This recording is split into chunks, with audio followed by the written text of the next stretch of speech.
Jeff Meacham Network and across the multiverse of media, we are live. It's too damn early on a Saturday for this shit.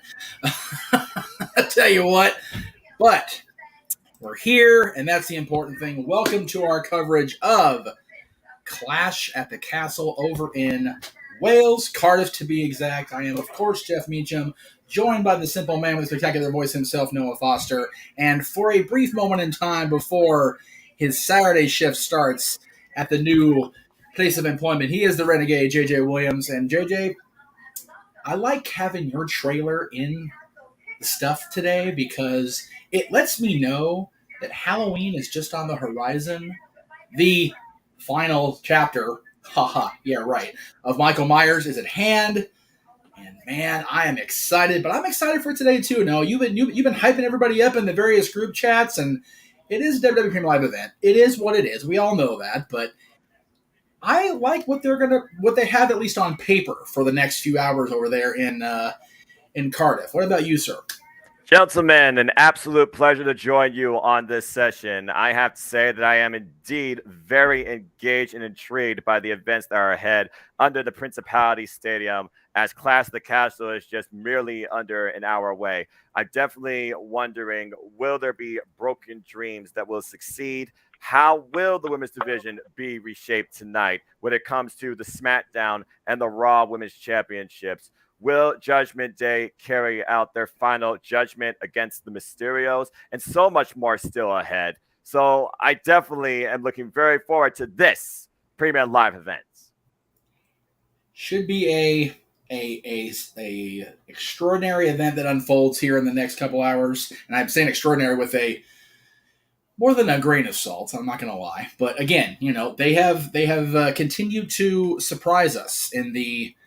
I mean, we're calling it the Triple H era, and era is usually longer than a few weeks, but Right. Hopefully this does go longer than a few weeks, JJ. Would you agree with that? Yeah, I mean, this is the first, to our knowledge, fully booked Paul Levesque pay-per-view. Yes. So this is really going to be the first chapter in the things yet to come. Yes, agreed. So either it's going to be outstanding or it's going to fall flat.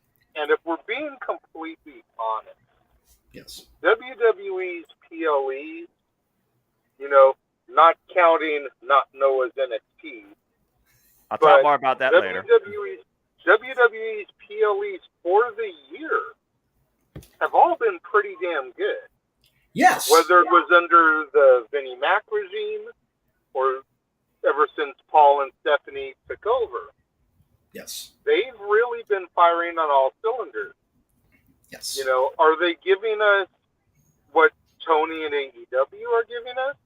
That's debatable based on what you like and what you don't like. There you go. But at the same time, whereas a year ago, 2 years ago, 5 years ago, WWE pay-per-views and PLEs, maybe a quarter of the year, the big four would be good and everything else would be hot garbage.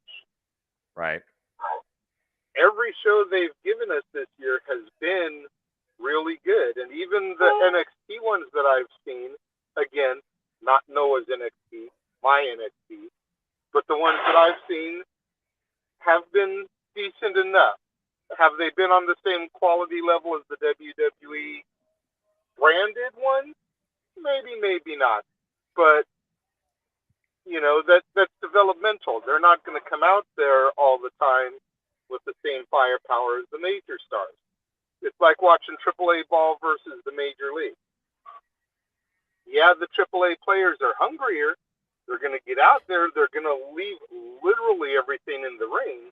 Right. But they just don't have the finesse. They don't have the stamina. They don't have the grace of the major league. But I'm really looking forward to Clash at the Castle. I am beyond upset that I cannot join the festivities and watch live on the Peacock Network, the Cock as we dub it, as well as the Jeff Meacham Network Multiverse of Media, as I do have day 3 of my new job that I clock in at 9:30, so I'm here till about 9:25 today. That'll work. That's fair. And again, man, congratulations. And as I always live by, priorities before passions. There's a reason why DVR and streaming exists. Enjoy the show when you can. And I'm sure we'll get your full simple take on open mic night tonight as we have our season finale. Yes. Hoping. Yes. And, again, it's, you mentioned earlier, Noah, that this is really the start of what is going to be, I don't know about our busiest weekend of the year, but definitely the longest set of streams we've done since we started this endeavor with you being involved in our layouts. We've got open mic night tonight, as you said, and then and that's at 8:00 local time here. We're at the home region, if you will, the happiest place on earth. I'm trying to say the name out. I don't want to get myself in too much trouble just yet. Right. I haven't even started yet. But people were asking me, why did I include the start time over there? It's like, because they're over there. Disneyland Paris is right there, so why not? There you go. For the don't and know then, of course, tomorrow again, we're starting at noon out here on the West Coast, 3 p.m. for you East Coasters, and that is a double shot. We're going straight through because there's going to be like a brief break in the action between the Performance Center and Chicago. So it's just going to be one of those. We're just going to go for it, and then we'll get Noah some oxygen, give him some Mountain Dew, and he'll be good to go for Monday morning, wherever the case may be. I was going to say, with any luck, Noah will have enough time to go to the bathroom in between shows, and that may be about it. Yeah, that's it. Grab a potty break, grab a food break, whatever the food case may be. I literally got in the door about 10 minutes ago from a McDonald's run because I was not home for the entirety of last night. We had a little bit of a situation not involving family, just friends that needed help, so I had to be away. But I did want to. It occurred to me that we're going live an hour before because usually we do preview and predictions for each match. 52 minutes and 15 seconds right now, according to my screen. Yes. We usually do the preview, but it occurred to me that we've all been on streams this week that previewed the show. So it's kind of like we get to BS for an hour instead. Yeah, and I'm okay with that. I really am. Yeah, me and Jeff did our predictions on Thursday, and Noah's been on like 337 prediction panels over the course of the week. Right. So that's right. Including his own Simplin predictions, which ran against me and Jeff's predictions. Yes. Shame on you, but Noah. he didn't plug it. He didn't plug it. I had to do all three at once. It was the only opportunity I could, so I just went all in, and I did it. No disrespect to the Jeff Meacham or no DQ. It was the only time it could work, too. Hey, no, it's all good. No, I just had to give you a little bit of shit. I know. Did you I go still can't all believe in, I freaking or did you that. go all out? 3.5 hours. Holy hell, what is wrong with me? That's all in, all right. Good grief. So I wanted to, I sent the text I sent to the private chats and on the descriptions for tomorrow, and I don't have the text written out for All Out yet because I couldn't find the proper font. And JD knows what I'm talking about when I refer to the proper font for what I ended up doing. But for those of you that are not going to be able to tune in tomorrow to our broadcast, and shame on you for not doing that, I decided that with Worlds Collide being NXT and with what's going on at my place of employment starting yesterday with the annual refurbishment of a certain old Victorian-style house along the rivers of America, this is how we're starting tomorrow's show. It was a short time ago, but longer now than it seems, in a place that perhaps you recall fondly in your dreams, for the premium live event that is to unfold, evolve from the black and gold brand of old. I know you're curious to see what the game will provide. Tomorrow is what happens when NXT worlds collide. So if you're a Disney fan, if you're a Tim Burton fan, you know what that reference is. Based on the text alone, you should know what that reference, the font style alone, you should know what that reference is. But that was brilliant, especially with the upcoming Halloween season. That was brilliant. I am so looking forward to that. I can't even, like, JJ, you'll appreciate this more having been involved with so many of the CMs over the years. It occurs to me that I don't know how far the hire date will go into factor into this, but I may be able to go to the cast Halloween party, which I've never done before. That'd be kind of cool. It's a first-time experience for you, man. Right? First-time experience. Yeah, and and again, we're going to totally BS this because, I mean, we've got 49 minutes and we've all previewed this at least once this week. So I've got no desire to hash it out again. Times, so yes. As JJ said, you've been on 337 preview streams this week for the show. So, good on you, brother. We appreciate the dedication. I've streamed every day this week since Monday. Yeah. What?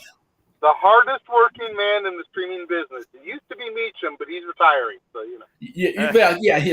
I'm doing a Ric Flair retirement more than a Vince retirement because I'm actually stepping away slightly. Flair couldn't step away if he tried with his damn strutting the way he does. Unlike Jeff Jarrett, who struts like a blithering idiot. But he's still a horseman. But he's still a horseman, so it's okay. Right, and you admitted that. But also, talking about, kicking things off with something different, they actually just added a kickoff match that we are going to see during the kickoff hour. It will be Alpha Academy and the Street Profits in 6-man tag team action. I believe Fury's with the Alpha Academy, but the Street Profits is John Gargano. I didn't see the graphic, but apparently we got a kickoff match, JJ.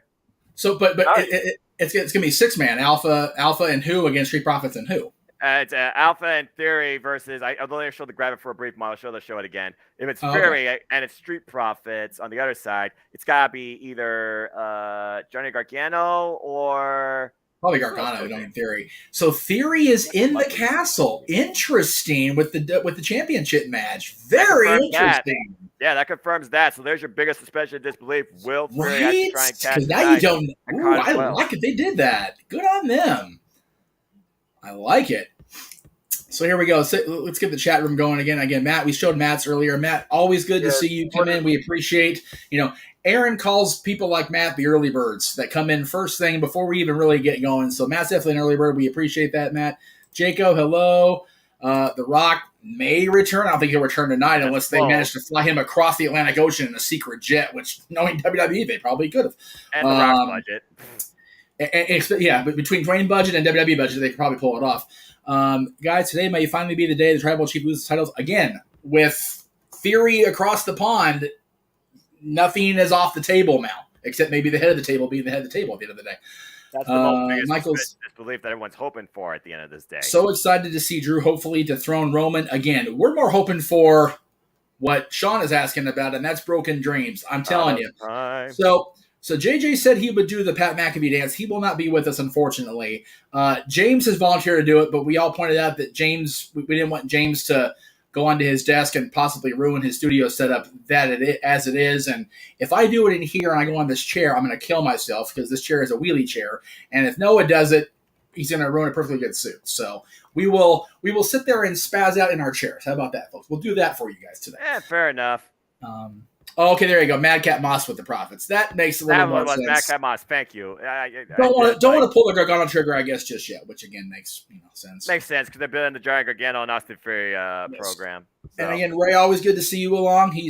Raymond's one of our regulars, so we appreciate everybody that is here thus far. Again, it's I enjoy having JJ's trailers to run because I mean, for lack of better appreciation for what we put out there on the Jeff Meacham Network side of things, it's the same stuff. We do the Greg Cherry Show. We do Talk Wrestling, at least through this week. We do Dads, which, by the way, I told JJ probably had a little bit of an epiphany. There was no reason to postpone the live Dads in September. We just have to move things up a week. So this coming Monday, as I am talking, realize I didn't put the graphics in the thing yet, so I will go ahead and do that as if I already did it, as if I already was prepared as a professional, because that's what we do around here. This coming Monday, because our last top 10 was a wrestling-centric show, this coming Monday, Labor Day, ironically, given the fact that nobody's going to be in school on Monday, we will have our top 10 movies that are set in school. That'll be coming up on Monday, and then 2 weeks from Monday, the 19th, will be the last, for now, live episode of Dads on a Monday as we do our top 10 TNA Exhibition Champions. I'm glad I got to redo this graphic for the 438th time, I believe, this year that I've redone this graphic, because I was able to find the old TNA font that I had stashed away in my files, so that was cool. I got to use that. But that'll be, again, Monday at 3 o'clock, which moves his streams of, if I can get the graphic in front of me, which moves JJ's streams of Dangerous Minds, and Fast Times at Ridgemont High up to 2 p.m. Disneyland time on Monday the 5th and Monday the 19th. Everything else will be at 3 o'clock across the board on the Casa, except for Tuesday's Stat Boy Sports Bar featuring Roy Lou, which is always at 7 o'clock Eastern, 4 Pacific. So, Right. All right, promotion machine. Here we go. But yeah, JJ, I like that. I love the honor we're doing our back to school dads on a non-school day. That hit me as I put it. I'm like, wait a minute, we're doing it on Labor Day. Well, all the kids are channeling their inner Ferris Bueller, so. That's right. Which, for the record, you're doing that. Okay, where's my calendar? Friday the 23rd. So a Friday afternoon, you got Ferris Bueller. I love that. That's tremendous. And actually, Friday, you ain't got no job. You ain't got nothing to do. Yeah, you and I will both be. My daughter's school has minimum days on Friday, so Every Friday? Well, is it early out or is it minimum day? There's a different thing there. So I call them minimum day. That's what we always called. When you didn't go for the full schedule, it was called a minimum day. The minimum day. We call it the minimum day. Yeah, the way they set it up. That's the way it was when I was a young whippersnapper.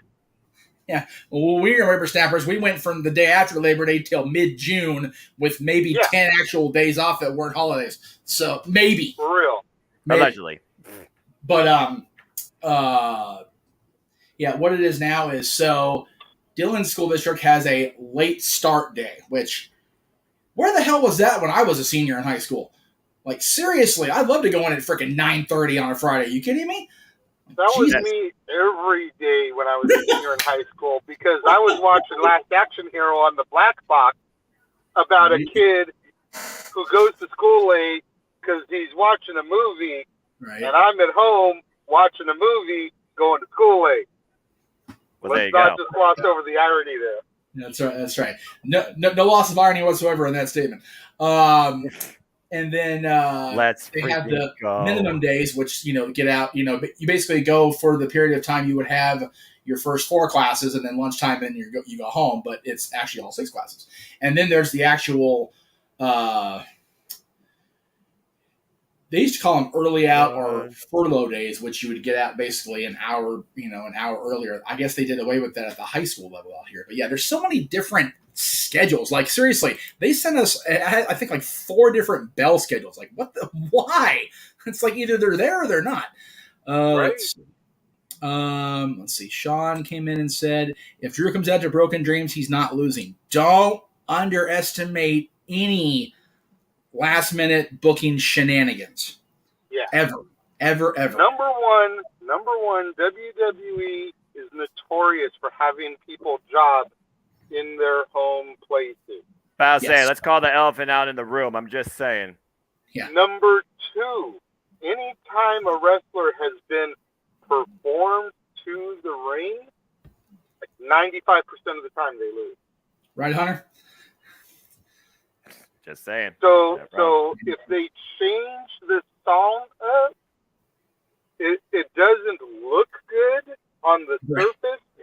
Yeah. But in this particular situation, I've got to co-sign with Sean because the broken dream, as it were here, was the fact that Drew didn't get his big win in front of a live audience.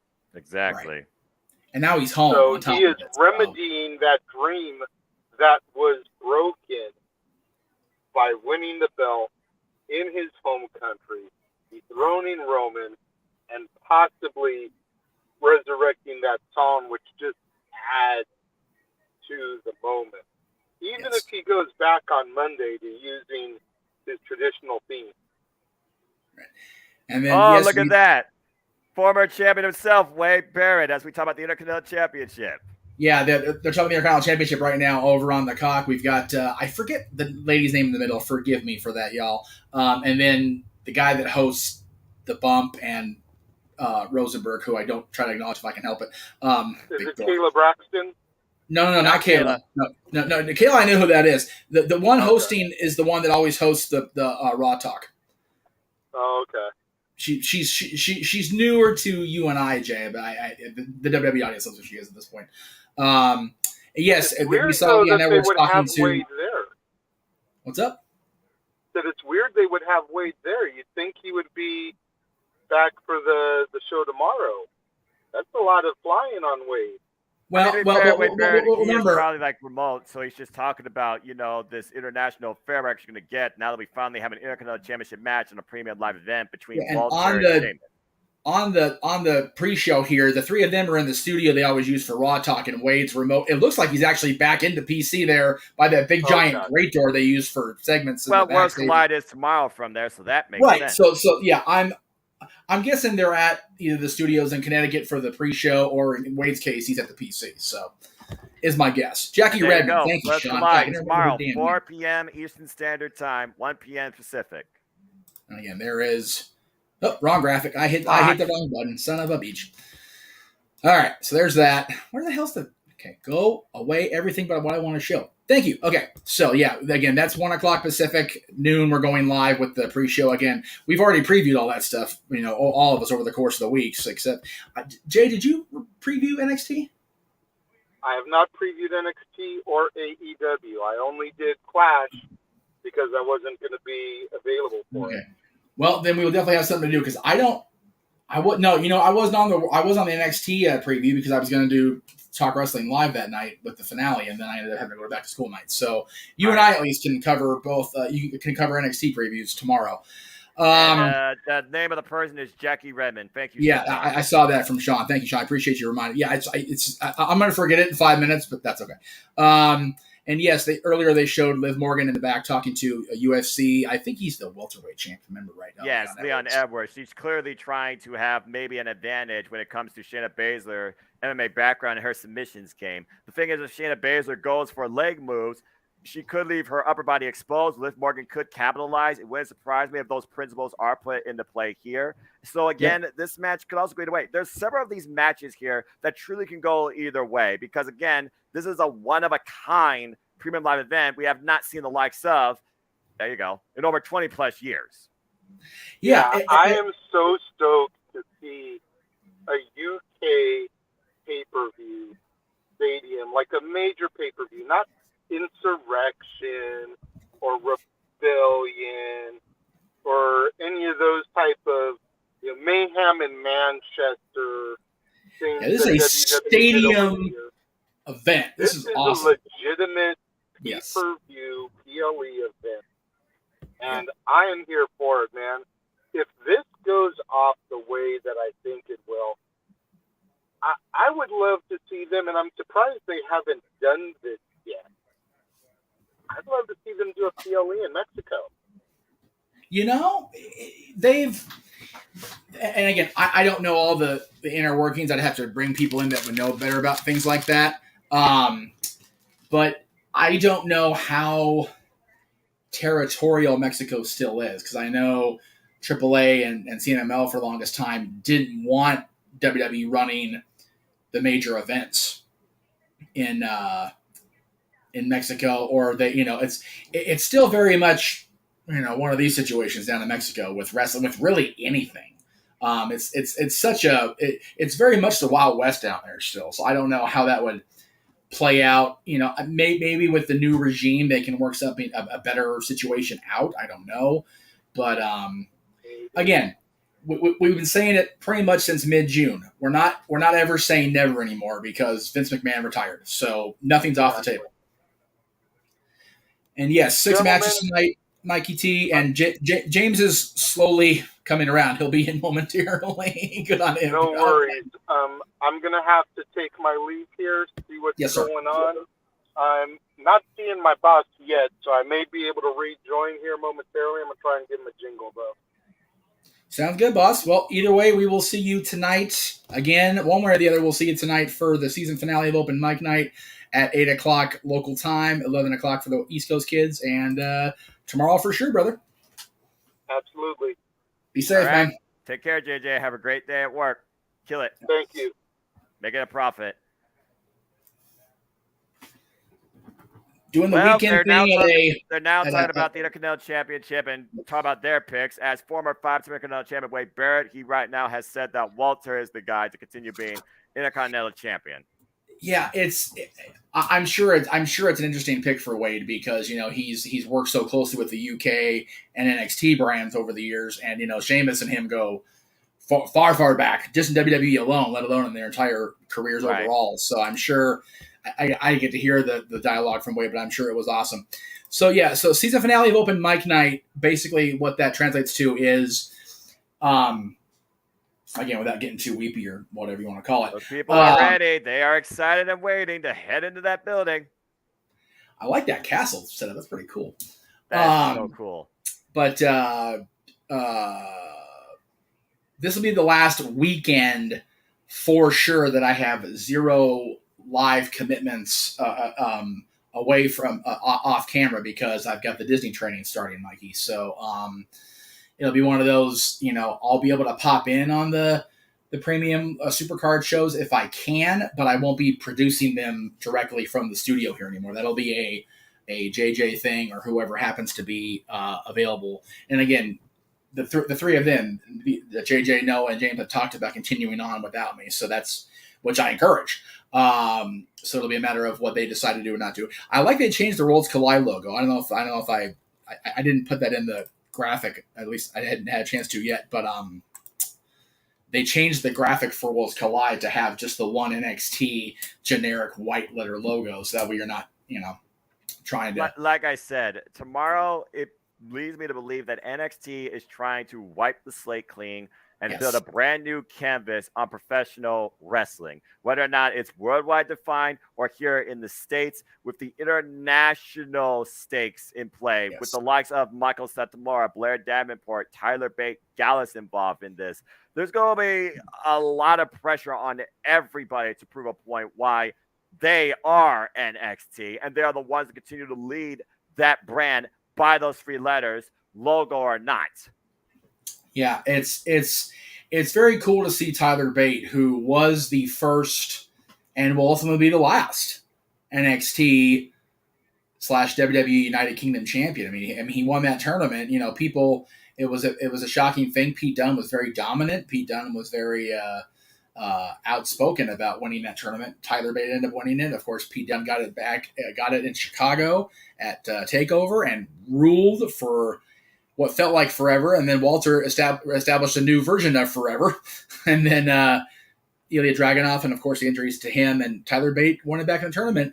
I got a chance to watch the final UK episode, and him and Trent. It's a shame that Trent got released. I would get why, because of maybe he's not willing to relocate to Orlando if they're gonna go forward with that, but we'll see how it plays out. I'm definitely interested in the match between Bate and Breaker. It's you've got 2 very different styles. I mean, there's no shortchanging that UK style, and Tyler Bate, and Trent and Pete Dunne, everybody established what that style is, and then you've got Braun Breaker, who again, for all the improvements he's made, and he's made many. He's still in his first full year. And it's crazy that is a thing, and he is the champion of a WWE brand, but that's just the way it is. And thank you, JJ, for the background. I appreciate that. There you go. I'm going to go with that now for the rest of the day anyway. But yeah, NXT Worlds, it really is Worlds Collide. You've got the unification of the World Championships, the unification of the Women's Championships.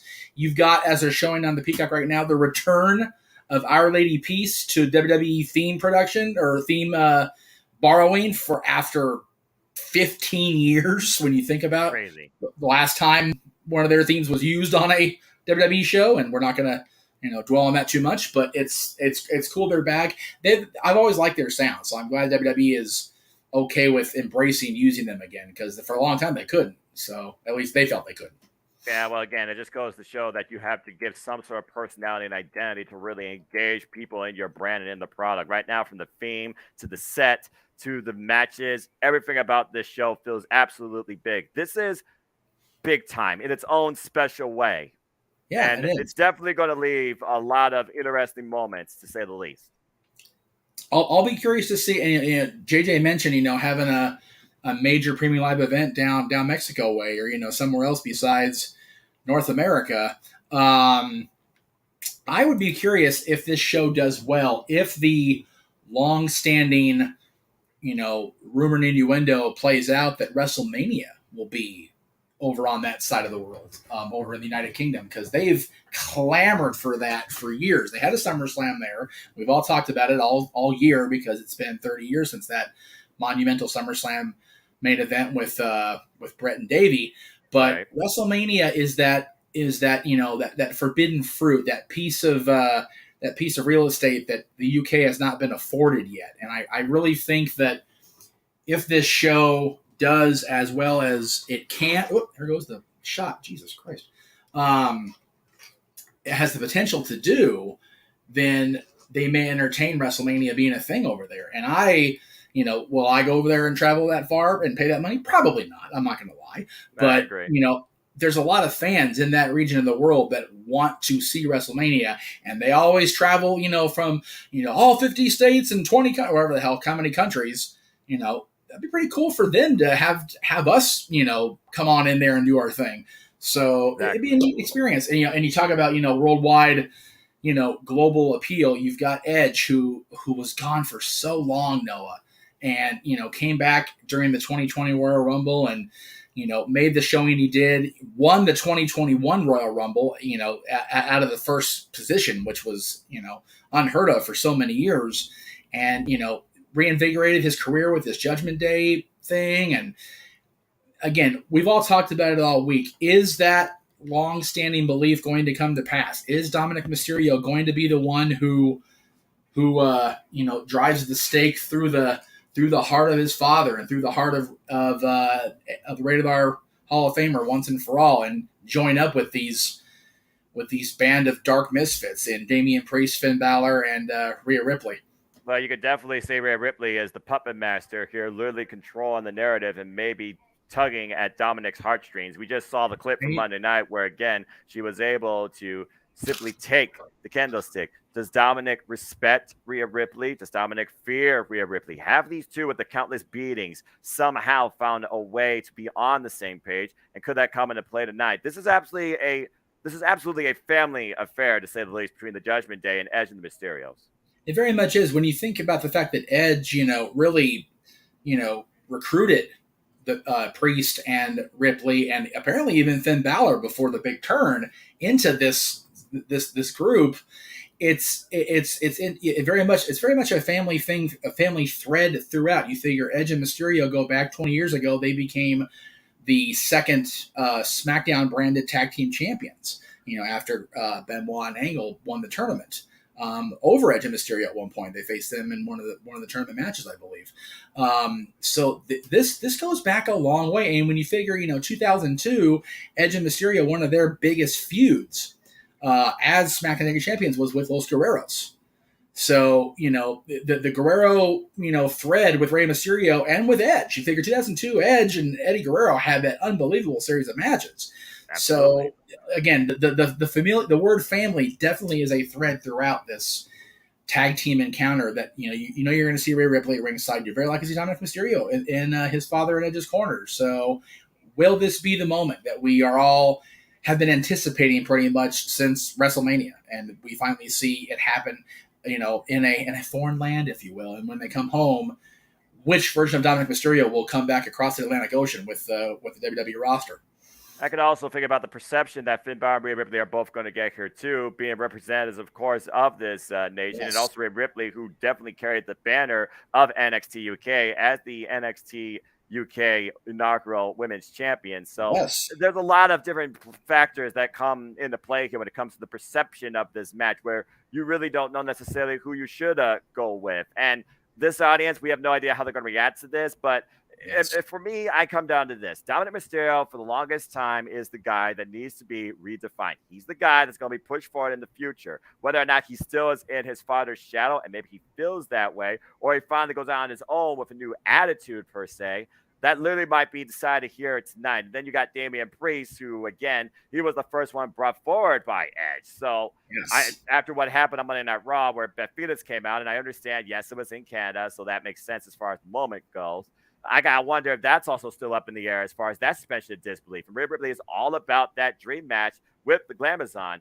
Speaking of dream matches, though, I would not think a dream match was Io Sky and Dakota Kai against Aaliyah and Raquel Rodriguez, as we looked last Monday night. And WTF indeed on this tournament, as thanks to Bianca Belair driving away Damage Control, Aaliyah and Raquel became the new WWE Women's Tag Team Champions. I still can't believe it. Yeah, I almost believe that this may have been the right way to go. If they're going to have Io and Dakota in this 6-woman tag team match tonight, there's no reason they should go into this as the champions. The champions need to defend the title on the card if they're going to be on the card. So, if they're not going to have, those two ladies be the champions, then, just let them continue on. And again, if anybody listened to the Triple H interview yesterday or read the recap on No DQ, they are talking with Sasha. It is a thing. So, will those communication lines be opened up enough where we're going to see her and Trinity tonight or Monday night or hell, even tomorrow during the Worlds Collide? I mean, both. Sasha definitely had a presence in NXT. There's no doubting, no even underselling that whatsoever. Right. Trinity, not so much, but again, anything is possible within the WWE umbrella. Under the gee, many crickets. Doorbell threw me off. Under the WWE umbrella at this point. So I like that. I said this. I forget what show I was on. I like not knowing, because we all, as internet era fans, know so much that we almost feel entitled or I know you very much stay off of the internet, gaga rhetoric bullshit sites, and much appreciated on that and much respect for that. But, the majority of us almost feel like we're entitled to every piece of knowledge. And it's like, why? When I was growing up, watching wrestling, even going into the later part of the Attitude Era, I had no idea what was going on. And I liked not knowing.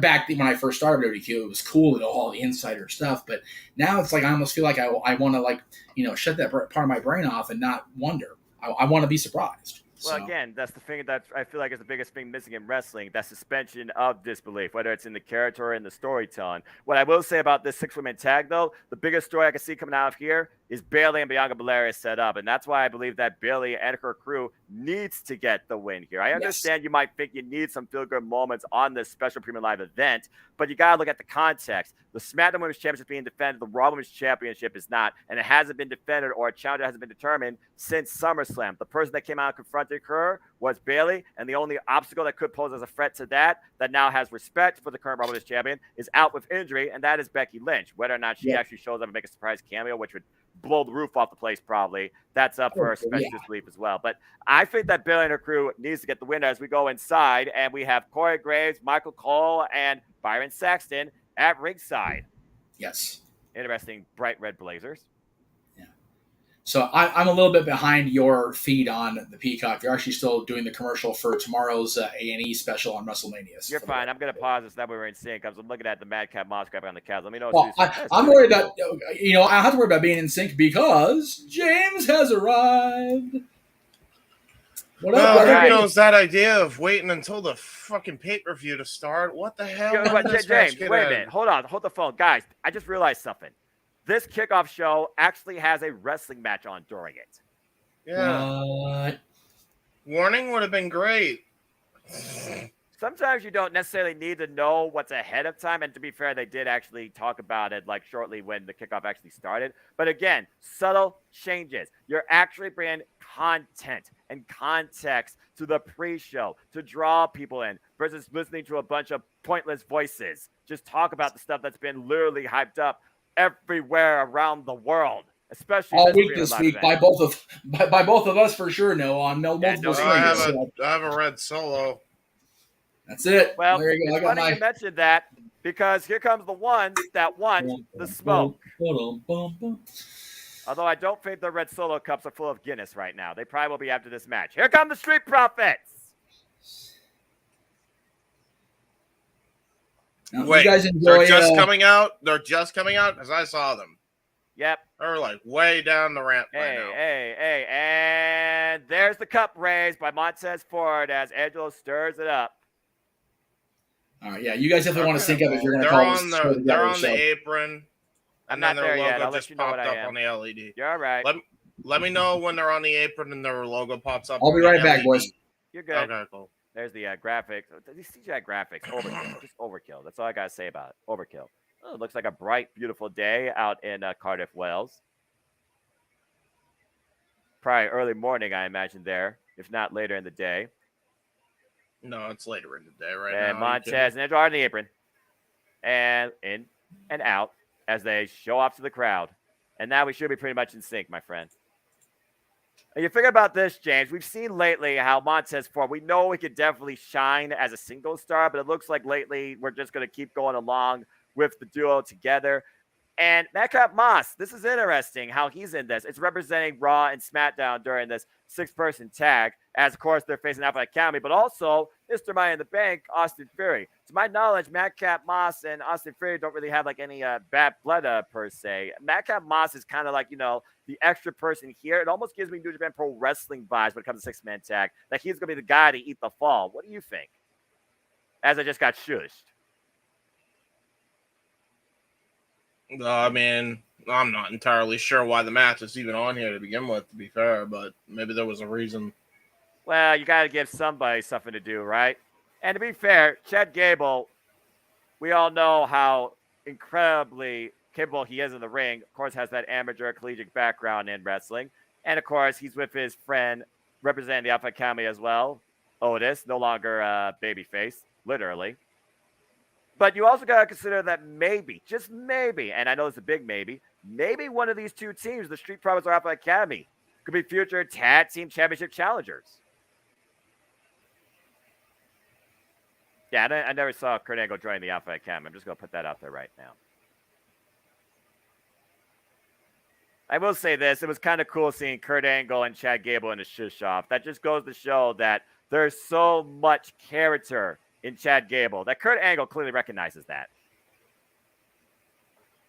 Oh, boy. I'm not sure how popular selfies are in England. Hey, Megan, reach out to me and let me know. Shout out to my great friend, Megan Chiba, former NXT UK prospect. And definitely Austin Theory. They're calling him Austin Theory. They actually got his first name back. Look at that. Yeah, it is official. Austin is back. Not that Austin, but Theory has his name back. Yeah, again, full on graphic. It's changes. Official. We talk about subtle changes, James. We got to appreciate that. We're getting the names back. We're getting more character value. We're getting more wrestling content. There has been a lot of good stuff since Triple H has been, well, pretty much at the throne.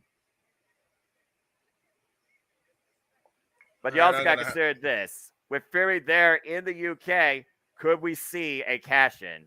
That's true. Let me get my wake up soda thing.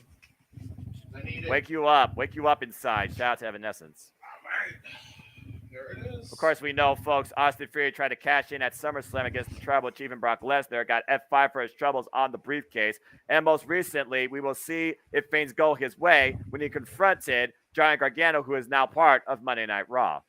And there's the selfie. I still say selfies are overrated, but I digress. But hey, capture the moment, right? Who needs to tweet when you can just take a selfie? Honestly, I don't know which one's worse. Look at this venue, by the way, and that giant castle. I'm shocked they're able to keep that thing upright. I'm scared it's going to fall down. All right, here we go. Bell rings were underway. Meanwhile, Angelo off the rope. Nice shoulder tackle. We got Angelo Dawkins and Chad Gable kicking off things here. I think we're off by like a second, by the way. That's all right. Drop down. And meanwhile, nice waist lock. Roll through. Both of these men trying to grab it. Somebody up. Good agility. Holds by Chad Gable. Angelo off the ropes. Over the top. And right now, still stalemate. There's an arm drag for your trouble. Both of these men are literally. Whoa. And Angelo scouted that one. Oh, didn't scout that right. Jack in his jaw. Montez Ford, I think, just had a freaking stroke. And there's the tag. Well, now we're in sync. Oof. Nice leaping drop kick by Montez. Montez doing a front kip up, showing off what he could do. much to the disagreement of Otis on the apron. Keep the tree trunk out of the match. Keep it in your favor. That's all I gotta say. Yeah, Whoa! absolutely. Nice leapfrog again. Trying to go for a second one. Ankle pick. Trying to go for the ankle lock as Chad Gable. He doesn't have a grapevine, though. And again, you see Montez Ford able to roll through, keep his body off the mat. And there's the blind tag Austin Fury. Oh, caught with the enziguri. But I don't think Montez is aware. Chad Gable now going to the corner. Again, though, Chad's not legal here. Oh! Uh-oh, there we go. Told you. Oh, and into the solid steel ring post. Traditional ring post, might I add, tonight, James. Well, it wasn't pretty, but it was effective. That was for sure. Notice how the ring posts are not in LED tonight. Neither is the barricade. This is an old school wrestling setup here. Traditional. I appreciate that. I'm really shocked they went with that, to be fair. Yeah, I mean, look, we don't have no LED at all. You have literal regular apron. You have original ring posts. You have no LED around the barricade. So it just goes back to the traditions that we all know very well in professional wrestling. I agree. And meanwhile, Fury right now just driving his knee into Montez Ford. We got Chad Gable doing yes chants for some reason. You would just wonder. Well, I mean, is he saying yes or thank you? Just saying. Tag. Uh-oh. Here comes that big tree trunk like built body. Otis throws Vic in. This is the juggernaut of this match, as you said, James. Golly! Oh my God! What a freaking body splash! That's like a full-on monsoon just collapsing on you. Or Big Ben. Yeah, that's true. Yeah, try to keep it regional here. Again, folks, this is Clash of the Castle. They are live from Cardiff Wells in Principality Stadium. 60,000 plus expected to be on hand. And we're just kicking off, not even before the actual show, with a kickoff match for the first time in the longest time. Shout out to the chat. Hello, Elizabeth, and hello, Josh. Hey, guys, listen to you while at the same time watch what I missed from the ISU Junior Grand Prix figure skating event. The Wild Weekend continues, and the Wild Weekend begins, too. Montez Ford looking for a tag. Oh, getting reach. Trying to get fingertips away. My! Trying to get a tag in a Madcap Moss, but was able to turn his momentum into a DDT and flatliner combination onto both Otis and Theory. And this is the moment that Montez Ford needs to make the tag. Madcap Moss, he is ready, willing, and ready. There's the tag, the Madcap Moss, and here we go. Riddick Moss, like a house of fire, just trucking through everybody, acting like a linebacker here for a U.S. football team. Bang! Or a rugby player. Oh, wow. Again, claim your moment. Galore, and the crowd has gone crazy here. Oof. Spear into the corner. Well, wait, looking for the. Oh! Ooh, what a nice elbow strike to counter that neckbreaker attempt. Tag to Angelo. Whoop. Agility. Watch the agility. Oh! Nice sleeping elbow. Shades of Devon Dudley there by Angelo Dawkins. Into the spinning body splash. Into the spinning enziguri. Gonna try to follow it up with the Colt 45. Hook into the leg. No! Oh! First pinfall decision of the match. Nearly got our free count there. Great offense shown by Angelo Dawkins. Meanwhile, pop up. Oh! Ooh, nice. You don't have to like his tactics, but that certainly was effective. Off! Austin Fury is brash, is arrogant, but he has a lot going for him. Meanwhile, Chad Gable, are you kidding me? Oh! Chaos, Theory, German suplex, beautiful. Wow. The Madcap Moss bring it up in the last second. Meanwhile, Fury rolls in with a drop kick, literally. Yeah, that roll through drop kick by Austin Theory. Here comes Otis here, and Montez Ford. What the? Wow. Oh, my gosh. Jesus Christ. Roll through by Otis Dozovic, and then the pounce to follow up. And here, I thought I've seen everything out of the big man. Boy, was I wrong. Oh, wow. Uh-oh. Oh. Oh. He turned it into a fallaway slam. Otis was about to collapse on him, and Riddick Moss thinking on his feet here. I thought it was going to be a crossbody, and that's just a collision in the ropes right there. Not sure what's happening here. I believe who's legal, by the way, is Chad Gable and Madcap Moss. And meanwhile, Montez Ford and Chad Gable on the apron. Waist lock. Oh, this might not end well. Oh, no. Oh, no. Look at Montez's face. Look at the sense of urgency. Trying to go for a German suplex onto the pile here. Wait a second, James. But Look who's coming Angelo in. Dawkins got him in an electric chair position. What the hell are these two about to do? They're Montez forward.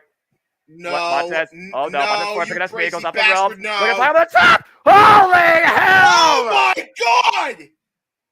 Float over blockbuster. Electric chair position. To the floor. Everybody's down. There's the tag. And now Montez Ford is legal. Chad Gable might be in the drop zone, James. Frog splash! Frog splash for cover. 1, 2. Street Profits get the smoke and the win. Wow. All I gotta say is, somebody fix Michael Cole's headset. I think Michael Cole jumped out of his seat on that one. Well, dude, his headset, he sounds so overmodulated. I can hear it. That crazy Let's go match. ahead and look at the replay here. Look at that move. Good lord. That was a pre-show match. Right? Yeah. Everybody got the shine there. And look at the splash, the height. Eat your heart out, LeBron James. Montez Ford with the win on Chad Gable. Alpha Academy. Bro, my boy got hops. That's putting it politely. Great way to kick off festivities here in Cardiff, Wales. Nice trios action, to say the least. Congratulations to the Street Profits and Madcap Moss. Yeah, man, this Madcap Moss is really cool, really good. He's really good. Showed a lot of explosive speed. He definitely was feeling the environment, and he capitalized on it. I'm shocked he wasn't the one that pulled off the pounce, and it was Otis who did a freaking full-on cruiserweight-style roll-through into it.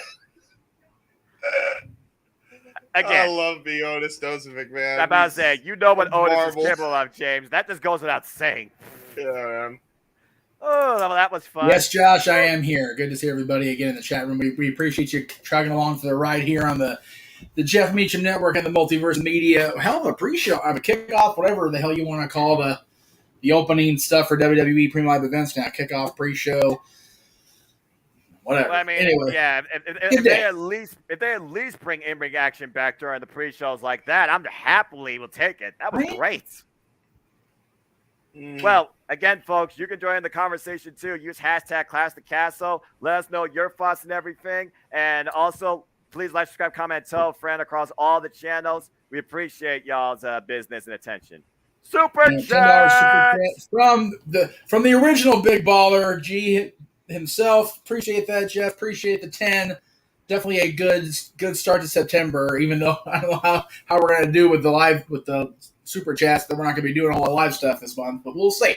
Again, I mentioned during the lead in here to James popping in that it seems like I set myself up to not have the dad stuff stay live throughout this month, prematurely, because as far as I know, the 2 Mondays we have scheduled, which are now, of course, this coming Monday, Labor Day, and then the 19th, I still don't have anything scheduled as of now. So we'll see. We'll see how that all plays out. But hopefully we can get things continue to be generated. And so James, what are you looking forward to the most tonight on this card? Now that the pre-show match is over, we've got what could be the biggest moment in Drew McIntyre's career even after beating Brock Lesnar at a WrestleMania, or whenever he beat Brock, I forget what that was now. SmackDown Women's Championship match, 6-woman tag team action on the Raw side. You've got the possible resolution or the complete paradigm shift, if you will, as Noah would say, regarding the Judgment Day storyline with the Mysterios and Edge, and then you've got a grudge match between two people who have just gotten into a frenzy with each other in Edge and with Seth Rollins and Matt Riddle. Probably Seth Rollins and Matt Riddle is like the one I'm most looking forward to because of the personal grudge they have. Definitely felt like a real life grudge with that freaking side-by-side interview. Yeesh. Yes. And again, Josh is here, says, can't stay long. I have a prior engagement this afternoon I got to get ready for. Our music director at the Cathedral in our days is retiring. Oh wow, 30 years. That's a long time. 30 years. 30 years. They give you a watch, you keep it in your butt, and tell you How about a 30 computer. years? I'm pretty sure Computer didn't take his job. I'm going to go to the mass and reception. Roman Reigns is out of time, so say goodbye. What was his will now be Drew's. Drew better come out to that song. I hope Better, so. he better, please. Damn it. And he better not fucking lose after coming out. Right. It's so dumb if he does. And then Triple H is no better right now if that happens. That would be straight 3 for me. Fair enough. What if he doesn't come out to it, but wins, and we go home and off the air with it? Yes. Why not? What say you? Why not do it both for the entrance? Well, because if he comes out to it, it's too obvious. I'm about to say, yeah, let's think about that. And also keep in mind Tyson Fury's at ringside, so there could be a play there. And as we found out during this pre-show match, Mr. Money in the Bank is in the stadium. Also, so when the briefcase is there, yep, that's a whole new playing field. That's a whole new element to this match. We got to consider how far this thing could go, too. Will the Usos get involved? Will Sami Zayn get involved? Will Kevin Owens get involved after what happened? There's a lot of factors coming to play here. And also, Karrion Kross and Scarlett Bordeaux are in the castle. Yes. You know, and that's what's good. It's not just a fait accompli that Drew McIntyre is going to walk out of here with the championship. There are a lot of elements. And when you factor in, as they're showing the beat down the Bloodline gave Drew McIntyre a week ago last night, and then, I'm sure they're going to show here, like it's not behind you guys, but, the reaction last night on SmackDown, man, they left Drew a battered and bruised and bloodied mess a week ago on SmackDown, and last night Drew McIntyre made the Bloodline pay for their sins, I'll tell you what. So, even playing field as far as I'm concerned. I mean, he's had many nicknames before. Drew McIntyre, the Chosen One, the Scottish Psychopath. I mean, again, it's hard to keep this man down. It's hard to argue with his work ethic. It's hard to say that he doesn't deserve it. You look at the entire WWE landscape. Drew McIntyre is not the one to beat the Tribal Chief after this 2 years of domination. There's absolutely nobody right now on that roster that can do it. Yeah, it's one of those. And I mentioned it during the pre-show, part of the pre-show match. Why, if they don't have Drew win the championship, where does Roman Reigns and the Undisputed Championship go from here? I like not knowing, but it does give me pause. And that also means that Raw will still have no real champion on their weekly program. We haven't talked about it. I don't think he's booked tomorrow in the PC. Solo Sikoa is also an option as well.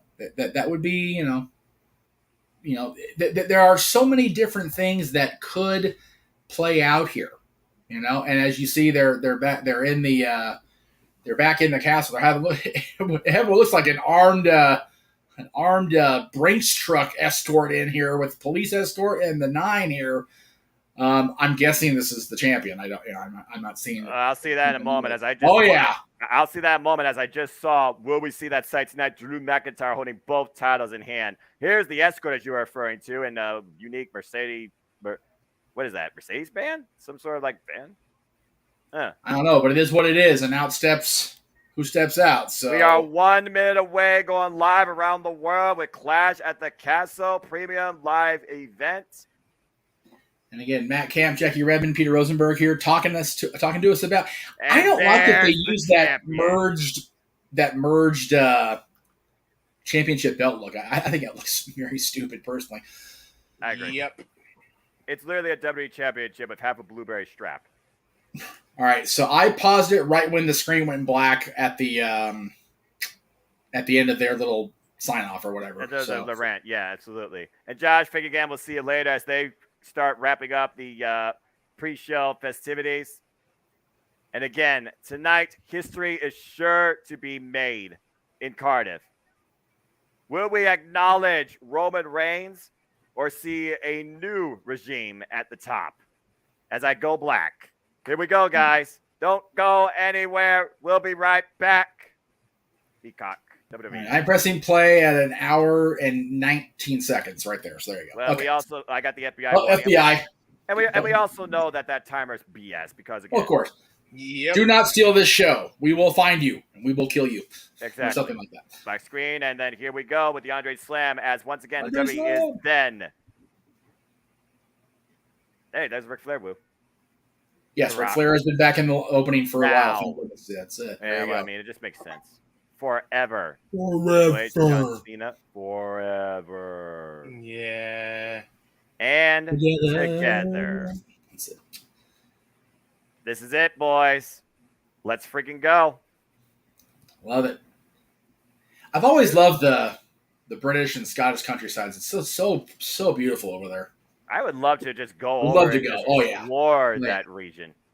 Yep. Again, my dream vacation is Italy. If I can get a Vikings cruise liner to get me there, like $3,000. There you go. Definitely will do it. But I wouldn't mind going to England either. No, but I will say this: now that I have the potential to do what I want to do with the employment I've obtained, there's a Disney park in every continent except Antarctica at this point. Just saying. I was about to say, I don't think. No, Australia. Forgot about this. I want to Australia, but even still, There you do go. it. As we listen to, of course, the opening video package, and Drew McIntyre makes his way through what looks like the castle doorways to the dragon's lair. Well, we heard a lot, the talking about in the lead up to the end of the Undertaker's run, chasing the dragon. I think the one dragon that Drew McIntyre has been chasing is that big win in front of a stadium crowd, and now he's home, like we've talked about. And yes, WWE's propensity for burying people in their hometown is legendary and notorious, but they also haven't had this audience have a stadium show in over 30 years now. So Exactly. Will they continue with that very unpopular trend? And you've got a worldwide sensation and Edge, again making a premium appearance for the first time in many years over there. You've got these 6 women on the Raw brand that are back for service. You've got Liv Morgan trying to avoid having a limb torn from her body in defense of the SmackDown Women's Championship. And then you've got this, man. This is they're calling this a Clash at the Castle. This is going to be a true War of the Roses in the United Kingdom, in Cardiff, between the Scottish psychopath, the Scottish warrior, the man who is truly trying to be a modern-day Braveheart. And who just has sat atop this mountain, this castle, for over 2 years now, as of last night on SmackDown. Roman Reigns, Drew McIntyre, this is where it leads. This is where we've been on the path to. It feels like longer that we've been on this path than since SummerSlam. It really does, with Drew McIntyre's, attempting to reclaim the glory that was taken from him in a heat of the moment Money in the Bank conspiracy with Bobby Lashley and The Miz. So I'm looking forward to it, man. It's one of those. I'm glad to have my original team back together to call this, even if it is James's last WWE hurrah, because of what could potentially go sideways. But in the meantime, guys, and now WWE proudly presents Clash at the Castle. Oh, I like that dragon with the LED on the dragon. That was cool. Even in Cardiff, you see an NWO shirt on ringside. I love that. Woo! NWO is for life. Welcome, Old school everybody, radar once shirt again there. to another Jeff Meacham Network Multiverse Media production. We are here to bring you live play-by-play reactions and commentary coverage for an historic event not seen in the WWE for over 20, 30-plus years as I was tracking, as we come from the Piccadilly Stadium in lovely Cardiff, Wales, the UK. This is Clash at the Castle. I am the Seminola Foster alongside the professor himself, Jeff Meacham, and my always vocal, ready for anything, cohort, James Hebert. And we're kicking action off right now. It looks like 6 women tag team action as the EST arrives. But unlike usual, she's not on her own against the world. She's got some backup tonight, Noah. True that. She's not on her own. She's the brightest. She's the strongest. She's the toughest. She is the EST of WWE, the current Raw Women's Champion, Bianca Belair. And of course, James, we saw Bianca Belair successfully retain this championship most recently against Becky Lynch at SummerSlam, a match that really was 1 year in the making. Ever since coming over that hump, Bianca Belair, I feel like, has a newfound confidence we haven't seen before, but will be enough tonight to overcome Bayley and her cohorts.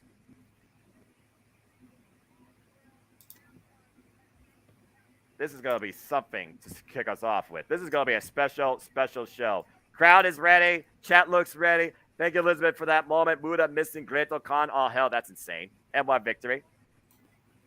But I don't know if Bianca Belair and Alexa Bliss and Asuka are ready.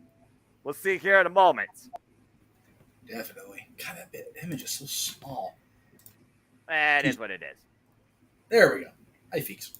Ohio represent Alexa Bliss, former right. Women's champion, former WWE Women's Tag Team champion, former Money in the Bank winner. She is the definition that size doesn't matter. It's what you do with it. My new gimmick is I really like Paramore. Hey, what's wrong? You know what? Hey, I will take this Alexa, who's enough of the goddess blend and is happy and is, little Miss Crazy Perky than the Bray Wyatt bullshit. Sorry, Wyndham. Just saying. Agree. You and me I both. agree. I don't think there's any argument there. Hey, Alexa is a Disney nerd like me, and she's hot as hell. So I'm okay with whatever she wants to do. Like, for real. Fair enough. Newlywed or not. That gives whole new definition to happiest place on earth. What? Hey, you know what? I'm sure Ryan's a happy man. It's he's got a ton of money and a beautiful wife. So good for Cabrera. For real. Well, speaking of happy people. Yeah, about to say. I mean, we got Asuka. Go ahead and talk about her. She's great. Is anybody? She's finally the Empress of today because she's actually being booked. It's a miracle. Hey, you know what? Both of these women that are teaming up with the Raw Women's Champion tonight have had their booking issues the last 2 years, but they're being featured prominently. They're in the opening match of the first major stadium event in WWE in over 30 years. You figure SummerSlam 92, the anniversary was just this past week, so it's a big deal. Principality Stadium, is one of the bigger venues across the pond. I mean, figure we're all over here in the United States, us calling it. And again, they all seem happy. Like, when you see Alexa have a genuine, she's still trying to have the attitude and the goddess stuff, but she's genuinely fake. Happy. Yeah. It doesn't feel forced. Like, she's happy. Asuka seems happy.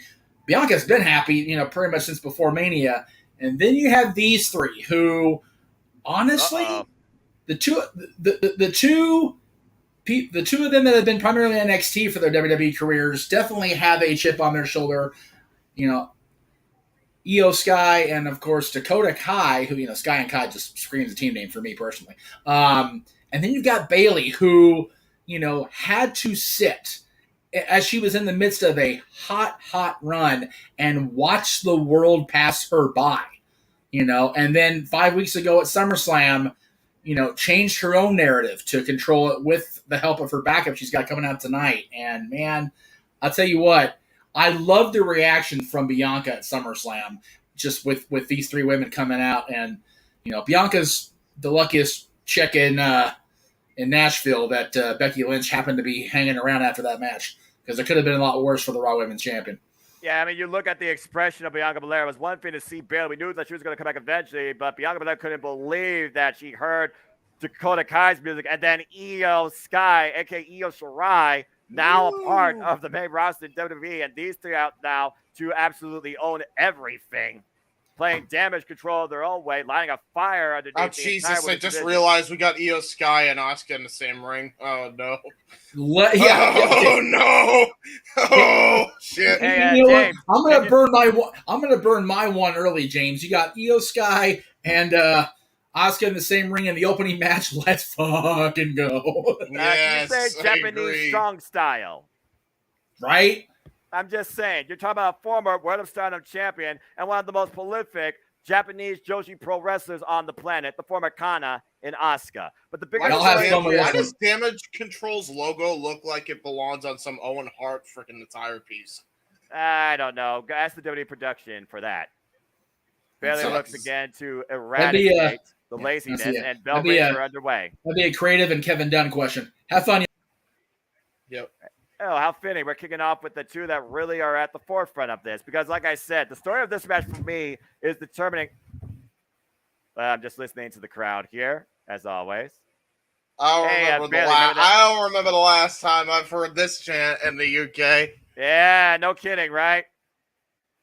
Looks like they still want Bailey to be their girl. Bailey's like, no, but even Bailey deep inside's got to be like, okay, I hear that. And we all know how pinnacle Bailey was during NXT, especially when they're once here for TakeOver in London. I want to be your girl. I want to be your girl, she says. She's bullshit. She don't like it. Well, she's trying to shut it down. She don't like it. Well, she don't like it. We gotta remember who's the heel and faces in this match. We got all 6 in the ring. Uh-oh. Oh, well, that triggered thing. Oh, my God. All it took was a slap, and you got a freaking cat fight in the middle of the ring in the freaking Alexa UK. Bliss just paid. All it took was Alexa Bliss. Oh. Alexa Bliss just decided, hey, I'm a paintbrush Dakota Kai real quick. I mean, why not, right? You actually could do that now, so why not? Bianca Belair with a beautiful drop kick. Bianca Belair into a drop kick, kept up. And like I said, Bianca Belair, this is going to determine who challenges her for the Raw. Wait a minute. Oh, the handstand. Pulled it outside. Caught. Of course, we saw, James, on Monday night, Dakota Kai and Io Sky, they lost out on the WWE Women's Tag Team Championships with the help of Alexa Bliss and Asuka. And right now, it looks like a 2-1 assault. Might be a little wicked in the knees with that kick to midsection. Looking for a double suplex. Ooh, look at this. Asuka now. Uh-oh. What's going to happen here? Now we got 2 on each side. And Bailey can 3 beat 2. Oh, no. It's and Bianca. All right. Who's the more dominant side? The merry-go-round of suplexes. Oh, my. Oh, no. Trio suplex offense by Bianca, Asuka, and Alexa. Putting the match in their favor for the moment. I forget who's legal. I think it's Asuka. Oh, wait. What the hell is this? I really don't know who's legal. I think it's Bianca. Okay, come on. 3, 1, 2. Ooh. What the hell? She tried to pin all 3 at once. I mean, to be fair, Asuka once pinned 2 people in the same match to defend a championship. Why can't Bianca try and pin all 3 in a tag team affair? Because that would be jobbing, and jobbing is wrong. And right now, Bailey jaw-jacking Michael Cole, and Michael Cole trying to instigate this crowd. Cole telling the fans to cheer louder to annoy the shit out of her. Again, it is so good to see the real Michael Cole. Yeah. For those that don't know, he is actually a fan. And again, yep, there's the cheers again. Cheer louder! Tag to Io Sky. Oh, shit. Well, that will deny that. Oh, shit. Please tag in. Please tag in, Asuka. Former NXT Women's Champion, Io Sky. Former Raw Women's Champion, Alexa Bliss. About to mix up for the first time ever. Oh. Blocks the kick. And Io Sky saying, I don't like you. Oh! And that's your receipt for that comment. Kicked out of you. Meach is in the producer room, my guy. Uh-oh. Oh. 5 feet of fury. What the Hey, this is a violation. Alexa Bliss is surfing on Io Sky. I don't think that's how. I don't think she's like a Mario Cloud. Come on now. I think surfing still happens over in the UK. Oh! Double knees, into the moonsault, double knees. Into the cover, hooks the leg. 2, Io Sky gets the shoulder up. Who is Meach? I'm about to say, botch with the spelling. Oh, you might get your wish, James. She's looking for it. Io Sky trying to deny it. Right now, Io Sky with the roll through. Tag back to Bailey. And the crowd absolutely loves it. Heel or face, Bailey will always be UK's girl. Why are you so mad? They like you. Just like that they like you. I mean, to be fair, James, she has been out for over a year, seeing how this women's division, in her opinion, has become lazy and complacent. I don't think we're seeing any of that here in this 6-woman tag match, though. No, nobody's lazy and complacent right now. But right now, Alexa Bliss might be a little bit vulnerable. Oh, I stand corrected with that drop toe hold. Yeah, drop toe hold by Tag. Alexa. But for the record, Bailey, that's gimmick infringement. Stop stealing Alpha Academy shtick. Oh, Ooh, what slap a again. Look at Asuka. I seem to realize that Alexa's special here is the women's special slap. I don't know how I feel about that. I mean, to be fair, she's always had one of the meanest slaps since Stephanie McMahon. I'm just going to put it out there. Meanwhile, Asuka going for a kick. It's blocked by Bailey. Again, we're going to see a lot of aggression in this match. And I agree we're going to with see Kate. Ruthless aggression at Clash at the Castle. I mean, why not? Why not rule it out? Waist lock. Bailey in the ropes. Tad to Io Sky. And here we go. Io Sky and Asuka looks like, drop kick. Drop kick. Asuka trying to be a woman wrecking crew. Oh, drop kick. Flying drop kick. Again, Io Shirai, genius of the sky, one of the most prolific high flyers in all of women's wrestling. Oh, and here we go. And now we're going to get a firefight. Wow, look at that Matrix bend. The roll up. 2 count. Yeah, Joshi, let's go. Oh, missed the kick. There's the real Joshi. The hook. Right here. Kick to the midsection now. Kick right to the chest by, it's more like a hook kick there by Io Sky. It really was more of a hook kick, and now we're going to maybe see a scorpion kick from the captain of Team Kick as Dakota Kai is in the ring. Right now, Bailey, Io, and Dakota Kai. Oh, they have really got this match in their favorite. The cover. 2. No. Asuka gets the shoulder up. Iceland dominate. Asuka nowhere near her team right now. And again, you got to imagine that Dakota Kai is definitely out to prove a point. She's the one that ate the fall on Monday night. And right now, working the arm of Asuka. And right now, we're going to get another tap from UK. Yep, Bailey's back in the ring. Cue the audience. Uh-oh, and now the crowd's going to be like, yay. Never mind. Bailey knows how to work an audience. Let's just put it out there. Oh, double knee. Ow. And right now, Io in the cover. It's enough here. No. Kick out by Asuka. Asuka is not doing so good. Well, ask this question. Is Asuka ready? She says no one's ready for Asuka. Io Sky might challenge that phrase. Meanwhile, Bailey looking to prevent Asuka from making the tag. And there's the tag once again to Dakota Kai. Asuka trying to fight out of it, though. Irish whip, reversal. Bailey sent to the outside of the ring. There's the tag to Alexa Bliss. Alexa Bliss, what's she looking for here? Whoa! Whoa, cannonball by Alexa Bliss. Here comes Dakota Kai with a drop kick into the barricade. Jesus Christ. And that's how you unleash that sort of aggression. And now we might have a definitely ruthless. Well, now we have a 2-on-3 affair. Dakota Kai taking in her work. Very proud of herself. Shout out to my preacher man brother of ATW, Casey Flynn, who's probably very happy right now. As we look back at the replay, beautiful cannonball senton. To Casey Flynn, I agree. I agree. I can only imagine what Casey's doing right now in the ATW chat. Meanwhile, you know what? Let's not. Let's not, Noah. Let's not do that. The cover by Asuka. I'm sorry, Dakota Kai. I'm all discombobulated nice here. Snap suplex by Dakota Kai, by the way. Oh, good grief. And right now, Dakota Kai teasing Bianca. I'm not sure how wise this is. Again, it's one thing to feel you're in control. It's another thing to maintain it. Irish whip into the opposite corner. Dakota, Io, and Bailey isolating Alexa Bliss right now. The smallest adversary, might I add, in this match. And Dakota Kai, a little bit of sass, mocking the EST. Yes. By spanking the hip. Just the hip, though.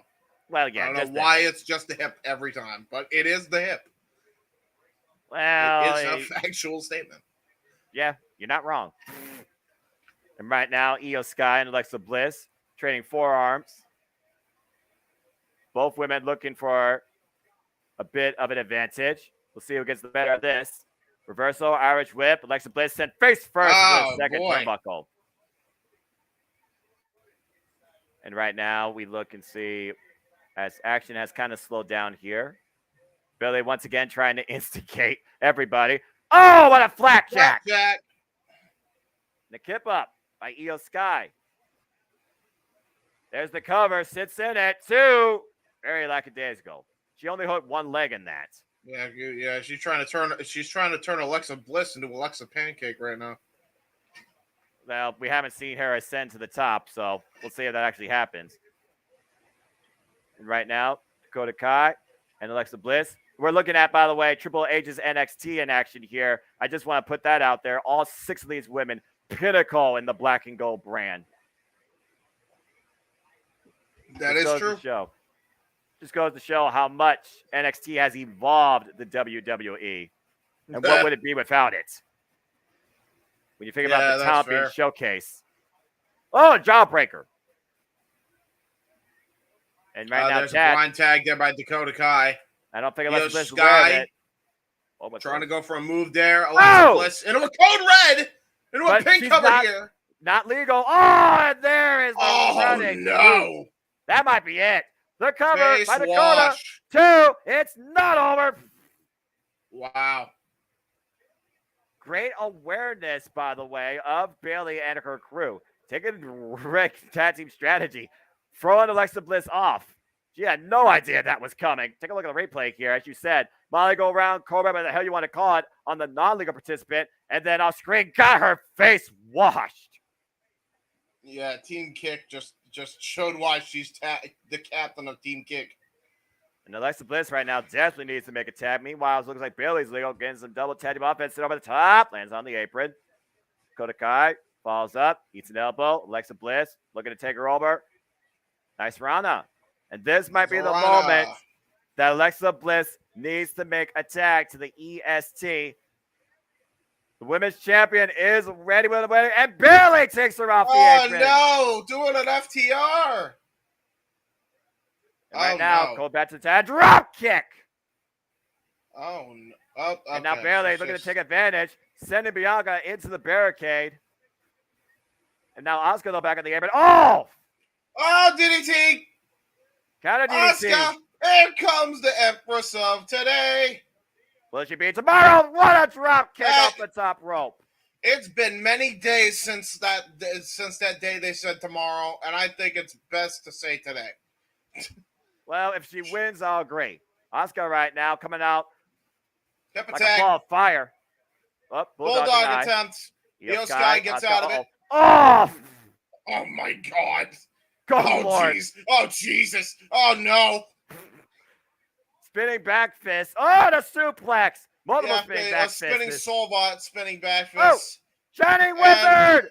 The cover. Shining Wizard 1, after German. 2. Everybody comes in to save Io Sky. Whew. Alexa Bliss back in play. Her and Dakota Kai have been knocking each other's faces in. And Bayley. Belly! And right now, it's all breaking down. Bayley, though, back on the apron, and we're downing Io Sky and Asuka, the 2 legal participants. Asuka catches the kick. Ooh. Oh! Jesus. Again, you think about Stardom and their disciplines. They always rely on the striking game, especially with kicks. You just saw it demonstrated there by Io Sky. Meanwhile, Bayley looking to take advantage of Asuka, asking for assist. Io Sky, roll up, roll through. What's this? Oh, sliding clothesline. Oh, Jesus Christ. Cover, high stack, 2. Not over yet. Kick out.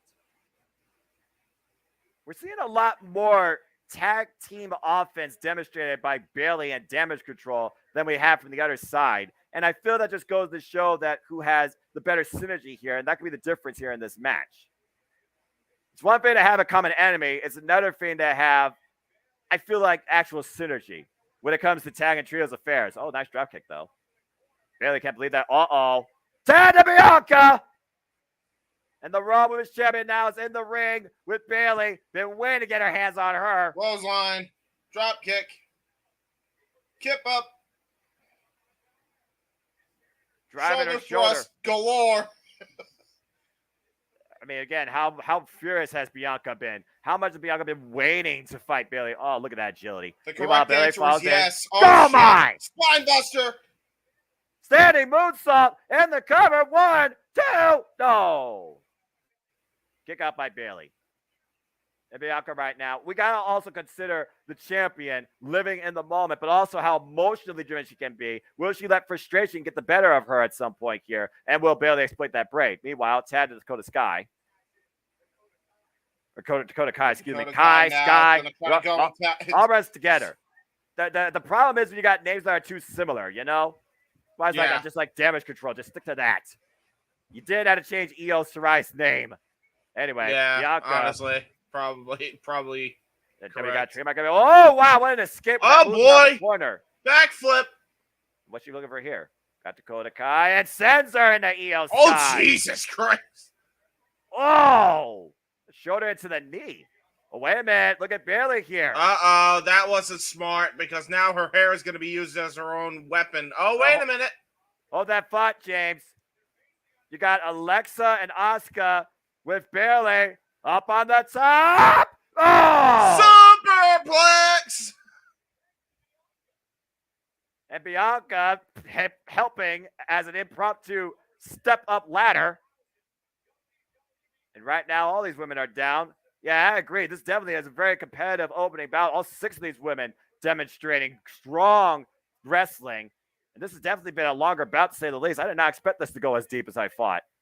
That makes me wonder what sort of show are we in for today. Io Sky up on the apron. Second rope. I say moonsault. Whoa! Dakota Kai. Moonsault time. Wait, Bianca. The roll up. Go up. Roll up. 2. Oh my gosh. About to try to turn it into a power bomb. Could you get it? Could you get it? Nope. Dakota Kai escapes. There's a boot to the face. Nice way of getting out of it. Oh, Bianca falls in. What an elbow strike by Bianca on the top and might rope. have her up. Military press. The power of the EST. Demonstrate why she is the strongest in WWE. Oh. What's this? Oh, using her as a weapon. Ooh, what a nice turnaround into a freaking follow-away slam. Bianca looking to capitalize, but Dakota Kai very smart to be in the ropes, preventing a pin. And you notice, too, I think Bianca might have hurt her own self. That slight hesitation may have saved Dakota Kai here. Looking for the scorpion kick. Wait a Got minute. her up. What the hell is this?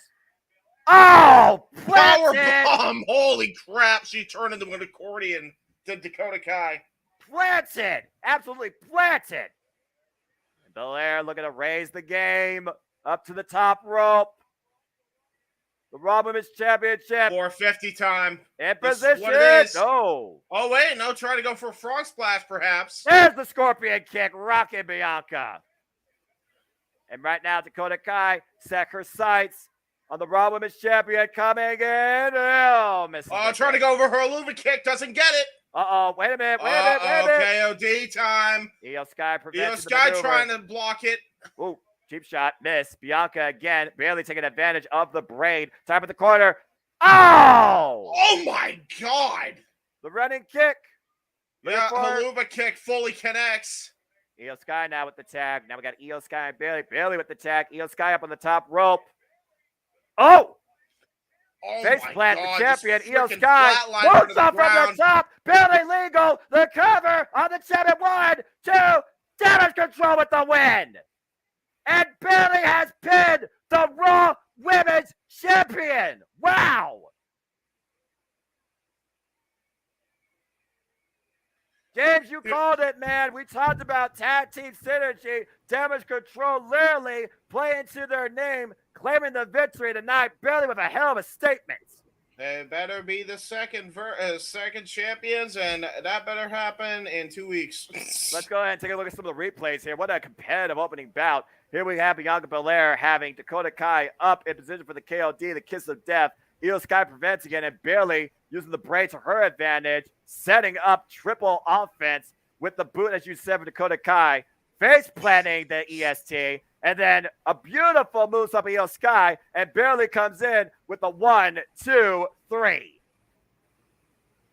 And the Raw Women's Champion has been pinned by Bayley tonight in Cardiff. Every time you say planted, I keep thinking like we should just do a shirt for Noah that says planted, and then it just does a big ass plant. Agreed. Yeah, well, I'm here for it. Why not? Take that from the marketing department. Which is me. So, okay. The marketing department is Jeff. There you go. Yeah, why not? Yes. All right. Whew. Oh, my God. That's That was tremendous. a very, very good match. Very enjoyable match. It's too funny. Oh, what's this about? Oh, this is probably A&E biographies. This one, Hulk Hogan?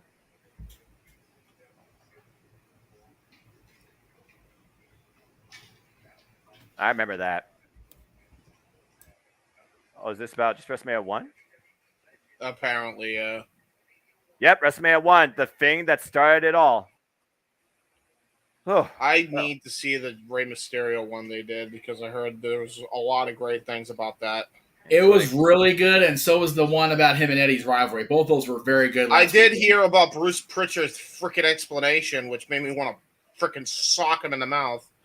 Bruce's friggin' the way they played the narrative on the Eddie Ray story kind of like didn't mesh up. Like they rewrote it the origin. It was kind of stupid, personally.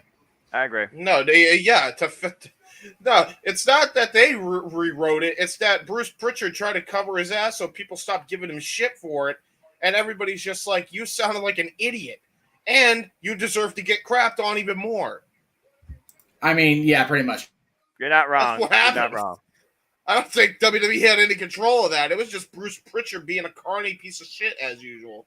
Well, he's not the only one to do that. Let's just put it out there. As we now look at, as we try and get a more positive note here, we look back at Cody, who has made his return to WWE, the son of a plumber out to achieve a dream for his family. Wish him all the best in his recovery. But the American Nightmare will return. WWE better be ready.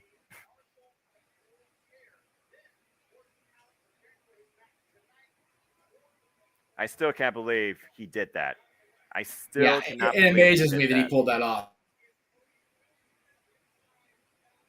Oh man, just seeing that, I'm just like, dude, that I never will be happy that ever happened. To be honest, it never should have happened. What a hell of a freaking match it was, but god damn, it never should have happened. Yeah, it's one of those things where does the end justify the means? Short answer, no. That's a 0. I disagree. I think that the ends will eventually justify the means when you think about what is to come when he returns. As we look at his constant rehabilitation that he is still working on to this day, every day tirelessly. As Cody again is out to define a legacy, to claim destiny, to be the WWE champion. Whatever form that may take when we get there. Yeah, no kidding. Well, talking about championships, we still have to wonder at the end of the day, will Drew McIntyre slay the dragon, Roman Reigns, who right now owns the castle? Will we see a new undisputed WWE Universal Champion by the end of tonight? Hey, that dragon is like grooving, bro. Look at him head bopping. It is kind of cool theme. He's pretty cool. Well. It's Mr. Fury. He's got that Antonio Inoki chin going on. He really does. And speaking of which, holy shit. There he is in the audience. I did. He got that Inokiism coming right out from the tin.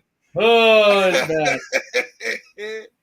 That's not profiling, nor is it wrong or incorrect. I'll say it's accurate. Simple as that. It's accurate. It's humorous because it's factually accurate. Yep. Translation: it's funny because it's true. You also want to talk about let's go back to SummerSlam 1992.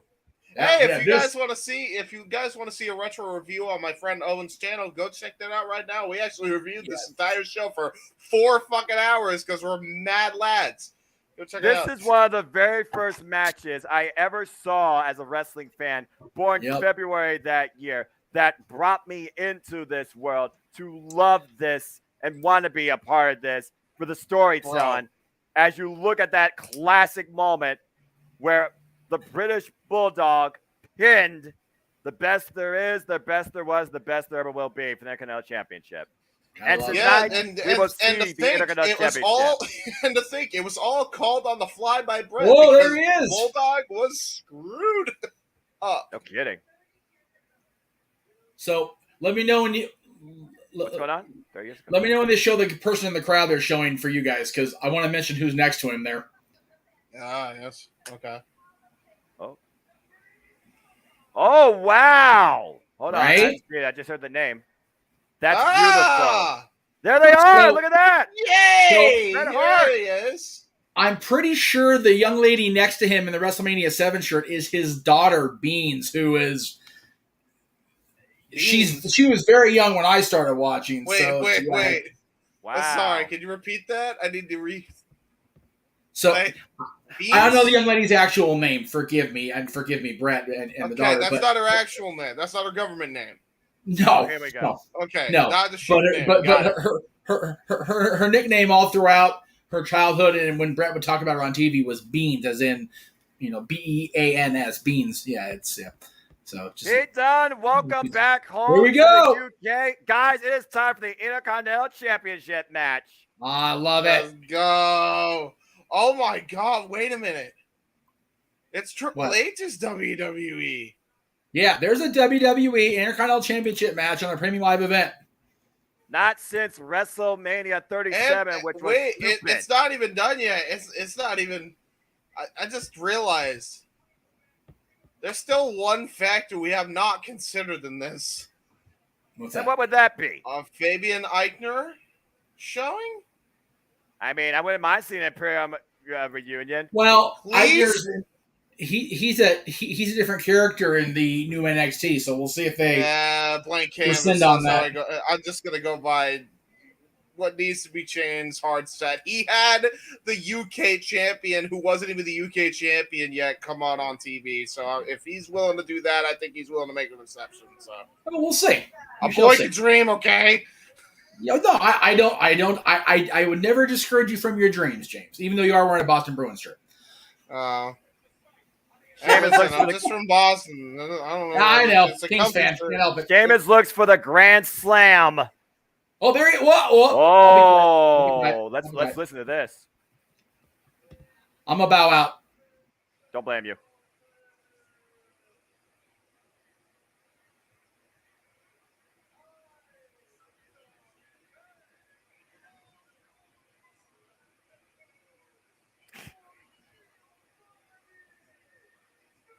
You got it, James. You got it.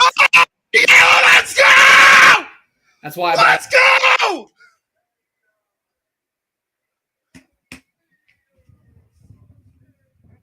Imperium.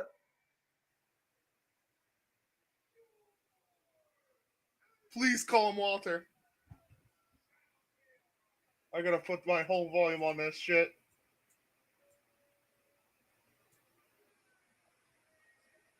Get-a-la. Say his name. Please say his name. Say it. Damn it. Oh. It's Walter to me. But I don't care, man.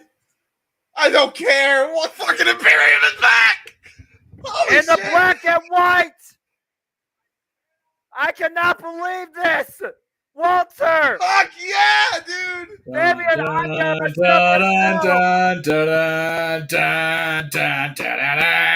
for Thank you. Triple H, damn it, get that feedback. But this is phenomenal. Oh, give a This damn. is going to be insane. Oh, I'm so happy. Yay. Oh, This my stream God. still fucking sucks. The boys are back in town. Oh, my God. And James officially has instantly approved this Triple H move. You've heard it here first. The Japanese It's never beautiful. Media.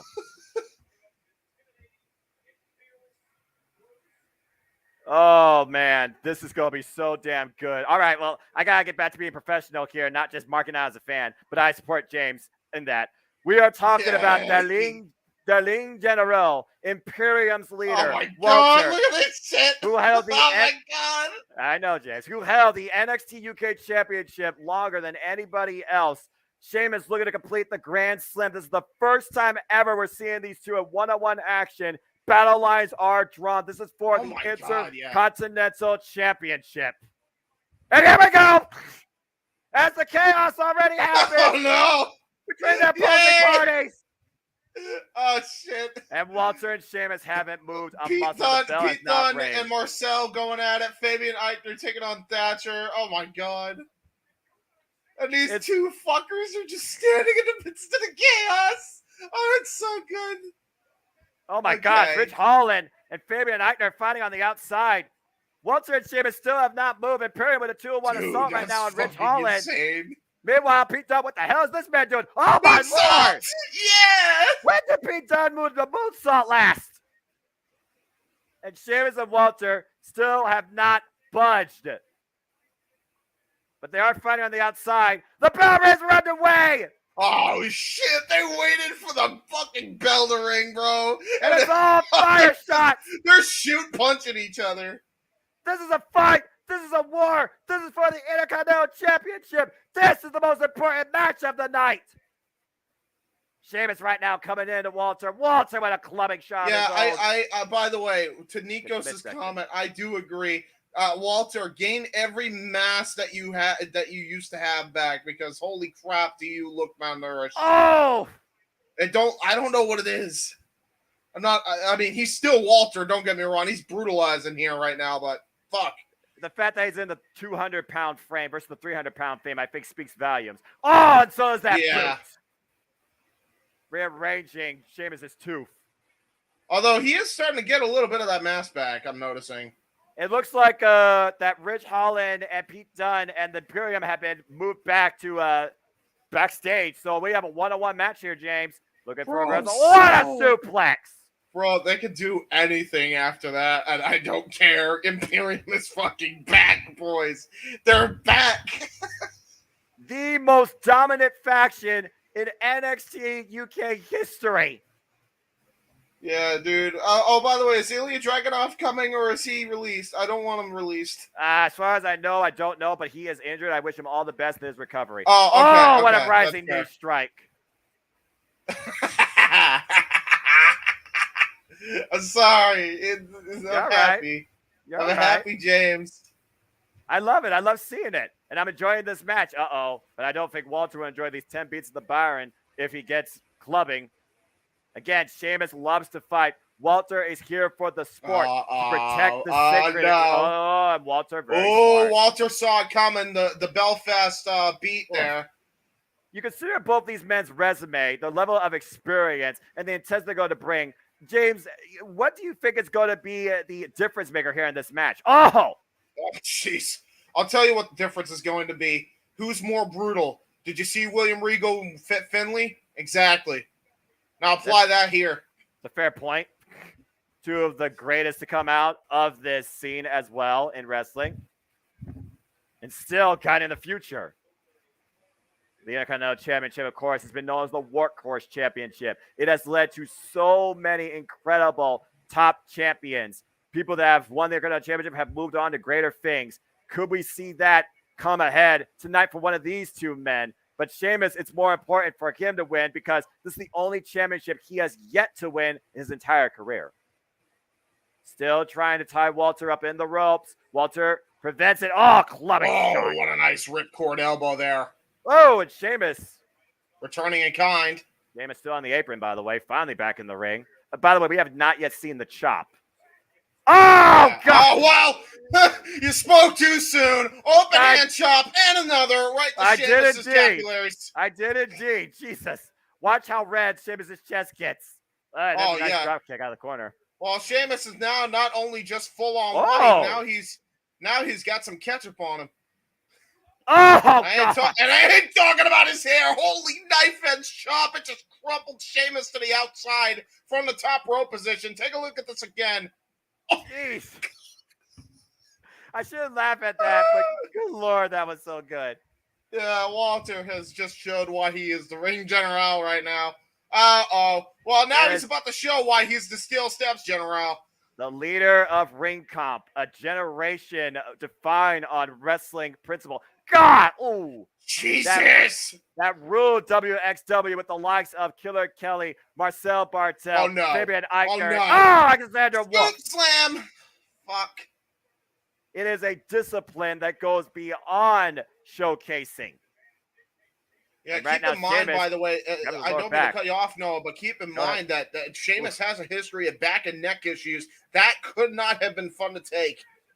That's a good point, too, and you wonder if Walter is going to exploit that here or if he's aware of that. We really haven't seen a cheek in Walter's armor. The only one that's been able to get the better of the Lean General most recently was Ilya Dragunov, and we saw what sort of physical feats it took. Can Sheamus dig that deep, if not deeper, to become a Canelo champion tonight? And meanwhile, chop in the corner again, and Sheamus, Sheamus is the guy that will never back down from a fight. Oh, man. These two are clubbering God. each other. Oh, another open hand chop, Big Show style. Sheamus just crumpled to his knees and a short range chop. It might as well be a clothesline. No, we'll see the clothesline if needed. Remember, it was literally here in Cardiff, NXT UK TakeOver. Tyler Bate and Walter had a 45-minute classic, and it took a clothesline that drove the air out of the building to put down the big, strong boy. Look at Sheamus. Look at Sheamus's chest here. Oh, my God. Sheamus still fighting from underneath. Yeah, no kidding. He's fighting from underneath. Look at his chest, man. And his shoulder as well is really screwed up. And what a boot! While he's on his knees, just smashes him with that 22-inch boot. Oh, no. Oh, God. Oh, and another chop. How is Sheamus going to breathe again after this? The answer is no. The answer is no. Oh, look at Walter with the chops and the forearm combination in the ropes. Sheamus is rocked. Yeah, I don't even know if Sheamus knows where the hell he is right now after that kick. Ooh. That kick caught him flush. Look at that. Right on the side of the temple. And he smashed his head off the mat on the way down. He is not all there, Noah. Oh, yeah. That's an accurate statement. Oh, God! And another big boot. Jesus. This is a decimation by Walter here. This is a demonstration of absolute dominance that only the Ligne General will show you. And now look at that. It looks like he's trying to go for some variation of an ankle lock, but now I'm going to try to turn it into the Boston Crab here, it looks like. Trying to go for the full rotation here. And gets it applied. Oh, right now, Sheamus in a horrible spot. Again, you talk about the work to the lower back. Full Boston Crab. But look at Sheamus keeping his body off the mat. Trying to alleviate some of the pressure. Crowd willing. Sheamus on. Can he make it to the ropes? Can he revert? Uh-oh. Oh, look at wow. This. What a transition. Shades of Samoa Joe right there. The Samoan submission machine just transitioning seamlessly into the STF here. And then just pulling on his hair here. I don't think he has it fully in, though. Look at Sheamus still fighting back. Biting! Yeah, Sheamus trying to pull a joint manipulation. Shades of his teammate there, Pete Dunne. Oh, God! Chop to the back. Well, stop that. The one that he didn't see coming, but he certainly felt. Look at Sheamus, man. Absolute devastation being demonstrated by Walter here tonight. Oh, my word.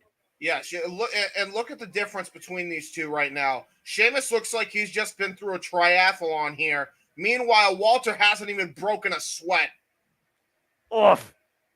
A clubbing shot, though. Sheamus still fighting back from underneath, trying to get back to his feet. And Walter still answering back. Both these men. Oh, ducks underneath. Oh!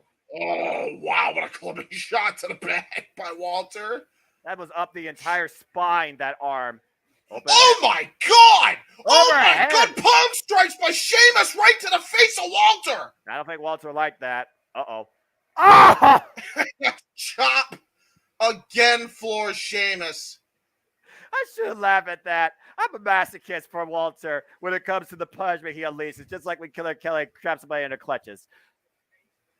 Look at Walter. Look at this, James. Look at the replay. God! Hey, listen, it's funny you mentioned that. She's a former Ringkoff member.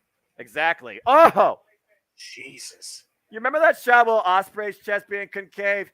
Walter might be trying to do that to Sheamus, and that replay was a close second. Yeah, by the time Walter's done with Sheamus's chest is going to look a lot like Kofi Kingston's. Oh my lord! Oh, and look at another Sheamus chop. though. But look at Sheamus. He has his arm behind his back. He's asking for this. Staring daggers at the champion. Oh, blocked the shot that time. Oh, shit. And Walter right now with the first moment of urgency in this match. And Sheamus trying to fight back. Here we go. Sheamus now, the Irish fighting spirit, alive and well in this man. Will Irish eyes be smiling come the end of this match? Will we see a new Intercontinental champion? And now we're going to the outside of the ring. And we've seen this spot before in our NXT. Well, maybe not this. Scoop slam on the another floor. Scoop slam. For a moment, James, I thought Walter was going to try and literally chop him against the announce table. We saw what happened in NXT. Yeah, you were kidding. Oh, my God. Watch out, Michael Cole. Someone use Byron Saxton as a weapon. Meanwhile, Sheamus, again, the referee checking on the fighter. I got to tell you right now, the mid-card has never looked healthier because these two are putting on one hell of a freaking brawl here. Oh, there goes Sheamus. Sheamus smashing Walter's head onto the turnbuckle, and here we go. It looks like we might get the Belfast count here. 1, 2, all of them, and on the announce table, by the way, James, botch. Oh, only 4 of them, though. Walter able to escape. We got 6. I think 6. One might have landed on the back of Walter's head, and now Sheamus is making a comeback here. And Walter has rocked off of that, and now Walter is on the apron. Look at Sheamus's chest. I'm just saying. And look at Sheamus, though. He loves this. He thrives off this. And you might actually get the 10 this time, James. Clubbing shots to the chest. Oh, now Walter's chest showing some color here. Concaving the chest cavity of the Intercontinental Champion. He got 11 shots in. Walter tried to escape, and now he's trying to catch a breather here for the first time in this matchup. We know that both these men have cardio for days on end. And now we're going to the outside, into the WWE Universe almost. Well, and now on the barricade. Oh, no. That was a bad mistake there, Walter. Oh, wait a minute. He was trying to get a snapmare takeover, but that was not happening with Sheamus. Oh, my gosh. This shit is still going. Almighty Christ. I think that was about 15 shots with the Belfast beats. Well, I guess that's what can happen when you got a 10 count versus a 5 count. And now Walter for the first time in a vulnerable state this match. And I can't believe I just said that. And now Sheamus looking perhaps to go for a top rope maneuver here. Oh, diving knee strike. And Sheamus is feeling it. When's the last time you've actually seen Sheamus do a maneuver like that? I don't think I've ever seen him do that. It's been a long time, I'll tell you that much. But this just goes to show the fight, the passion, the demonstration, the drive to be Intercontinental Champion here tonight. Take a look at the replay here. Watch that knee. Watch the impact. Watch where it lands. Oh, man. That was right to the side of the head, too. That really caught him flush.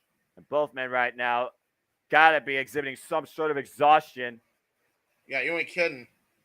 Yo, now it looks like he's trying to go for white noise here. White noise attempt and a clubbing shot right to the lower back by Walter.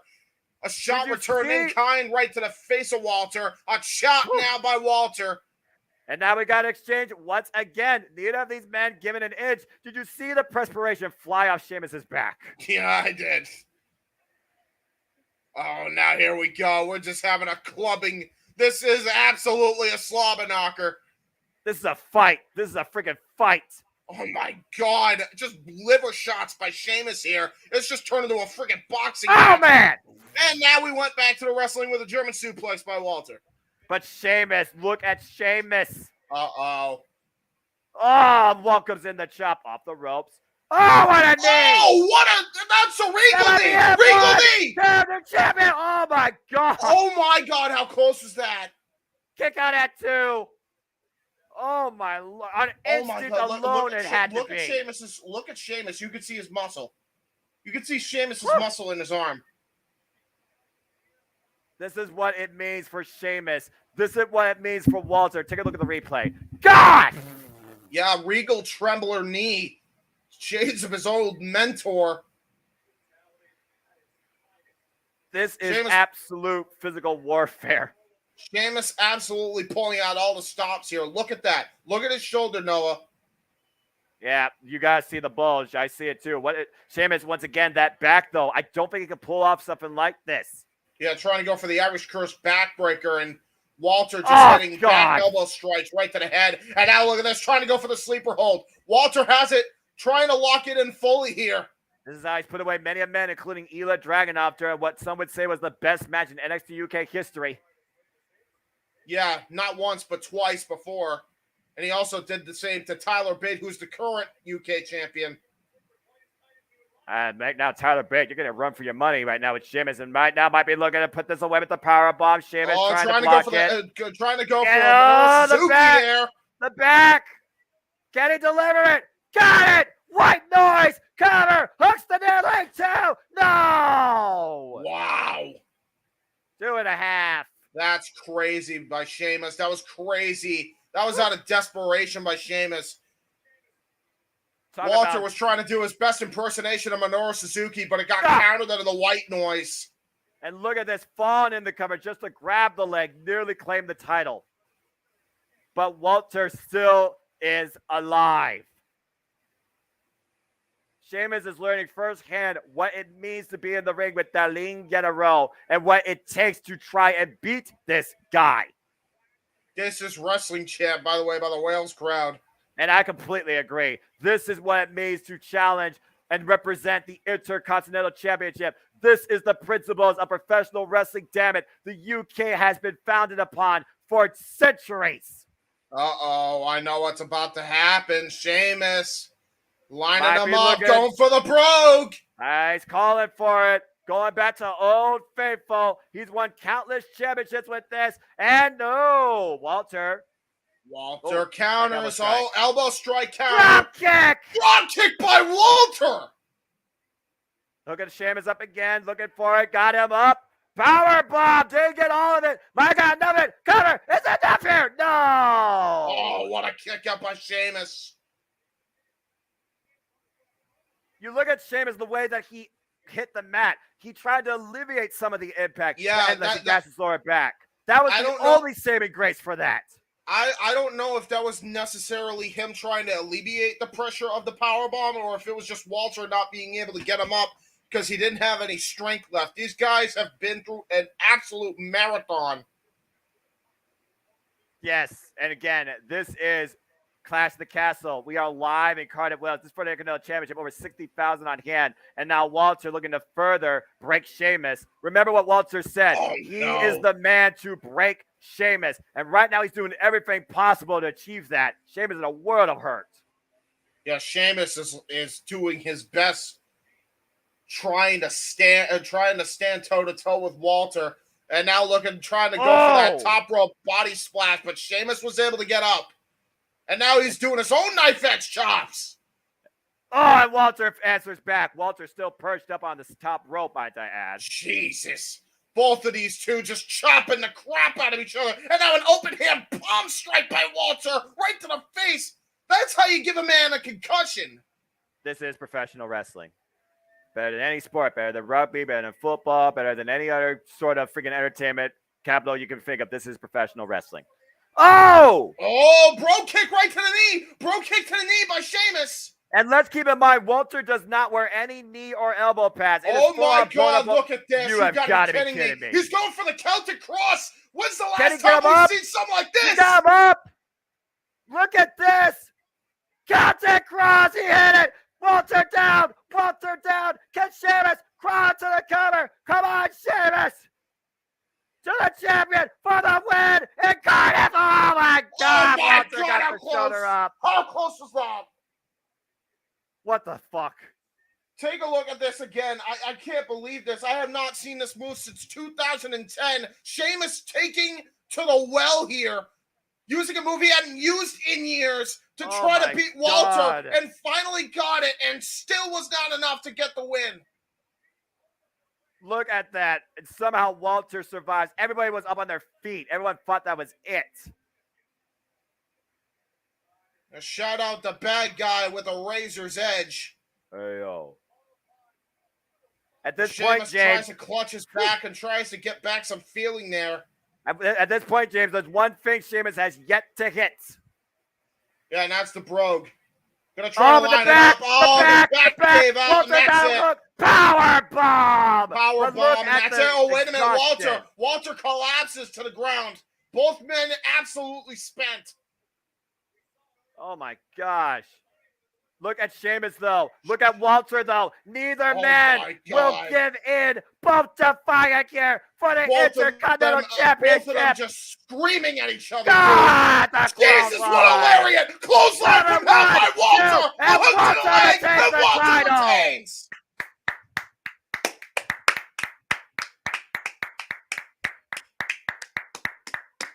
Wow.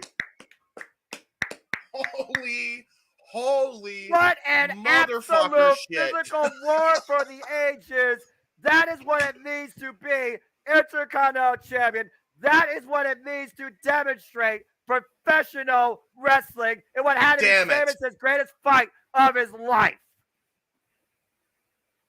If that didn't earn Walter respect, I don't know what the hell does.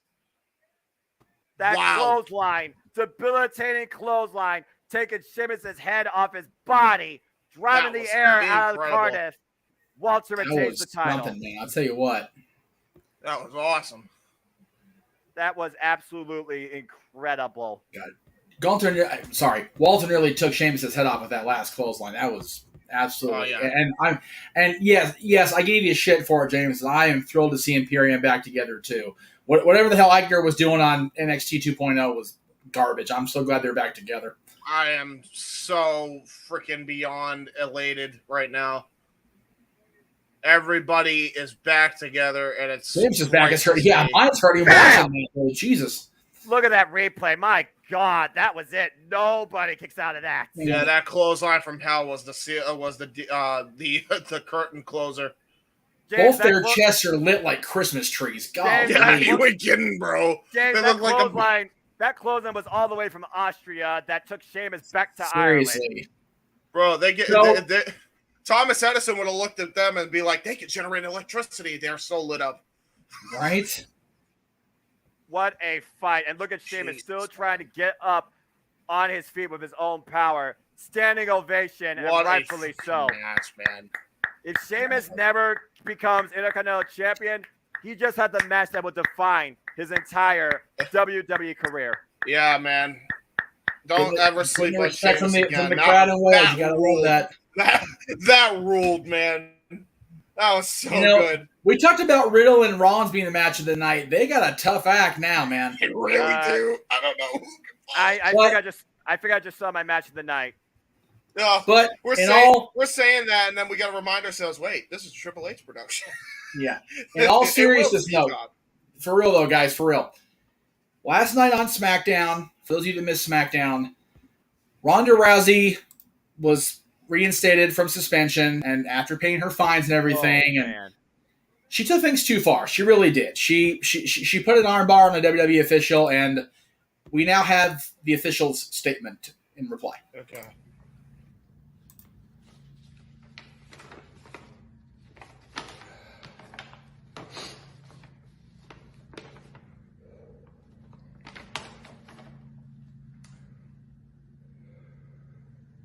Y'all know me, still the same OG, but I've been low-key.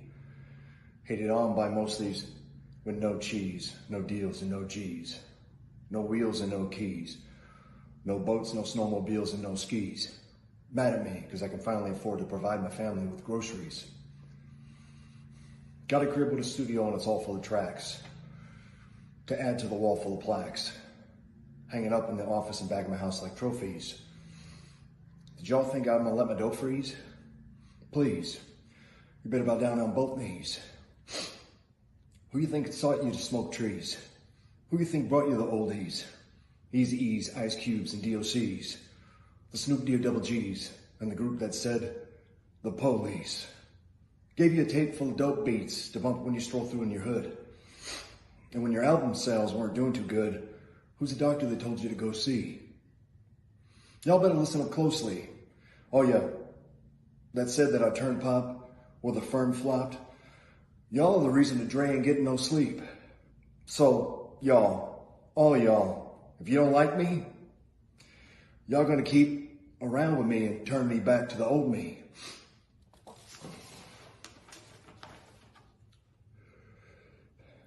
Nowadays, everybody want to talk like they got something to say, but nothing comes out when they move their lips, just a bunch of gibberish and act like they forgot about Dre. And in closing, so what do you say to somebody you hate, or anyone trying to bring trouble your way? Want to resolve things in a bloodier way? Study a tape of NWA. What the fuck? What? Huh? What?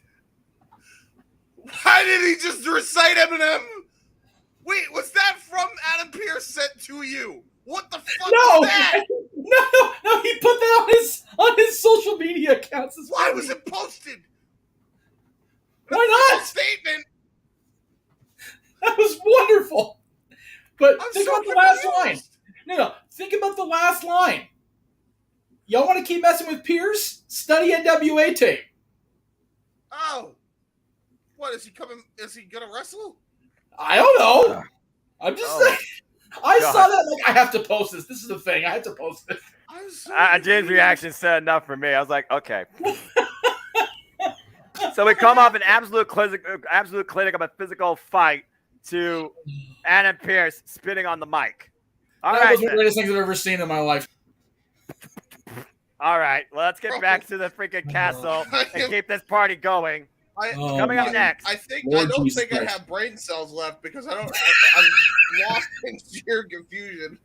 Well, at least you have a brain. Hopefully, Liv Morgan will still have her arms intact. It's time for the SmackDown Women's Championship. Liv Morgan defending against Kick Shayna her Baszler. fucking ass. What? Jesus Christ. Sorry. Oh my I god! know I've said a lot of F-bombs tonight. I just don't want What to you run away. have? You've been worse than you've ever been today, and you're in a good mood, which is the scary part. Yeah. Well, that's a good thing. If I'm saying the F word in the happy tone, that means it's a good day. Oh. I watched that thing like during the kickoff match. I'm like, I have to post this video. I have to post this video. What the? I don't even know what my reaction was like in real time. I have to go back and watch. Oh, I can't wait. I to go was back and watching watch you. that. You're sitting there with your piercing going. You see your whole face is. What the hell is happening right now? Bro, I thought it was an official statement from like Ronda Rousey, and so I'm like trying to listen in, and I'm like, why is she trying to like rap like she's Slim Shady? And then it's just forgot about Dre. It's just reciting lyrics about forgot about Dre. And I'm like, huh?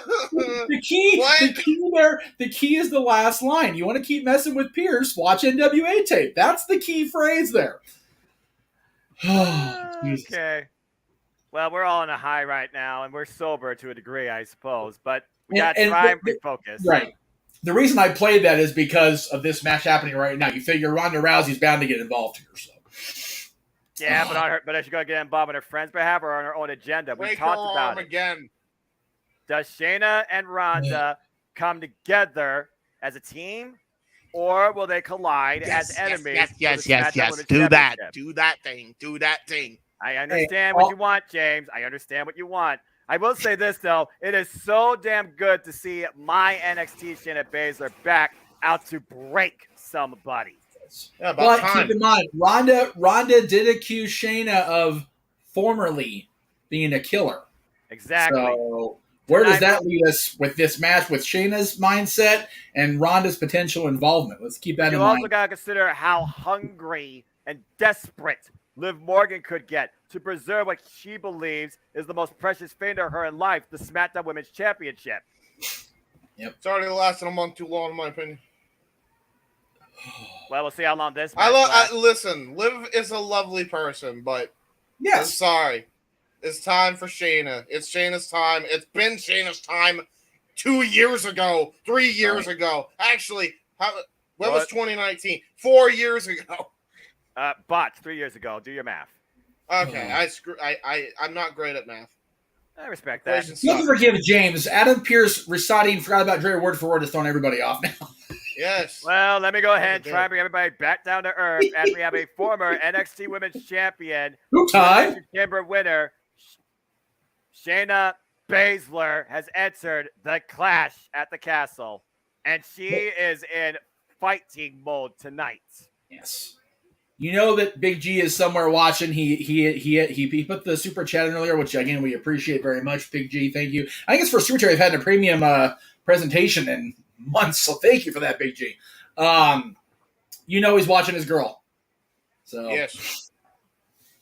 You know, I usually say break a leg when it comes to this type of stuff, but for Shayna Baszler, I'm No. going to say break an arm. No, don't break anything. Let people Right. survive intact, title or No. not. We need to see No. people on this shelf. No, for this is professional wrestling. This is supposed to be a fight. She's an MMA fighter. She's supposed to break limbs. She's supposed to take the title tonight. I want to see bones crushed. I just saw chest caved in. I'm a masochist, damn it. Well, there you go. In kayfabe, break her arm. Outside of that, please don't actually break her arm. Well, I mean, that's bad. who's out to actually legitimately? It's bad, Shayna. Don't do that. Bad, Shayna. Oh, well, there you go. There you see Leon Edwards at ringside, as well as they didn't put his name graphic on there. Tyson Fury sitting there next to him. So It says gambling from Jeff Kingston. What are y'all laughing about? Breathe, James. Breathe, dude. Your freaking voice is in chipmunk mode there. Oh, there's Leon Edwards. Yeah, I see him now. UFC champion. Why did they do that? Why not? Why did they just be like, hey, you have a gambling problem? Go seek help. Sponsored by DraftKings. What? DraftKings is internationally sponsored. Let's just put it out there. That's right. Okay. Well, we talk about living in the moment. Here's Liv's greatest moment to date. Is it going to be one that she's going to be happy to look back on? Well, she's clearly the babyface. She's wearing all white. She's clearly the babyface here. Wait, hold on. Wait, what? Wasn't it the other arm? I'm sorry, what were you trying to say? No, it was always the right arm. Was it? Mm-hmm. Yes, it was. She was always grabbing that right arm. My brain cells are yeah, very your brain has definitely been broken groggy. between Imperium returning and Jeff showing that. I don't know if you're going to make it for the rest of the night. Or day, excuse me. Is it day? It's Well, day? Here, see sunlight. It's amazing. You know, you really There's should. a light. I like light. All right, boys. Have fun with this one. Liv Morgan, of course, winning the SmackDown Women's Championship back at Hush Money in the Bank, winning Money in the Bank, pinning Ronda Rousey, surviving against her at SummerSlam, where she practically nearly lost a limb in the process. And now Shayna Baszler has claimed number one contendership and looks to break Liv Morgan tonight. I mean, Shayna Baszler, Liv's nightmare. I do got to say, Liv is great on the eyes, but it ain't going to last long. Well, we're going to find out. Shayna Baszler. Why does she have like a utility belt that's not a utility belt? You realize that she likes superheroes and Star Wars, right? but she's at least have the belt as like an attire piece. Yeah, well, that's not going to happen. I'm not sure what the gear actually is based off of. I like it though. Flash maybe? Maybe. I don't know. We'll maybe Flash knee strike. We've already seen those tonight. So as we know, Liv Morgan's been preparing for this match, training apparently with Leon Edwards, or getting some sort of advice, because we all know the MMA background that Shayna Baszler has as well. Again, Shayna Baszler loves to go for legs. She has the coquina clutch, and don't think she will exploit that arm. And if even her limbs get popped out of the socket per se, Shayna Baszler has ways to pop them back into place. We've seen it before in NXT, when she once took on Ember Moon for the NXT Women's Championship. Bell rings were underway. Oh, boy. Liv Morgan, what are you feeling internally as we look at your face? Continental tie up. And already going for the arm, looking for the roll-up. And right now, blocks the kick. Shayna Baszler. Coquina clutch immediately. Oh, my God. No. Cover the roll-up, too. She was able to roll up into a pin. And look at Liv going for heck? Liv. Again, look at Baszler. Not even she wasn't even phased by a woman about to try to choke her out. Looking for a roll through the Marty Straw, 2. Huh. What the hell? Shayna Liv is able to roll her up? Okay. So Liv has definitely been putting in some work. And Shayna, I feel, even humors that. But again, right now, stalemate. We don't really know Liv Morgan for much of a technical background, which could be the weakness in this match. Meanwhile, looking for the nice. Hurricane Rana. Okay. Drop kick. Drop kick. Okay. Again, you gotta think about also what Shayna Baszler heard from Ronda Rousey. Oh, drop kick to the back. Is the pressure on Shayna tonight? I would imagine so. Knee strike, lifting knee strike. She's actually taking it to the Queen of Spades here. Much more than Ronda Rousey, and that's really saying something. And meanwhile, Liv Morgan up on the second rope, grabs the arm. What is she looking for here? No way. Liv. She's trying to go for the arm drag. Lucha drag. No! And there goes the arm. The left arm, though. Wait. It was the left arm. And right now, Shayna Baszler literally is like, is that all you got? Yeah, she's mocking her taunt now on the ropes. And she has her target as she hammerlocks the left arm. Might be looking to send Liv Morgan into the steel ring steps on the barricade. Oh! Oh, my God. Yeah, there it goes. She's not good. This is the dangerous, methodical approach that the Queen of Spades exemplifies inside the ring. Cover, hooks the near leg. Liv Morgan lifts the shoulder up. Not by much, though. Oh, God. Yeah, just hammer fist to that bad arm. Why not? Well, I mean, ground and pound position, taking the mount. You do what you have to do. And we saw Shayna Baszler nearly take this arm on Friday Night SmackDown. Now the title's on the line. Don't think she won't try and do it here tonight. Look at this. Oh, my God. Wrenching the arm. Oh, my. Twisting it. Oh, my God. Ooh, no. Oh, no. I thought I would be happy, but now I'm just kind of sad and you realize and that this is the Shayna Baszler that everyone fears. And right now, Liv Morgan trying to fight back, just trying to get feeling back in that left arm. Yeah, her arm is, I think, got a socket at this point. I'd be shocked if she could fight back. Okay, deals a roll through. Oh! And, clothesline. Cover by Shayna, too. Liv gets the shoulder up again, but not with a lot of power behind it. Yeah, and it was on a good shoulder, too, but that really hurt her bad shoulder trying to move out of it. Well, she does 3 good working limbs. She tried to use her legs earlier, but once again, Shayna Baszler with the dominant position, working the left arm again, twisting the wrist, twisting the arm. Probably taking shades of Pete Dunne. She's channeling her own bruiserweight with the joint manipulation. Yeah, except she's not manipulating the hand. She's manipulating the entire arm. And a suplex! Yeah, it's a German.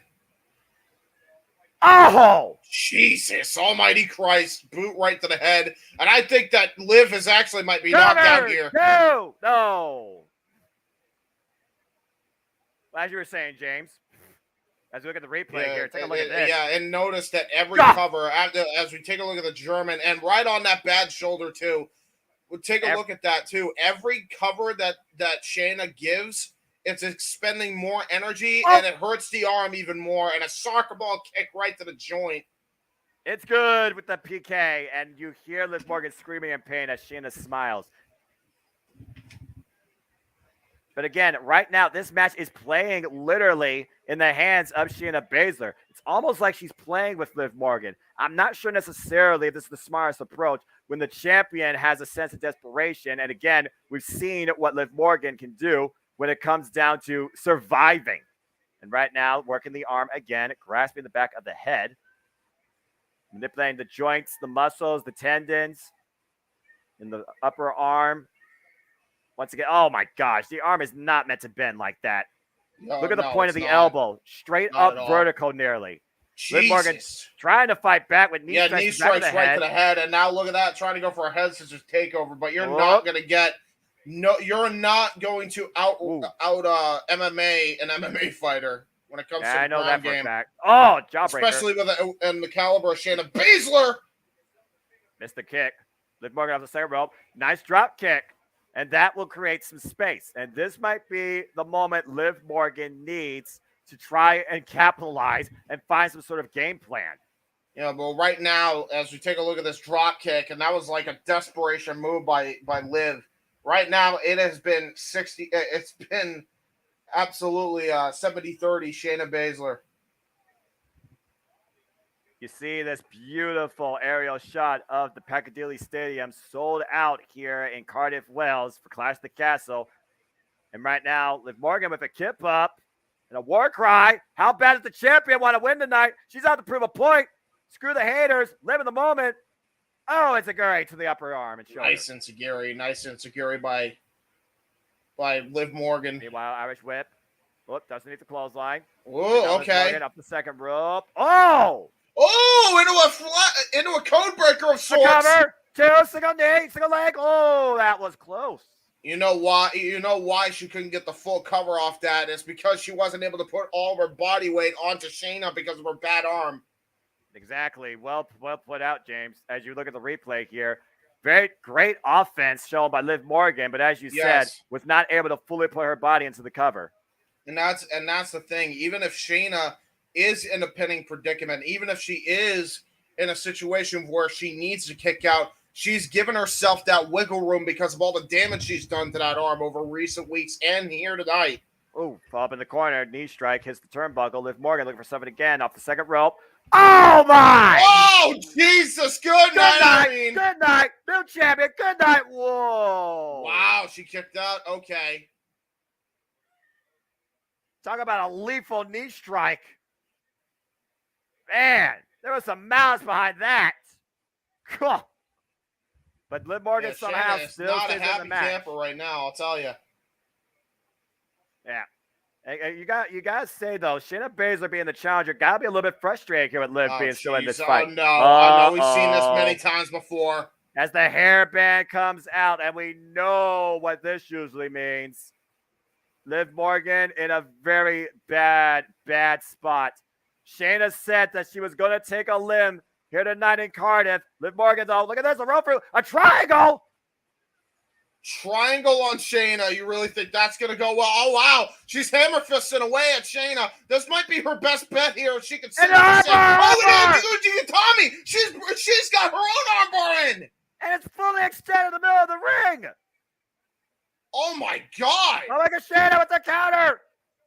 Yeah, that's just MMA instinct, trying to get the pressure onto the shoulders, really. So that's not only in wrestling, but MMA, too. But look at Shayna. Like that. Look how wide she is. She grasps the wrist. Yeah, exactly. That's what she needs to do right now. And up, like shoulders down. Oh, no. Oh, there goes that arm. Stomping all over it. Now she's pissed. Oh, God. Gut wrench, tilt-the-world slam. Oh, Cinderella man just saw midnight. Recover. Two. Oh. Where the hell is Liv right now? I don't know, but somehow she is still SmackDown Women's Champion. Take a look at the replay here. This shot. She's in the seventh ether right next to a Dunley's. In other words, she's nowhere near her brain right now. Where's her mind? Someone tell me. Meanwhile, Shayna Baszler, moment of desperation on both halves here. Liv Morgan proving a lot here tonight against definitely a former MMA fighter. Really hanging, trying to challenge Shayna Baszler at her own game. And meanwhile, Liv Morgan being pushed to that was just insult. To Shayna Baszler with this palm strike. What the hell? And once again, going back to that arm. Looking for maybe Kimura or key lock. Oh, no. She's trying to go for a key lock suplex from the top rope here. That could be absolutely catastrophic for Liv Morgan. Trying to get out of that predicament here. And now she's using her own arm, her own injured arm, just smashing her into the turnbuckle face first. Smart by Liv Morgan there. Again, Liv Morgan, aware of her environment, showing a lot of innovation. Step up on the second rope, taking her over. Trying to go for sunset foot power. Got it! She got it! She got it! High back two! Oh! Oh no! Into the Queen Slayer here. Into the Kirifuda clutch. Yeah, you're right. Sorry, Kirifuda, different name. And look at this, though. Transition back into a single armbar with a bad arm here. Liv Morgan, though, trying to reverse the pressure. Shoulders down, roll up into the ropes. Wow. What Morgan is showing a lot more than I even was giving her credit for. I got to give her credit here. She's hanging in this. What an effort. What a test of fortitude by the champion being demonstrated here tonight. Shayna Baszler, though, even with one bad arm, still very dangerous. Coming back to life, looking for the clutch again. Can he get it down? Wait, shoulders down! Shoulders down! Whoa, almost got my caught. God, she almost got the 3 count on that. That was a 2.9. Oh! Into another single leg knee buster. Oblivion! Oh my God! The cover 1, 2, Liv Morgan did it! Holy shit!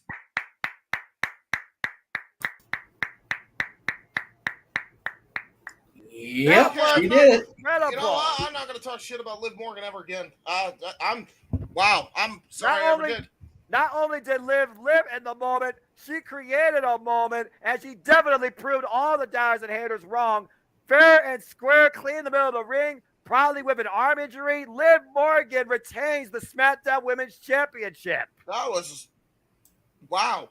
That was tremendous. She just had, it really just came down to smart wrestling. That's what it was. She knew how to wrestle. That's the thing. And she got the win. 1, 2, 3, clean in the middle of the ring. You forget that Liv, you just do. I don't know what it is. Every time you see a Liv Morgan just come out there, you think, oh, she's another pretty face. And then you see her wrestle, and then you forget how good she actually can be. Sounds like you're talking about Mandy Rose. Sounds like you're talking about Trish Stratus. Sounds like you're talking about... Yeah, probably. Just saying. Hey, listen. You can't blame me, okay? Is that... No, I'm not. I'm just saying what I know. In this case, Undertaker's wrong. Perception is not reality here. I guess not. That's very true. Perception well, anyway, congratulations. sucks. Congratulations, Liv Morgan. What an incredible match. Yep. Hi, Paul. I got a moment to breathe. Hello. Paul Heyman is shown on the screen. This is our usual superstar spotlight that happens in between every match that makes these shows feel longer than they should be, but I digress. Right, Jesus. Thank you, AEW, that don't do that.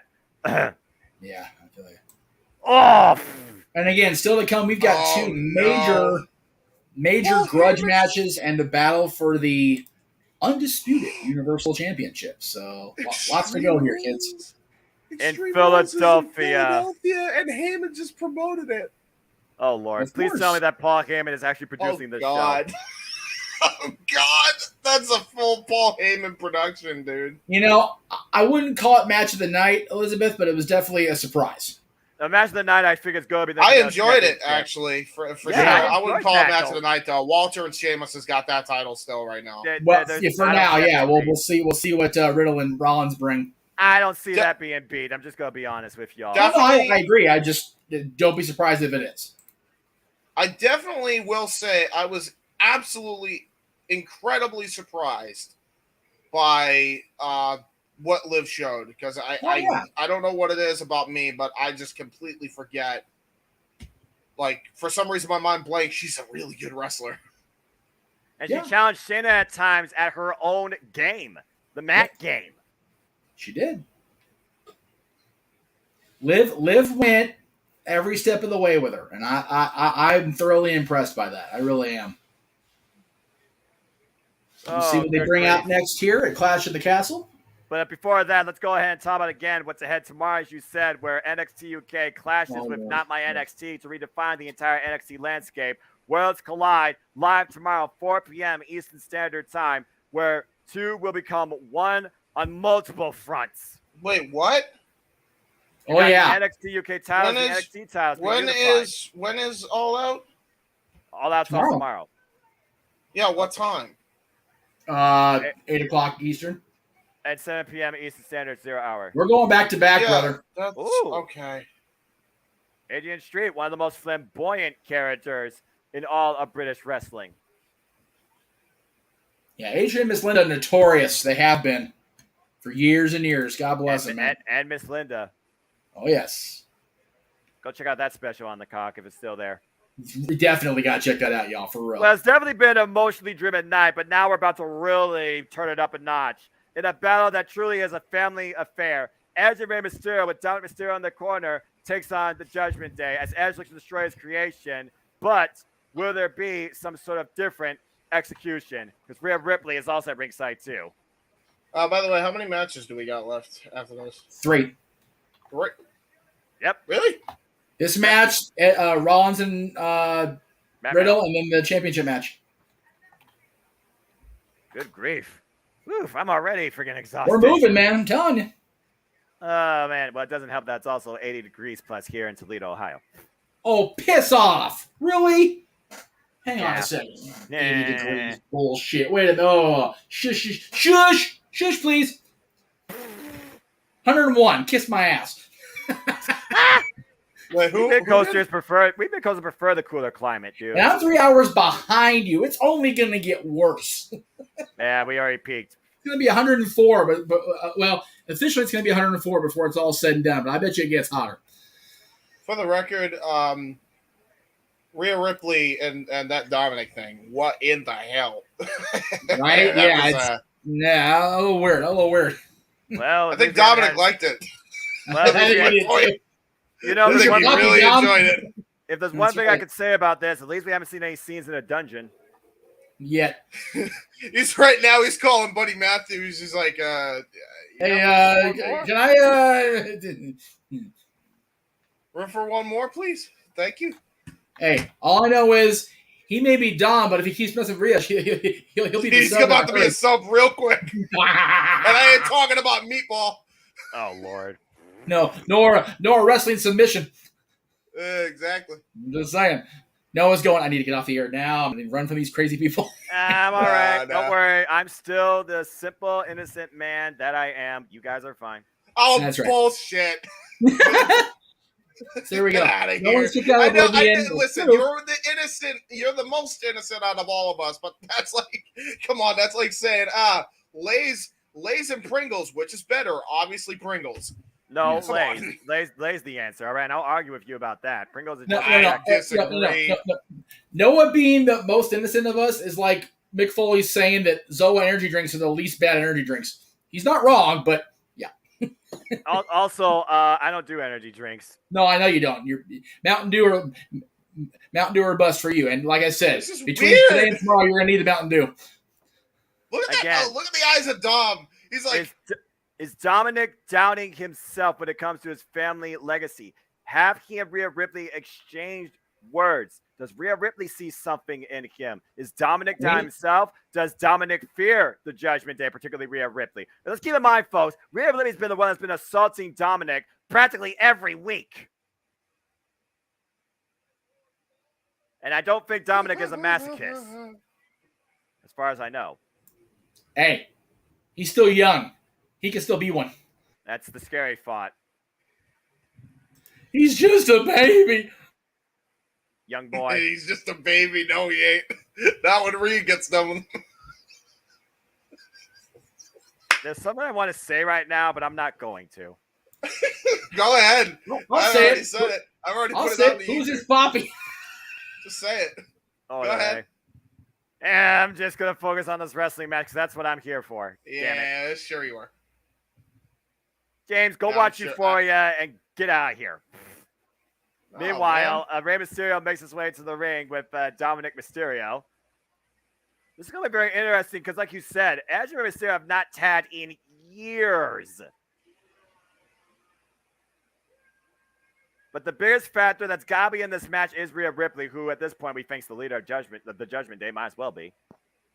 And I wonder if she's going to carry out her brand of decision making. I forget what is she known as, the executioner? Not executioner. What is she known as in the Judgment Day? That's some stupid sub role. I can't. He's the figure it out. poppy now. I'll tell you what. If she comes out on the shirt, then I'll believe it. She's known now as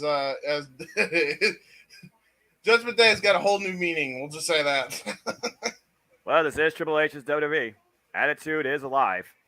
Did anybody ever see ever see that clip of poor like Buddy Matthews and like Rhea on stream, and Rhea's just bragging about how well endowed Buddy Matthews is, and Buddy Matthews is just like, please stop.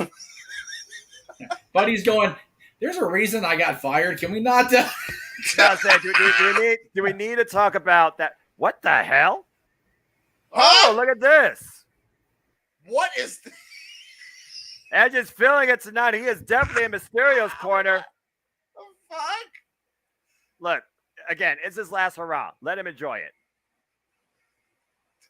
Dude, it's like if the Conquistador fused with the devil, and then I mean, to be fair, he did rise out. Edge is the Conquistador. I understood that reference.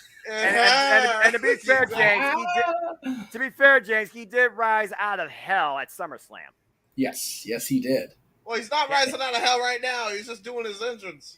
With steam, by the way. You can't do pyro inside this building. No. Why? Different ordinances. So in other words, if you do pyro, the whole place might go in flames. Okay, gotcha. No, if you do pyro, the fire marshal will shut you down. Yes, exactly. Oh, that's bullshit. Dude, it's a different region. Different region.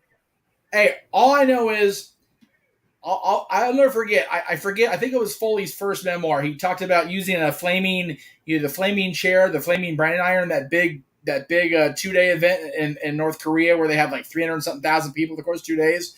And Foley realized after the fact that using a fire chair could have shut down the most attended wrestling show in history, and it would have been all Cactus Jack's fault. So why are you taking the mask off and not wearing it, bruh? Well, because he's a Hall of Famer and he's old and needs to see. And also, you gotta have the freaking psychotic look if he goes for that spear. Right? Yeah, that's true. That's fair. Yeah, he's all giddy, Adam's back in Europe now, but when comes time for the spear, you got to go Edge mode. All right, here we go. Jessica Carr, our official for this match. Poor lady. And Michael Cole on his phone. I hope they still have the Alter Bridge theme for the Judgment Day as well. Well, yeah, they do because it's a badass thing. So that theme rules. Well, we'll see if I don't know. I think Finn Balor comes out with a different theme now. Last I heard, so we'll see. Oh yeah, that first bot. Yay! Bot. By the way, James, you think you know me? You never knew me at all. I didn't see it. You never did. Exactly. Uh-oh.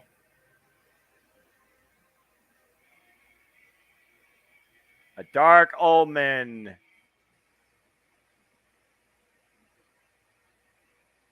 A storm of epic proportions. So is Rhea just a manager at this point, or what's going on with her? I would say yes, because she has not been physically involved in a match. I don't know if she's fully medically cleared. Either way, the Judgment Day is defined by Rhea Ripley. Oh, yeah. And here they are.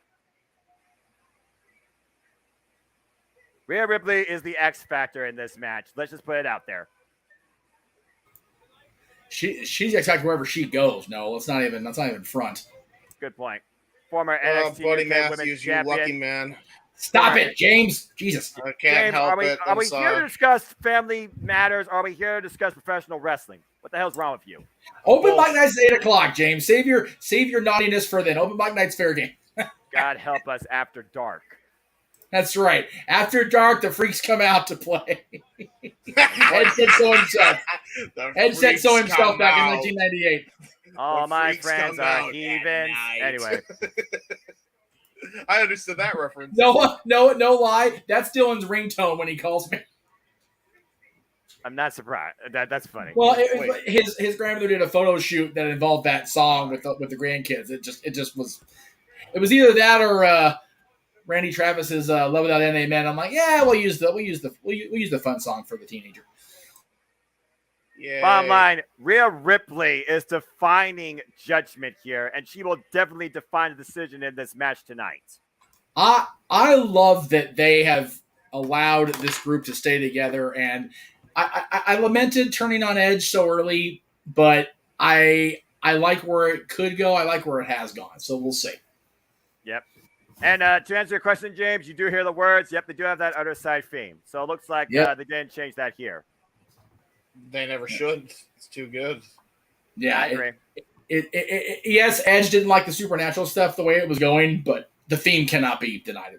Those guys are awesome. Well, I mean, there hasn't really been any supernatural shit. Well, but that was the implication at first. That's why Edge bounced on it. Anyway, have fun, Cole. All right, well, here we go. I'm not really sure what to think right now with the 4 in the ring. I'm more so focused on the connection, it seems, with Dominic Mysterio and Rhea Ripley. We're going to have to really watch Dominic here and see where his heart stands, where his eyes do too, and how much Rhea Ripley might play distraction. Wait, I love how Rey Mysterio just has a freaking logo on his mask that just says straight up mask. Okay, that's just subtle. If you don't know, this is a mask. Celebrations are underway. Rey Mysterio and Finn Balor kicking us off. And I love it. Finn Balor and Rey Mysterio, yes please. Recently, these two had a one-on-one match on Monday Night Raw, and Finn Balor, of course, won after Dominic Mysterio was once again assaulted by Rhea Ripley. And Balor right now, being the forward aggressor, driving Rey Mysterio into the corner, clubbing shots to the midsection. Liver shots there by Finn Balor and a knife edge chop. Balor showing the aggression early on here. For the record, we also have to put this in perspective as well as Rey Mysterio. Actually, I might want to hold off on the history lesson between these two because I think it might be getting quick in a hurry. But I mean, this is Rey Mysterio and Finn Balor we're talking about. Finn Balor, former IWGP Junior Heavyweight Champion, former Universal, former NXT Champion, former Intercontinental Champion. Rey Mysterio, big gold belt winner, former Intercontinental Champion as well, former United States Champion. Both these men are heavily successful in this company. And the first time these two actually, there's the kick. There's the Mysterio kick. The first time these two actually met was back in the 2018 Royal Rumble in that epic six-way affair. By the end of the Rumble, nice Hurricane Rana, Tierra's takeover by Rey Mysterio. That's funny you make that up. It's the then versus the now. And you can really say that's a lot of the Judgment Day as a whole. You think about what Edge was trying to do with this mountain of omnipotence or whatever, creating the Judgment Day, trying to bring up the likes of Damian Priest and Rhea Ripley, who then, for all we know, into business for themselves, whether now it's Finn Balor or Rhea Ripley as the executioner of this move to a degree. Edge right now is kind of like the breaking point, the bridge point between both the past and the future here in the present, with several of these people here in the ring. And Dominic, for that matter, on the outside. And speaking of which, Edge and Damian Priest about to renew hostilities. Recently, these two went one-on-one. Oh, my God. Jesus almighty Christ. Well, that just woke Edge up. Yeah, you think? He just punched him, socked him again right in the mouth. And now the liver shots by Damian Priest, a headbutt to follow.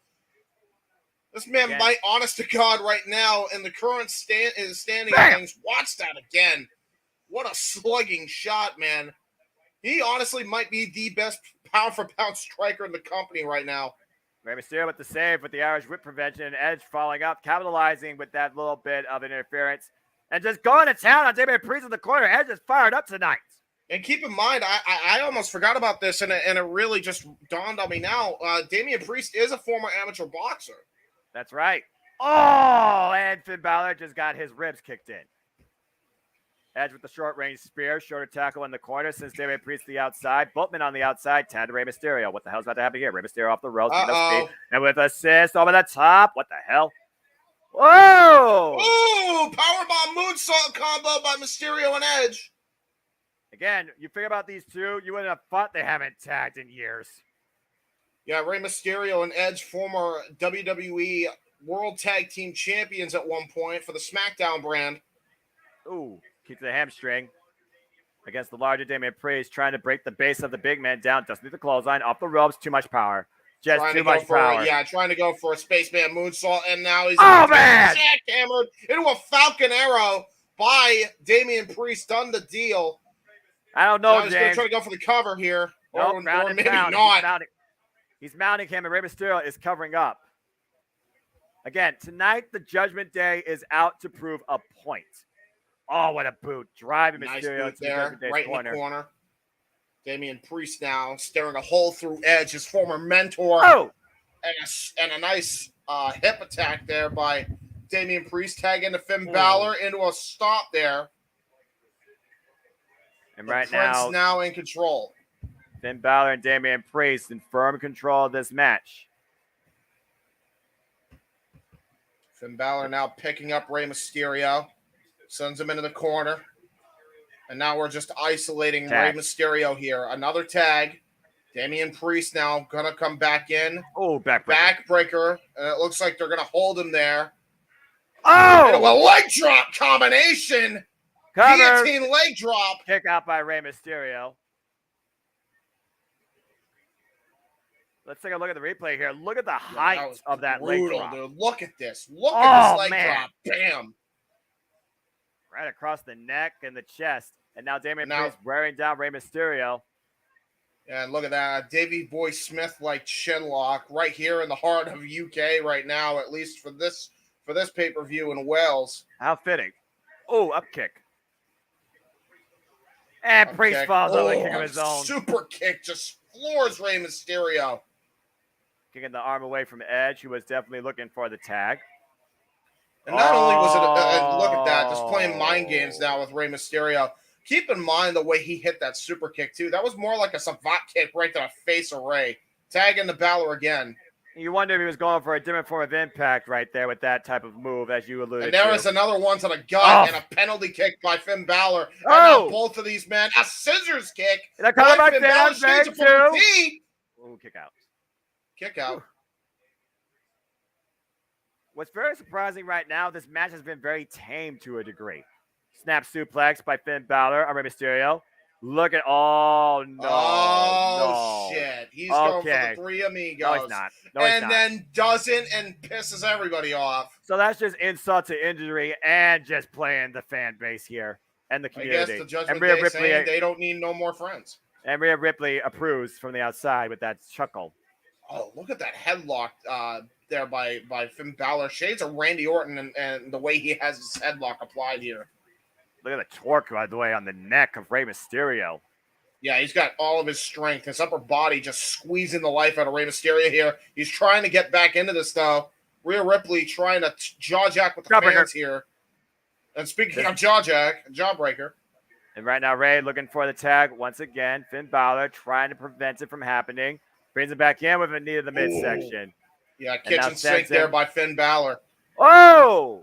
Ooh, nice drop kick right to the knee, sending Finn Balor into the bottom turnbuckle, or rather the second turnbuckle. Rey Mysterio, the smallest big man in WWE you never count out. And there's your proof right there as he looks for the tab of Finn Balor. Great awareness. Picks the ankle, trying to hang on to Rey. Oh, but catches it as a good. Had to Damian Priest, though. And a cheap shot to Edge. Nice boot by Damian Priest now. Ooh. Going to try to punish Rey Mysterio here as he tries to go to the outside. Referee trying to stop him. And right now, Damian Priest might be distracting the official. Look at Finn Balor. Look at Finn Balor. Look at Finn Balor. Oh, wait a minute. Rey Mysterio sending Finn Balor onto the concrete. And Rey Mysterio might be looking to continue the offense. What the hell is he thinking here? Uh-oh. Watch Damian Priest. What the world? Jesus almighty Christ. You got to be kidding me. Oh, no. The agility of Damian Priest is scary. And this might even be, this is just about terrifying. No. Well. Right in the oh, no, my Martinez. Yeah. Whoa, ouch. On the barricade, not the top rope. That makes it even worse. And right now, Rhea Ripley realizes right now what the match looks like. Edge is ready for the tag. Rey Mysterio crawling back into the ring.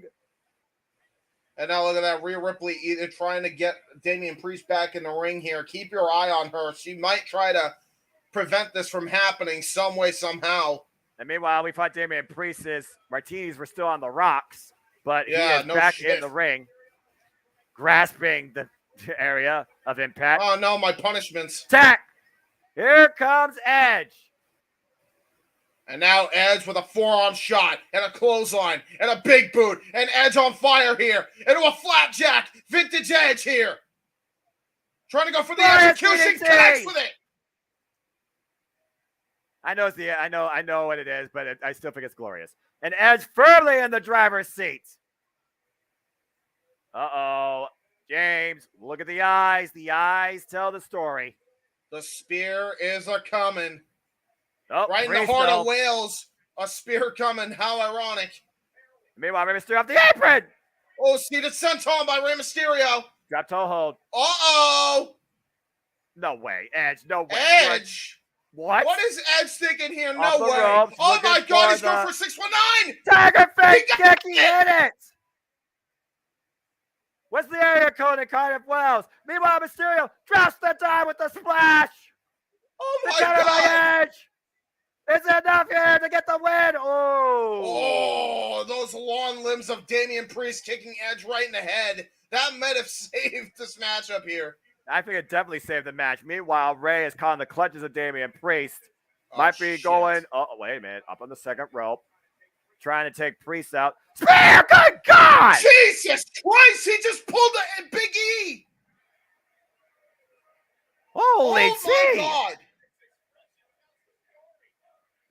Yeah, the crowd definitely. Take a look at the replay. You called it, James. Look at that. That is a spear Jesus, dude. in between the ropes to the midsection of Damian Priest. You know, for a Both guy men that out. has bad, that's had neck issues Oh. in the past, that's wrong. And there's Rey Mysterio. Speaking of people that have had injuries, he just got sent to the outside. Belly first, might I add. And right now, Jawbreaker there by Edge. Edge in Stung that off the position, ropes. position. Sling blade!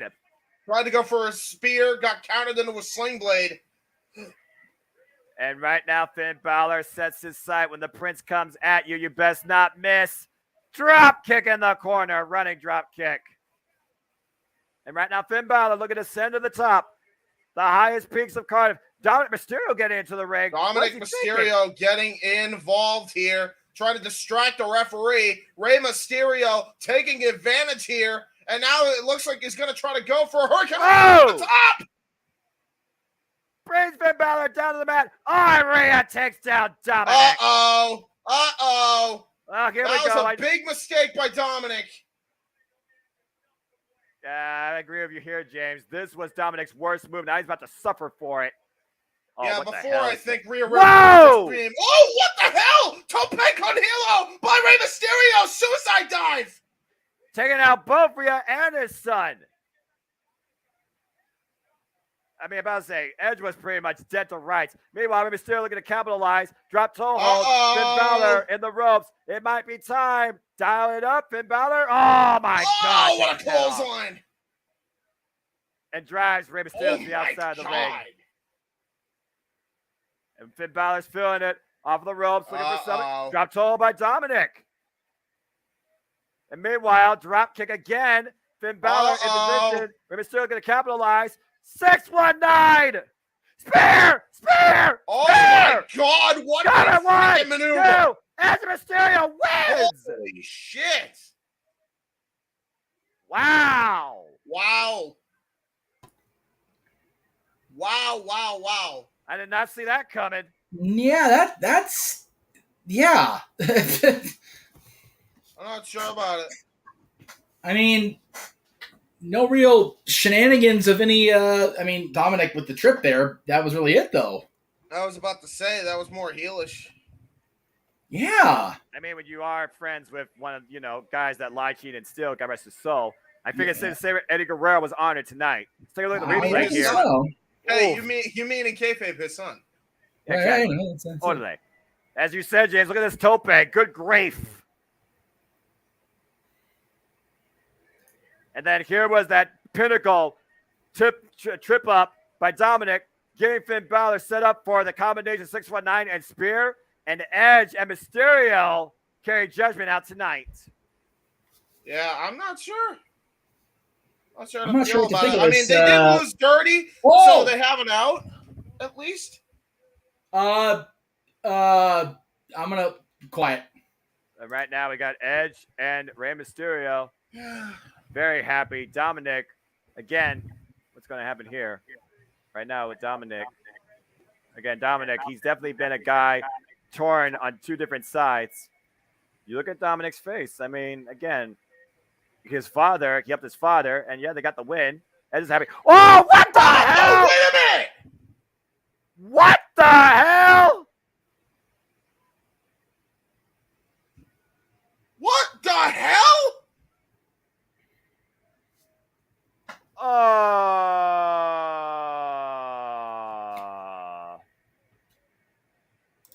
I'm not sure what to make out of this. I understand how family is, but how close is family? Oh my God! my God! Dominic just clotheslined the hell out of Ray. What the hell are you doing?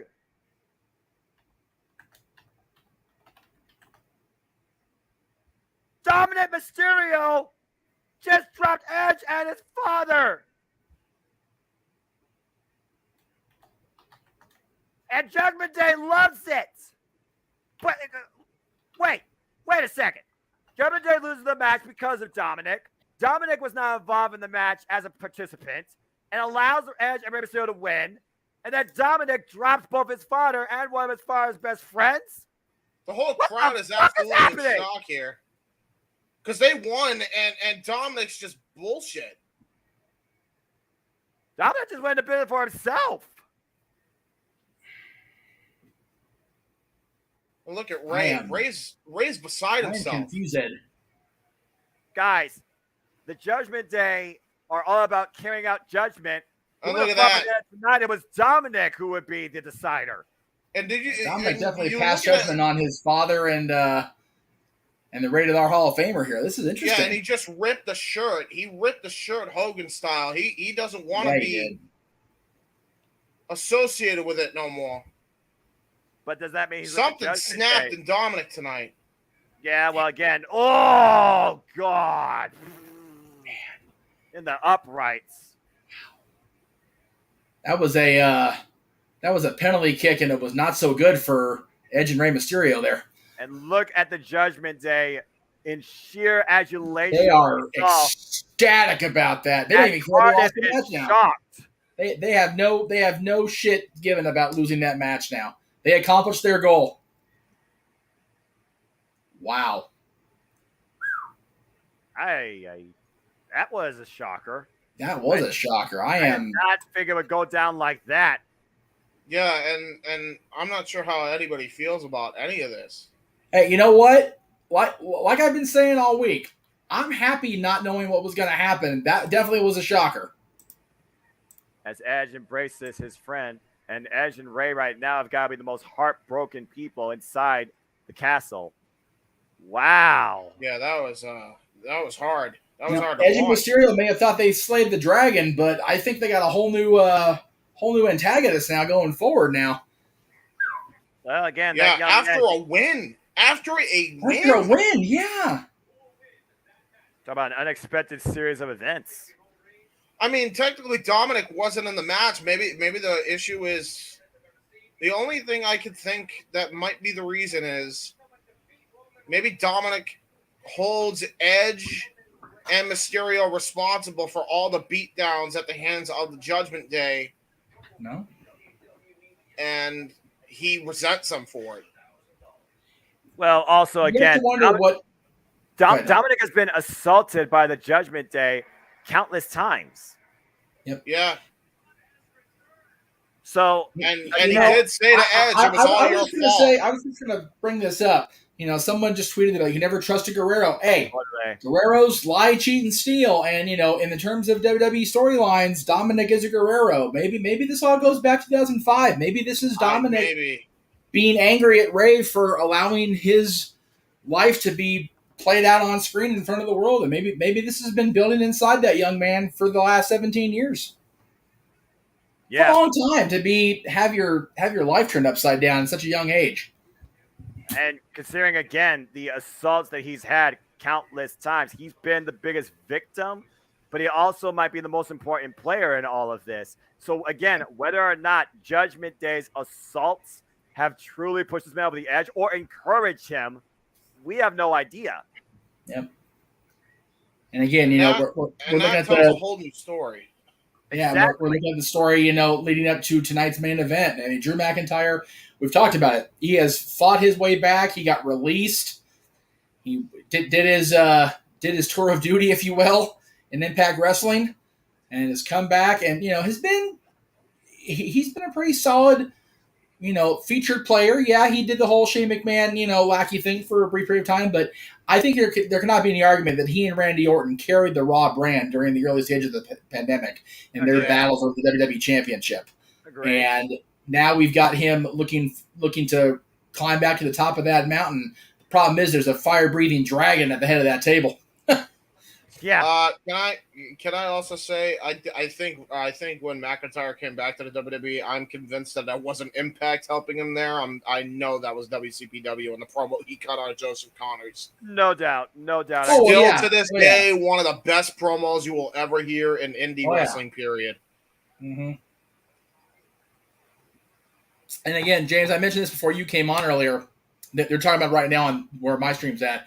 It is cool to see Our Lady Peace have a theme song on WWE television after all these years, and we all know why. I don't need to whatever, but they have such a cool, unique style of their music, and it's cool to see them back being showcased on a WWE event after so long and so much tragedy associated with that brand. So good on them, man. We still have 2 more matches, right? So this is obviously yes, oh my god, whatever we're about to see is. Well, barring card changes, this should be the next match. And I'm going to wait till my screen at least shows it. That way I don't look like a complete buffoon. But we should still have the grudge match between Rollins and Riddle and the WWE Universal Championship. Undisputed, excuse me. Let me be correct in my terminology here. Undisputed Championship match. As they now talk about the attendance here for Clash at the Castle, 62,296. And people, it didn't do near as much SummerSlam. It's like, hey, guess what? Wembley Stadium's a little bigger. Just breathe. Actually, believe it or not, I don't think SummerSlam was even full like they claimed it was. So SummerSlam 92 did a legit 80 because it surpassed the actual WrestleMania. I thought we were talking about this year's SummerSlam. My bad. No. SummerSlam Nashville was nowhere near sold out. No way. No. Like they claimed. Yeah, well, they always claim that shit. So anyway, we are indeed at the moment at hand between two guys who have just come to a point where anything is likely to happen. And Noah, I did send this to you privately. I did want to point out for the record that I did state on the air during our predictions with JJ last Thursday that this will go to a non-finish. We will keep going. So, again, I had forgotten in the No DQ Galaxy predictions that you run via Google Forms that if it's a no contest, the match washes out as far as the scores. So I wasn't aware of that fact. So I remember what I picked as the official, Google pick. So if I happen to win, cool. I mean, either way, I got 2 scenarios that now I'll take, and your scenario I'll definitely take, considering that the next Premium Live event is Extreme Rules. And talk about going to extreme lengths to push somebody. Matt Riddle and Seth Rollins have definitely done that. And I agree 100% with Cape Ray 23. This needs to not be a Randy Orton Triple H WrestleMania. We need to turn these guys loose. And it probably won't happen here. It hasn't been advertised as such. But they need to keep this feud going and just let these guys beat the ever-living dog shit out of each other on a future Premium Live event. Ay. And I only think it has been advertised as a anything goes match because they're probably going to give a lot of leeway to our main event. Yeah, we gotta consider that the main event's going to have the most leeway tonight. These two, you can expect. Yeah, these two, I can expect a great wrestling match. But if emotions come into play, this could just come out to be an all-out brawl. Yeah, and I only think this is not going to be a technical masterpiece because of the personal nature. And, if they try to do a technical masterpiece only, they're going to fall short after what we saw out of Gunther and Sheamus. My God. Yep. So they have a hard row to hoe if they try to follow that on that level. If they just go out there and have a personal fight, then, they have a chance to at least shine in a different way. Exactly. Huh. Yeah, this has gone all over the arenas across the country. Poor Pierce. No wonder he lost his damn mind and is reciting, forgot about Dre. He's had to break this fight up for the last month. Not to mention having Ronda Rousey nearly tear his arm off last night. The poor man's run ragged. Let it be. Five-time champion or not, he is retired, y'all. He is an official. Right. And he's officially the funniest guy on Twitter today. Anyway. Wait, why is he fighting him with boxers on? It's the original bro. Bruh. Why even ask that question? I'm nothing. confused. Oh, here we go. This is what broke the camel's back. Daniel, it probably won't be that match. It'll probably be, what was that thing they used on NXT? The Fight Pit. Fight Pit. That's where it should go, personally, is where I think it should go.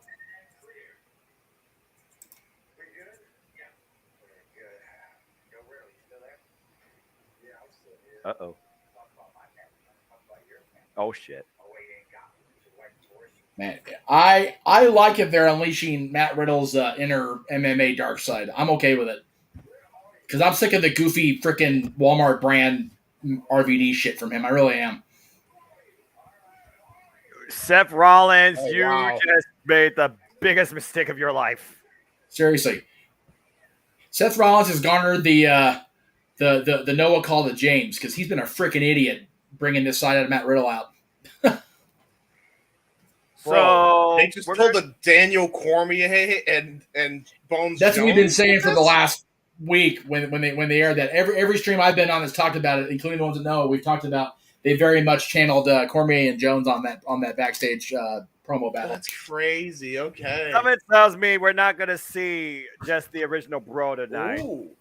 We're going to see something that's a whole lot more dangerous. Yep. Meanwhile, the original Bro has entered the castle. Why is he on a scooter, dude? It's his character, dude. Be pissed off. Okay, hey, he can be all fun and games and embrace the crowd and do the thing for now, but Rollins is only a few short feet away. Something tells me Seth freaking Rollins is not going to have a long time to be the conductor of his maniacal orchestra here. No. That guy, Bro. Oh, boy. Well, this is going to be an interesting bout, to say the least. I mean, again, the video package pretty much summed it up. After Matt Riddle was taken out via that spot you saw, James. Hey, Pyro! Pyro on the ring poses. Who knew? Got to have some sort of pyro, I guess.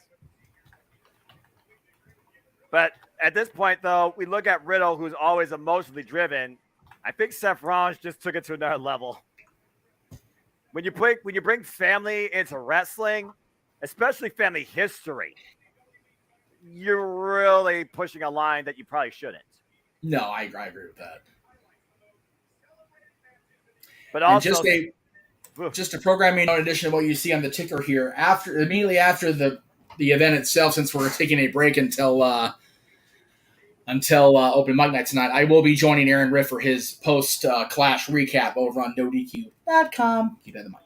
Good deal. Also, there will be a press conference apparently shortly after Clash of the Castle for WWE. Several people I noticed that, including Edge. So maybe we'll learn a bit more now of what Edge thinks of what Dominic did. And with Edge's history, can he actually respect that Dominic did that? I mean, let's think about that.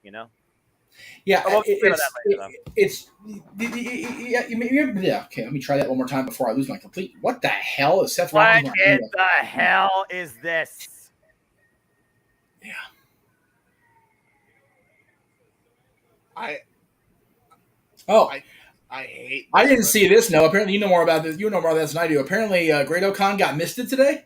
Yes, he did by Great Muta in Victory M1. Wow, the Great Muta, I love it.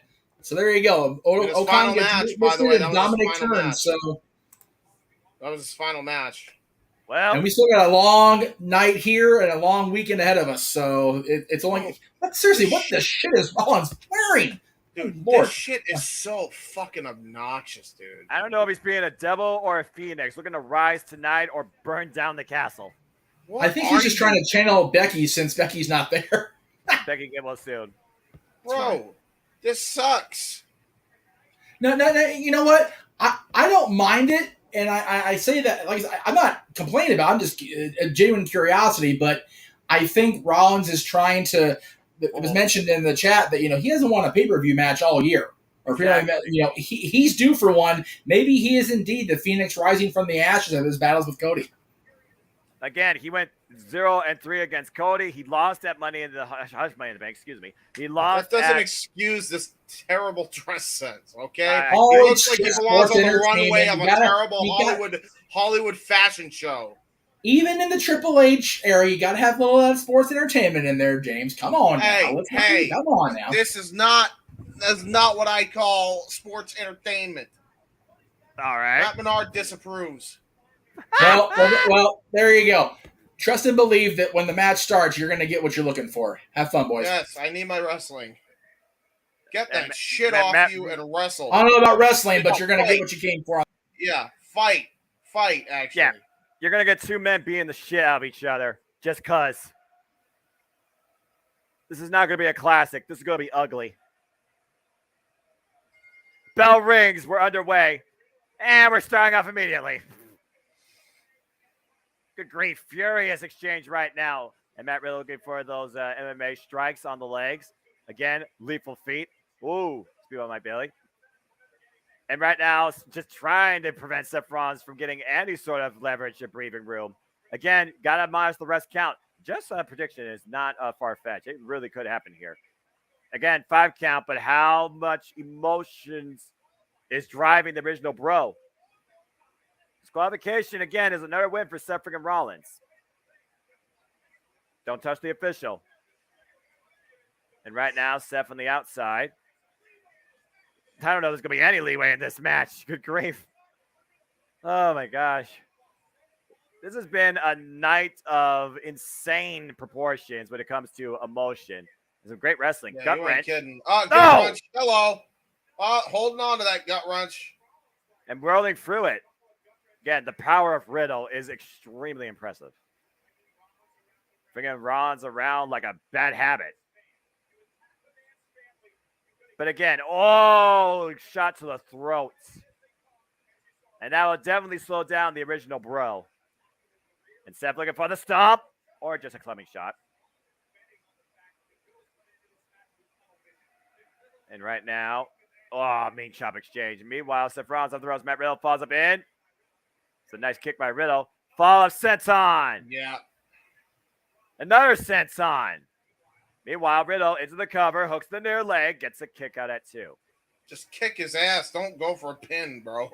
Dude, you still have to win the match. Yeah, he can win the match any time as long as he doesn't try to pin you. Just beat his ass until then. And notice what Seth Rollins doing. He's working on the neck, the previously injured neck. Yeah, that's smart by Rollins. His sense of fashion is just about as great as his personality, but you can't deny the savvy of freaking Seth Rollins looking to try to go for a Hurricane Rana into a triangle choke. That's innovative by Riddle here. Bringing that MMA background into play. As we all know, Matt Riddle, formerly involved. Oh, look at the power, though. Deadlift. No. No. Oh, wait a minute. I thought I was going for the buckle bomb for a moment. Instead, Riddle driving Seth Rollins' momentum against him to the outside on the apron. What's Riddle looking for here? PK denied. Seth Rollins got him up. Uh-oh. Jesus Oh, Christ. God! Oh, my God. That did not look great. Barricade bomb. Jesus, dude. Oh, Look at the my replay. God. James, watch the impact. Arm first. Dude, for fuck's sake. Ooh, man, that was nasty. Can we stop doing that, please?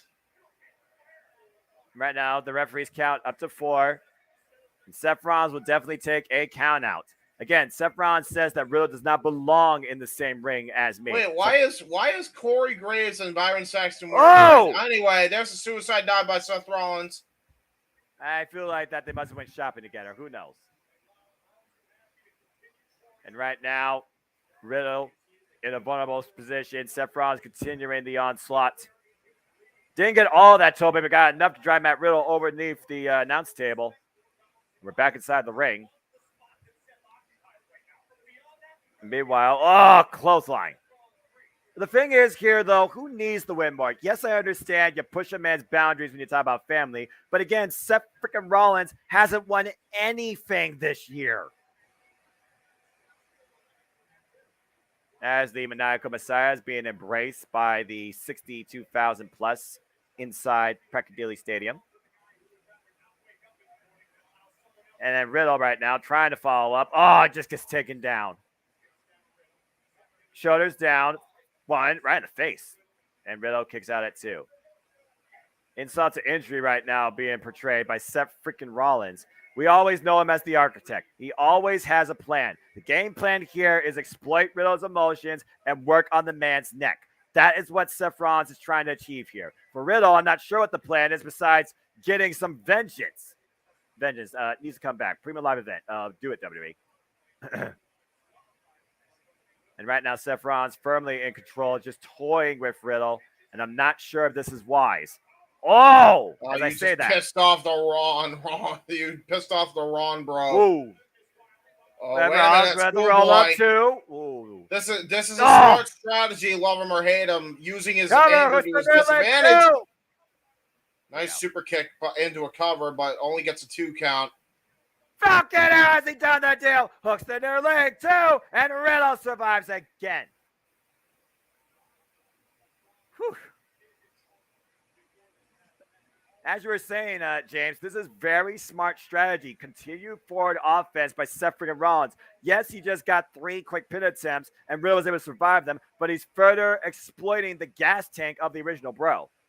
Thanks, Elizabeth, for the clarification on Seth Rollins' awful attire. That's actually good trivia there. I didn't know that. Oh, okay. Igor Stravinsky's The Firebird Suite. Yep. Cool. Normally, I wouldn't point out stuff like that, but that's like crucial information. So I mind it a lot less. Oh, there goes Matt Riddle's bros. You really went there, didn't you? Yeah, I did. And right now, Riddle once again slowed down Seth Rollins, falling up on the second rope, ripping back at the head. Oh no! What is this? Oh no, reverse superplex into the Falcon Arrow reverse style. I've seen this before.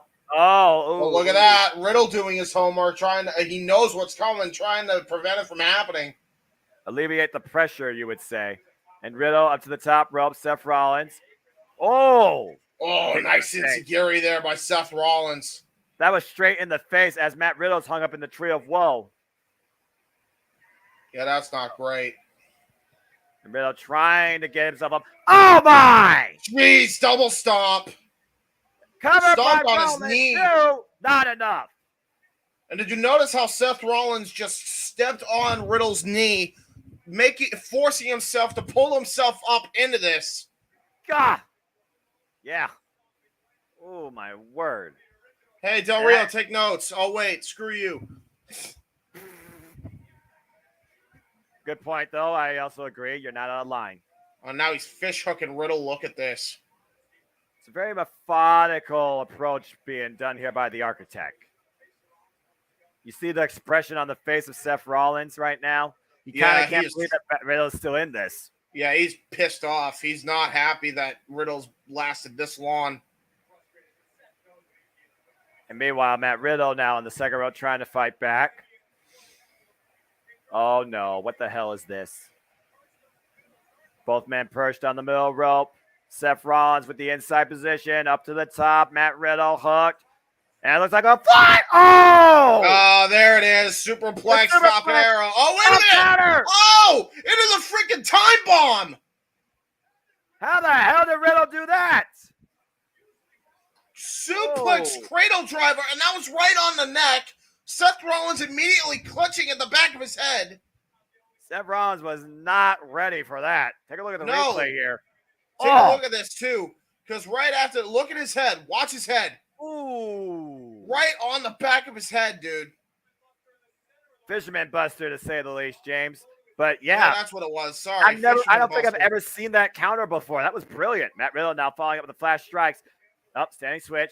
Ripcord. Knee strike. Yeah, there's the ripcord V trigger. And right now, Matt Riddle looking to follow up. Forearm in the corner. Looking to pick up speed. Looking to pick up momentum. Jumping strike in the corner. Got Rollins hooked. Rollins, though, aware of what Riddle was trying to build. Discus. Counter. Oh!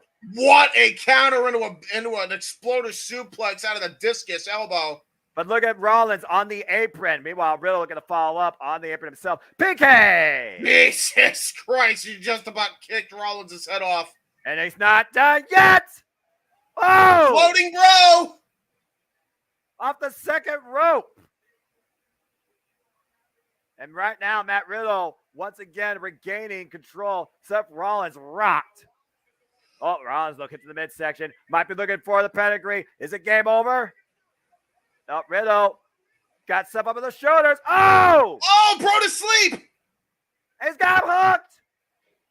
Bro bomb. Bomb, roll through. Flash knee strike. Covered by Riddle. That might be it. That might be it. Oh my God. 2.9. Seth Rollins gets his shoulder up at the last minute.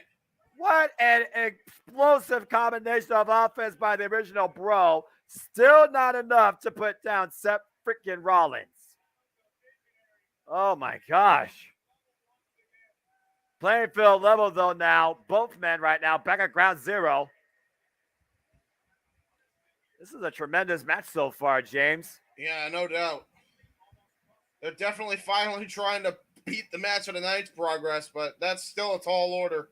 And this match hasn't even gone half the time as what we saw earlier in the Intercontinental Championship affair. Let's just put that in perspective. And meanwhile, Riddle up top might be looking for the floating Bro once again. Oh, the knee! Oh my God, right on his upper back. That cannot feel good for Riddle here. He's in position! Whoa. Trying to go for the curb stomp, gets countered. Oh! Trying to go for German, gets countered again. Oh, into a triangle choke by Riddle! Will Rollins tap out? Will Rollins pass out? Right now, watch the shoulders, though. Watch the shoulders of Riddle. Seth Rollins in a very dangerous spot, and Riddle still striking Seth Rollins' head. Meanwhile, Seth Rollins back up on his feet. Riddle not only that, Riddle holding his leg, trying to keep him back down here. Oh, he might have Very it. He might wise have move it. by the former MMA fighter here. Seth Rollins going out. Seth Rollins is fading. Rollins may be out. No, Rollins is staying in this. Oh. Rollins staying in this, and look at that. He's just stomping away at Riddle's head the hard way. Oh, wait! Bro Derek by Rollins! Oh, Bro Derek! The cover, 1, 2, no! Wow! How the hell did I get the shoulder up? I'm not entirely sure. That was insane. Look at this. Perfectly hit Bro Derek. Immediate cover. We all thought that was it. I agree. I thought that was it. Even Michael Cole couldn't believe it. Again, frustration makes a man do dangerous things. Seth Rollins going above and beyond his own playbook, using his own opponents to his advantage, nearly claiming the win here. This match is still going. And right now, Seth Rollins has got to be wondering, what do I need to do? We all know Seth Rollins has a very short fuse. Uh-oh. Hey, James, you realize Seth Rollins is wearing fiery pants, right? I think a Phoenix may rise tonight at Clash of the Castle. All right. Yeah, we might go from a freaking floating bro to a Phoenix splash here. I didn't even consider that. We've seen it used before. We've seen him lead to victory before. It is a turning point. Oh, Rollins rolls countered. Oh, that Riddle catches Seth Rollins on the rebound. Super kick to Riddle. Oh, my God. Oh, and right to the back of the head with a roundhouse kick. Oh, Pele. Into a Pele kick by Riddle. And right now, Riddle kicking everything aside. Just gets shot by Seth. Clubbing shot to the back of the neck. And right now, Seth looking for the... Oh, Riddle! Jesus. Flash knee strike. Caught him while he was coming in. Riddle looking to capitalize. And another kick to the side of the head by Seth Rollins. Riddle still holds on. Suplex! How the hell is this happening? This is strong style at its finest here. Perpetual offense. Got him up. Out of the powerbomb counter. Seth. Oh, shoot! Pedigree! Pedigree! Is a game over the cover. 1, 2, no! Oh, the shoulder gets popped right up by Riddle at the last possible moment. I don't fucking believe this. Matt Riddle stays in it. He was that close to losing the match. Oh, my God. His jaw got rocked there. I'm shocked that Riddle's even conscious. And look at this powerbomb counter into the pedigree. We thought that was it. Everybody thought that was it. But Riddle survives. The game is still on. Oh, my gosh. Riddle and Rollins have just thrown about everything they can at each other. Except for the kitchen sink. This is wrestling. I agree. You're a loser, he tells him. Oh, this is not wise. Oh, no. Here we go. Family card. Seth, you just caused your own defeat. Oh, You're a goddamn Whoa. loser on WWE television. And now here we go. Palm strikes raining by Riddle. He's done. He's had enough. He's just teeing off on Rollins here. He's Riddle just awakened a demon. Oh, caught in the ropes, though. Seth Rollins stopping that fury of offense. And Seth, I don't think can believe what just happened for a moment, but also he sees where he is. What the hell is he looking for here? Oh, no. Oh, No, not the Randy Orton DDT. Not a nod to the friend of RK, bro. You gotta be kidding me. DDT draping! Oh, my God. This is insult to injury at this point. Seth freaking Rollins dropping Riddle, making it as personal as possible. Oh, no. And he's going to go for the full thing. He's going to go for the RKO here. He is literally going to go for it, I feel like. Bringing family and friends into play. Seth freaking Rollins coiled like a snake. Looking for the arcade. Wait a second. Oh, Prohibition! Prohibition by Riddle! Prohibition by Riddle! And clubbing shots to the back of the head and neck of Seth Rollins. Oh, my God. He's not even satisfied with tapping him out. He wants to knock him out. Look at this. Riddle's lost his damn mind. Again, Matt Riddle has been unleashed, and Seth Rollins rose to the outside of the ring. He's just done. He's had enough. He's had enough. Riddle's just smashing his face into the announce table now, over and over and over again. Here we go. How far do you push a man when it comes to his family and friends? Oh, he doesn't care. He don't want to win the match. No, he doesn't. He doesn't want to win the match. It's not about winning the match anymore. He's about to hit him with a steel chair. Oh, he missed. Oh, my God. Rollins moved out of the way. Referee not calling the match, and there's a curb stop. Stop by Seth Rollins. Again, what did I say, James? The story of this match. Rollins using Riddle's own emotions against him. Yeah. And now Seth Rollins is looking for the kill shot, getting back up to his feet. Riddle is in a vulnerable state, lying in the ring. What in the hell? Oh, no. You sick son of a bitch. Not from the top rope here. From the second rope. With a curb stop. Oh, my God. Oh, my God. End the damn match. 1, 2, Seth freaking Rollins wins. Flame pants wearing goddamn bastard. You don't have to like it, but he came in with a plan, and he executed in the end. Your winner at Clash of the Castle in this grudge affair, Seth freaking Rollins. Damn. Wow.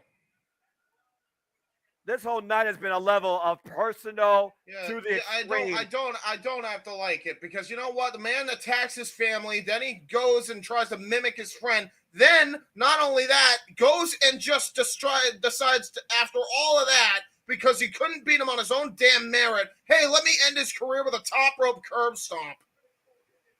It's one of those things where, again, you blur the lines where you're absolutely competing or you're out to cause a serious injury. Matt Riddle with the fight of his life brought tonight, but still not enough to get past his emotional drive to beat Seth freaking Rollins. And here was the turning point here, coming back in the ring with the first stomp.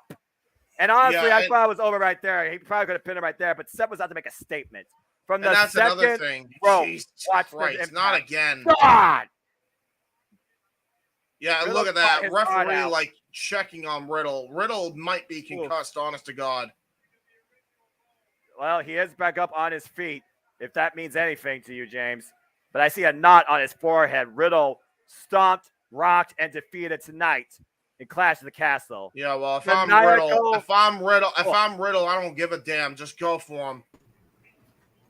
The maniacal Monday Night Messiah makes an example out of Matt Riddle tonight. Indeed he did, as I figured he would. So we'll see where this leads down the line. Downright crazy towards the end.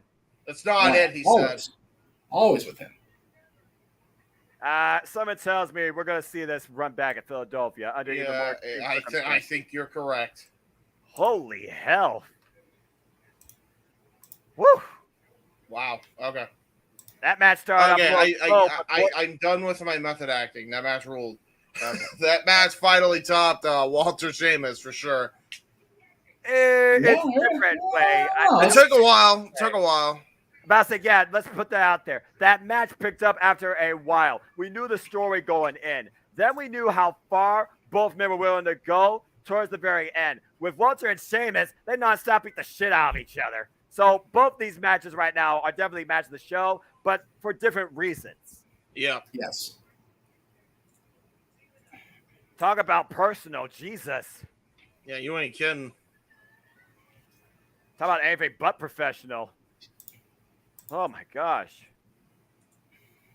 As we got a breathing room now. Yeah, and again, Elizabeth's agreeing with match of the night. I think both were very, very well done. 1A, 1B type of thing. Yeah, let's just go with that. Yeah, I agree. Yeah. Absolutely personal, pulling all the stops out here. Family and friends. And you knew it would be that way. Yeah, but I didn't think he was going to try and do a freaking RKO. Well, no, that was a little extreme. All right, well, as we got a Superstar Showcase spotlight, because who gives a crap? We'll freaking breathe now for a moment. And I will say this, Becky Lynch get well soon. That's all I got to say. But again, you're just killing time, making this longer than it has to be. Oh, my gosh. Yeah, I don't think they're done by a long shot either. Damn. Riddle is not done with Rollins. Oh, okay. Well, we can all breathe now. Well, anyway, thank you again, folks, for tuning in to this Jet Meacham Network Multiverse and Media Productions as well. We hope you are enjoying it. Please like, subscribe, comment, tell a friend. And you can stay tuned for more of these going forward, whether it's WWE, AEW, or Impact Wrestling. Maybe we'll do something special 2023 for a different company. We'll have to wait and see. Hope you're enjoying the ride, the reactions, the storytelling, and the commentary. Because I will say this. This has been a great, great showcase of professional wrestling. This has been a great show. And again, Intercontinental Championship, respect. It's good to see the Intercontinental title back on Premium Live Event, for sure. Oh, wonderful, wonderful to see that. Yeah, this has been quite a show tonight, and a lot of what is. I mean, again, we're looking back at what we had tonight. You had Bayley pin the Raw Women's Champion, Bianca Belair. You had Walter come back together with Imperium. And you freaking had him and Sheamus beat the living shit out of each other. Go check out his picture, by the way. Sheamus, thank you. Because Chops did win the night, and so did a lariat that took your damn head off. You had a battle that tested technically and professionally the wrestling of Liv Morgan as she survived Shayna Baszler, but also wrestled her to quite a degree. And then you had Judgment carried out not by Mysterio and Edge, who won the match, but Dominic Mysterio unleashing all of his ferocity. And then we just saw Seth freaking Rollins make it as personal as possible with Matt Riddle, stomping his head in the middle of the ring from the second rope. And we're still not done. And by the way, if Paul Heyman is not the guy producing Extreme Rules, I will be bloody shocked. Right. In Philly. In freaking Philly. I'm just saying. Whew.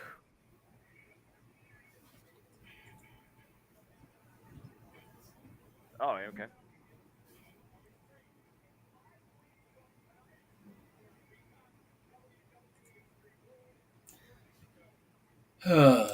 Sorry, I'm checking.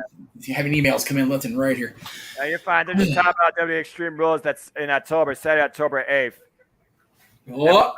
What is this? Oh, boy. Well, we know Tyson Fury don't play favorites. No. But you wonder if he's going to be the next challenger at for the Universal Undisputed Championship.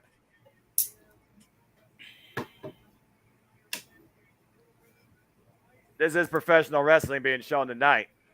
Oh, yeah. It's good to see. Uh-oh! Look who's here. TikTok. TikTok, brother. Telling you. And Scarlett. Oh, my Lord. Hello, Scarlett. Taking a line from James. Because, you can't deny that. But again, what an incredible night it's been, James, to say the least, here in Cardiff. Yeah, this has been a hell of a night. I enjoyed everything. And we're still not done. And what a beautiful area of the world right there. Look at that region. Cardiff, Wales. Cheers to Very all my green. friends out there across the pond. Ay. Someone tells me this won't be the last time they end up going to Cardiff, and I hope it's not. This has been a phenomenal night.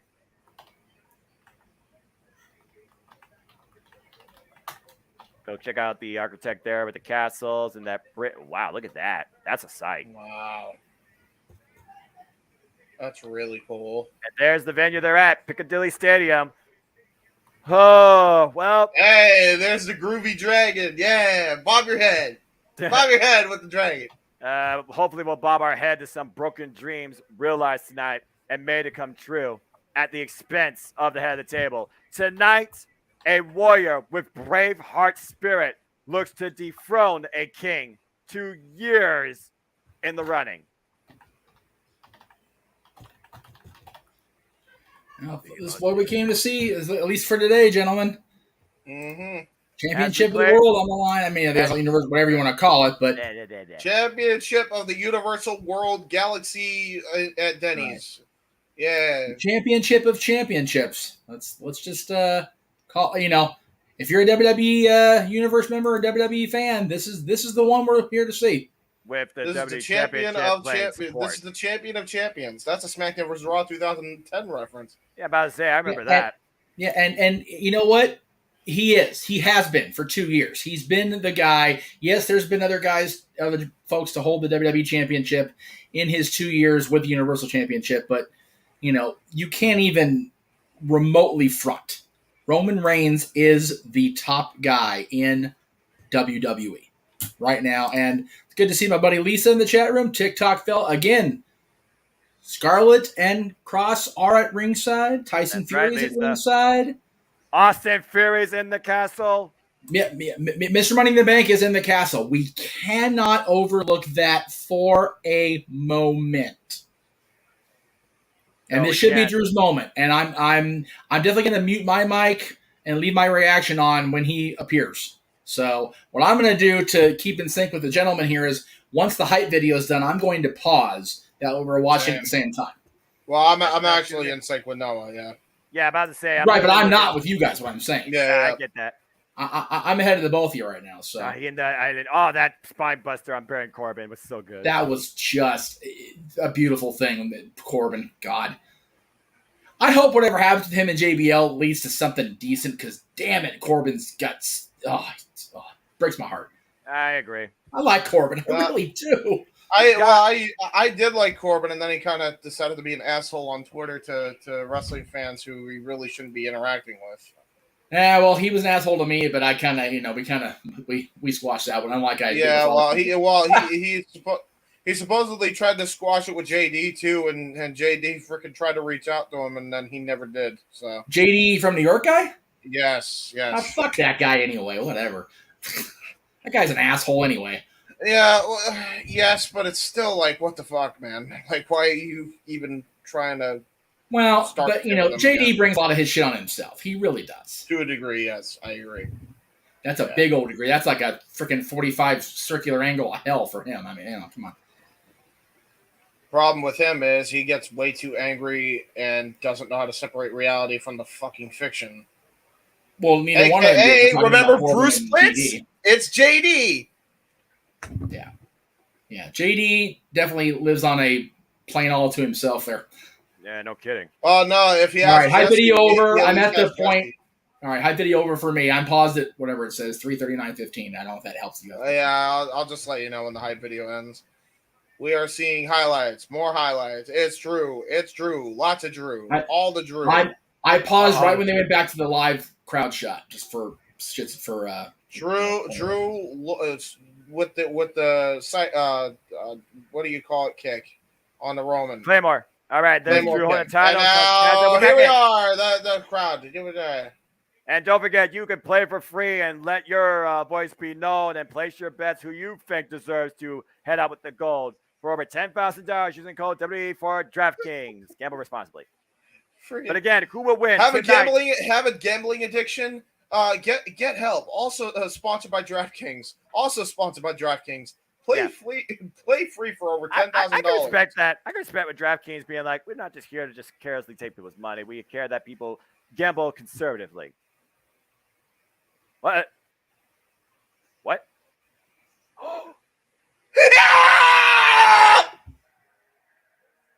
Oh my God. It's fucking Broken Dreams. Yes, it is.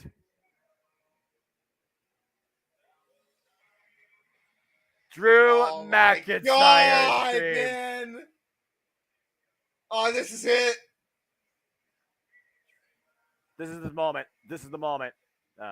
Dream broken dreams. The crowd is singing every lyric. And we're looking at the history of Drew McIntyre up to this point, from the chosen one to returning to the black and gold to working his ass off on the main roster to overcoming Brock Lesnar. This is the moment. This is Drew McIntyre. Oh my God. And that was just the promo intro hype. That was incredible. Oh my God. Okay, so they didn't. They gave it to us, but they didn't, right? Because they're doing the other entrance music anyway. So they did, but they didn't, right? Cool. And the crowd was singing it. Yeah, they were. Oh, yeah, they were. If I knew you weren't going to get demonetized or copyright strike, I would have sung it too. Here comes Drew McIntyre with Angelica in hand. If Drew don't win after that, he might as well retire. It's dumb if he doesn't win after that. Oh my gosh. Make broken dreams come true tonight. Make broken dreams come true tonight, McIntyre. This is your night. It has to be. It has to fucking be his night. What a moment. What a moment. Take it all in, McIntyre. That's why no one else is speaking.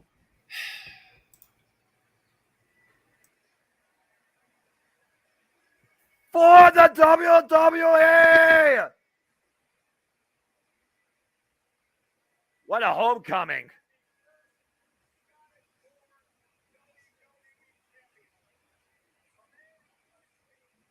I mean, James, we can talk about this man's WWE history that Pro Package talked about, but let's not sleep on the history and the work ethic and the humility this guy found outside the WWE. You talk about WCPW. You talk about Impact Wrestling. This guy never stopped going. And now McIntyre back home in the freaking UK to stop the reign of Roman Reigns. Will we see a king dethroned and a new Lord crowned tonight at the castle? Referee Charles Robinson for this match. Looking to drive that sword into the belly of the Red Dragon. It doesn't get more real than this. There's your pirate. Fire! We're cool with fire. Drew McIntyre has never defeated Roman Reigns in one-on-one action. The last time these two faced off one-on-one was WrestleMania 35 after Roman Reigns came back from leukemia. And Drew McIntyre came up short. And that was non-title. Every fan's in line here tonight. Legacy, history, the future of the WWE. And Drew McIntyre has that all on his shoulders tonight. We've seen what the Bloodline and Roman Reigns have tried to do to eliminate this foe, who's got to be the greatest threat to Roman Reigns' run as champion. recently just celebrating 2 years now as the Universal Champion with WWE playing support since WrestleMania this year. So, just for S's and giggles, not only am I doing this with you guys right now, not only am I going to be on the post-show recap with the boss on No DQ, for the first time in my life, at 7 o'clock Eastern, 4 Pacific, I'm seeing the movie Jaws on a big screen today. Oh, nice. Ooh. And then come back to open mic night. By the way, when is open mic night for us? Open mic night's going to be 11 o'clock Eastern. Okay, good enough. I need to mute this because I want to hear Roman's entrance. If it's the last time, I want to hear it. Here it comes. James, you can talk about Roman all you want whenever you want, because I'm just going to acknowledge the guy that has held down the WWE with an iron fist, the head of the table, the tribal chief, a guy that says he is in God mode, Roman Reigns. This is going to be insane. There's nothing I can say that hasn't already been said about this man. Coming out alone. The matter. Coming out alone. I like that. And there he is. No Usos. Paul's still hurt from Brock Lesnar. It's Roman and the championships standing alone on that stage. For 2 years. For now. He stood alone at the top of that mountain. Keep in mind, there's still outside factors. Think of Sammy. Think of Karrion Kross. Think of Tyson Fury. There's a lot of players right now at play that could help Roman, even if it's inadvertent. And again, we cannot forget and sleep on the fact, Mr. Money in the Bank, Austin Theory. Yeah, that too. You almost forget that he was even on the pre-show tonight. I know, right? That's how good this show's been. You forget that he was there. But you know he is there. And all it takes is the right opportunity, and you define a legacy and make history. Yeah. If Theory manages to make this happen, if he even does try to cash in and he walks out of there, like I said, they may not burn the place down, but they will definitely be riotous in Cardiff. For 734 days, the tribal chief Roman Reigns has literally been the guy, the brand, the company, the man in WWE, ruling with an absolute iron fist, putting down all that stands to oppose him, stacking them, smashing them, you name it, he's done it. The likes of Bryan Danielson, Edge, Kevin Owens, Claudio Castagnoli. Will Drew McIntyre be added to that resume? Or is Drew the one force in this company that can dethrone who's the unstoppable? Look at that focus. Drew McIntyre hasn't blinked or moved a muscle. And again, for people in the chat room asking which match, it's right there on the screen next to us, y'all. Just throwing that out there. You look at Roman Reigns. Is it absolute confidence? Is there any concern within the champion? Who has more going through their mind right now? In front of Cardiff, Wales, 60,000 plus. Well, McIntyre definitely had a lot in his mind during his entrance, but I think he's just blocked all that out, and that 1,000-yard stare tells the entire story. Again, Roman Reigns has redefined what it means to be a sports entertainer and has literally been the most prolific modern-day champion in WWE history, bearing the Universal Championship now for 2 years, adding the WWE Championship back at WrestleMania. But since WrestleMania, this man has only had one defense. Some would say it was his last defense against that beast incarnate, Brock Lesnar. But is tonight the final chance for Drew McIntyre? I'm going to be honest here. Something tells me that some crazy crap's going to go down by the end of this. And if McIntyre is going to win this, he needs to be exactly like he was on SmackDown. He's going to have to be a one-man army for whoever tries to stand in his way from his moment. If he wants this to be his moment, he's going to have to go through a truckload of people to do it, I think. Regardless if he's coming out alone or not.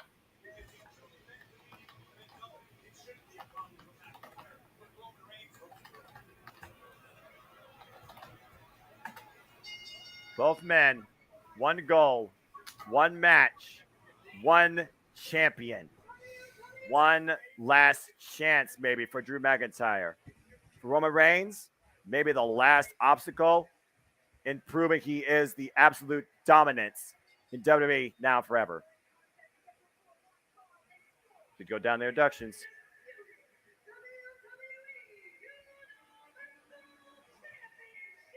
Oh, man. As Savannah Irvin giving us our introductions. Scotland.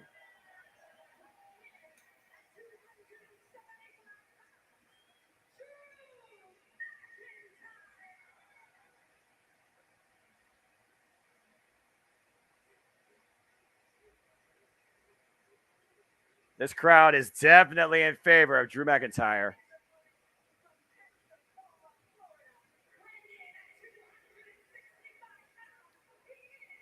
Wow, listen to that.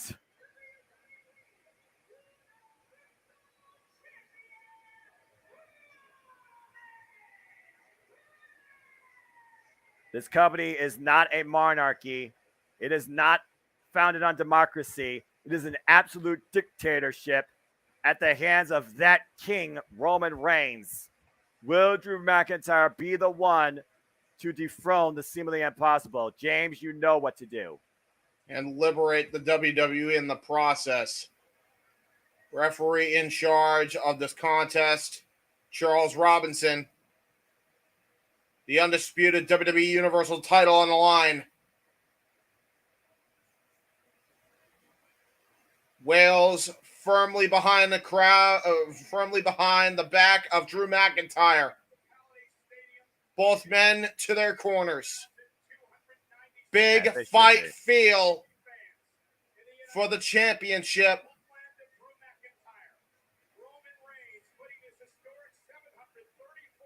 And both men staring daggers at each other. Ready to jump. And here we go! This is it!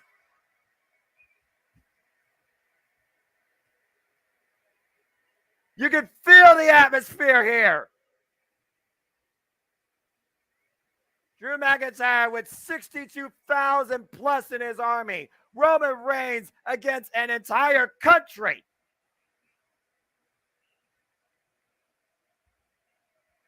An entire continent.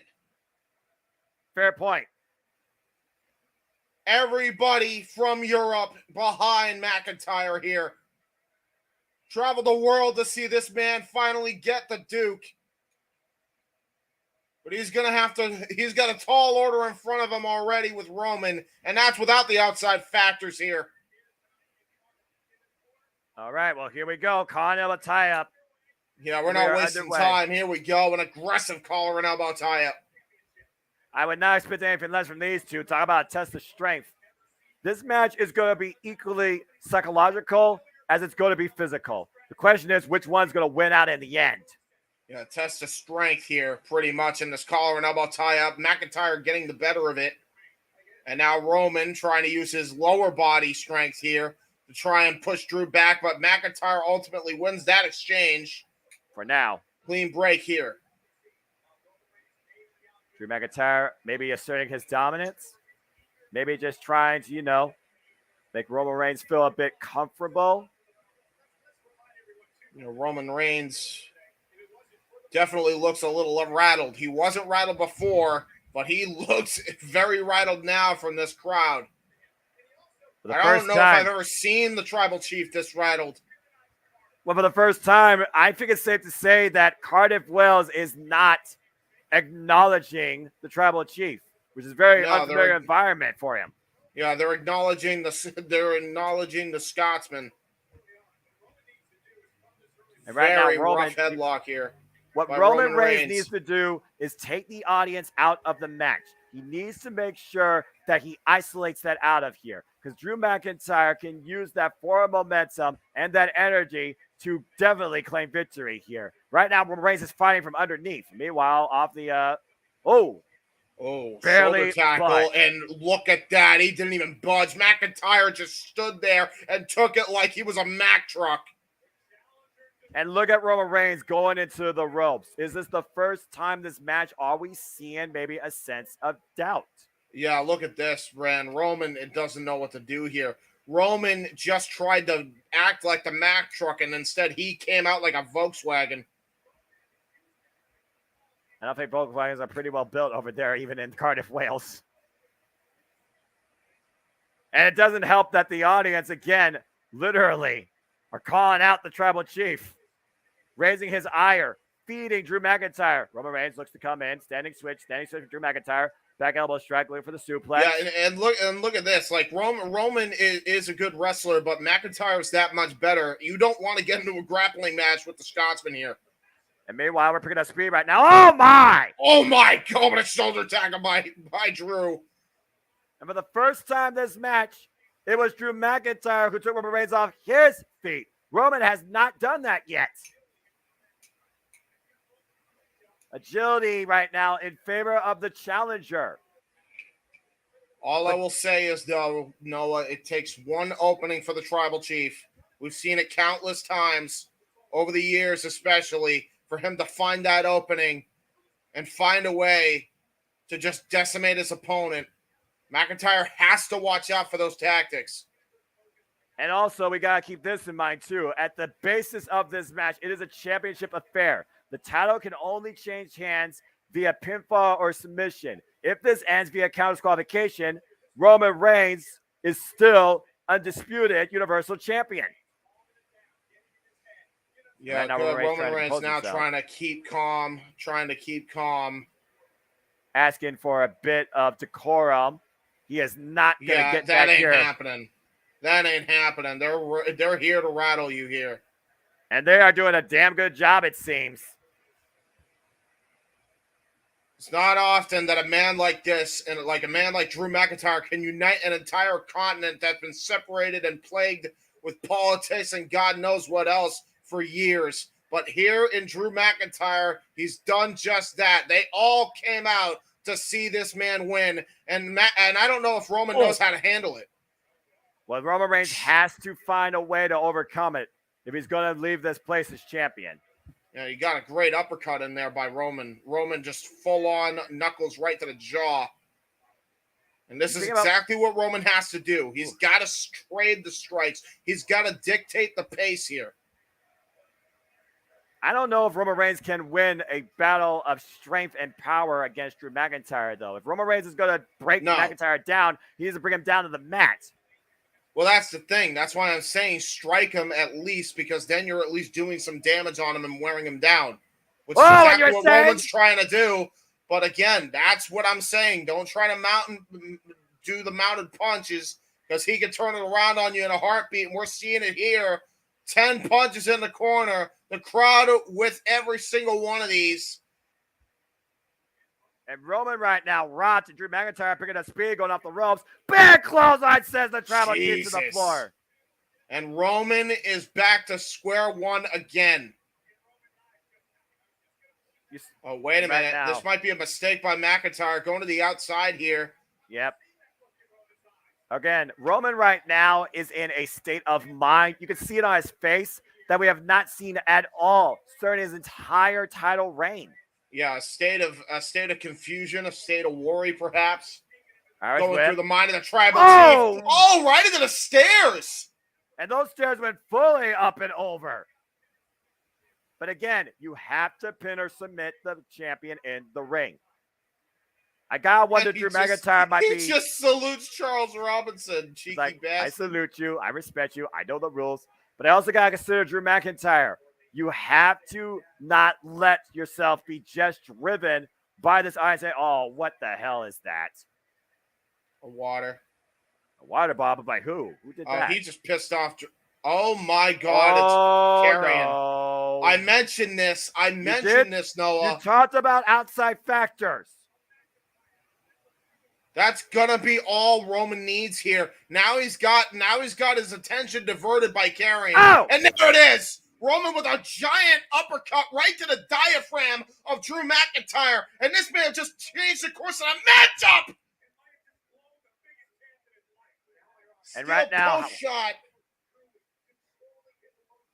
You talk about emotional control. Roman Reigns trying to find balance. Drew McIntyre with the first time this match losing control, and Roman Reigns capitalizes. And right now, Roman Reigns just trying to regather himself as he's back in the ring. Referees count up to 6. And he'll take a count out. He's ready to get out of here. This is going to get ugly as time goes on here. It's not going to get any better, I'm telling you. As far as the outside factors go. Well, we just saw one. We'll see if any more comes into play. But look at Roman Reigns right now. Still a bit of shock. Defiant nature on the face of Drew McIntyre, though. Now Roman Reigns with the up position, coming in with the offense. If I was going to cover instead, he's just further punishment. Absolutely in God mode here. Only a 1 count. But again, all Roman has to do now is just keep the offense going. He's now controlling the match. Where he wants him. Yep. The audience is being taken out of the match, and Roman Reigns now is controlling, dictating the pace. Still. Uh-oh.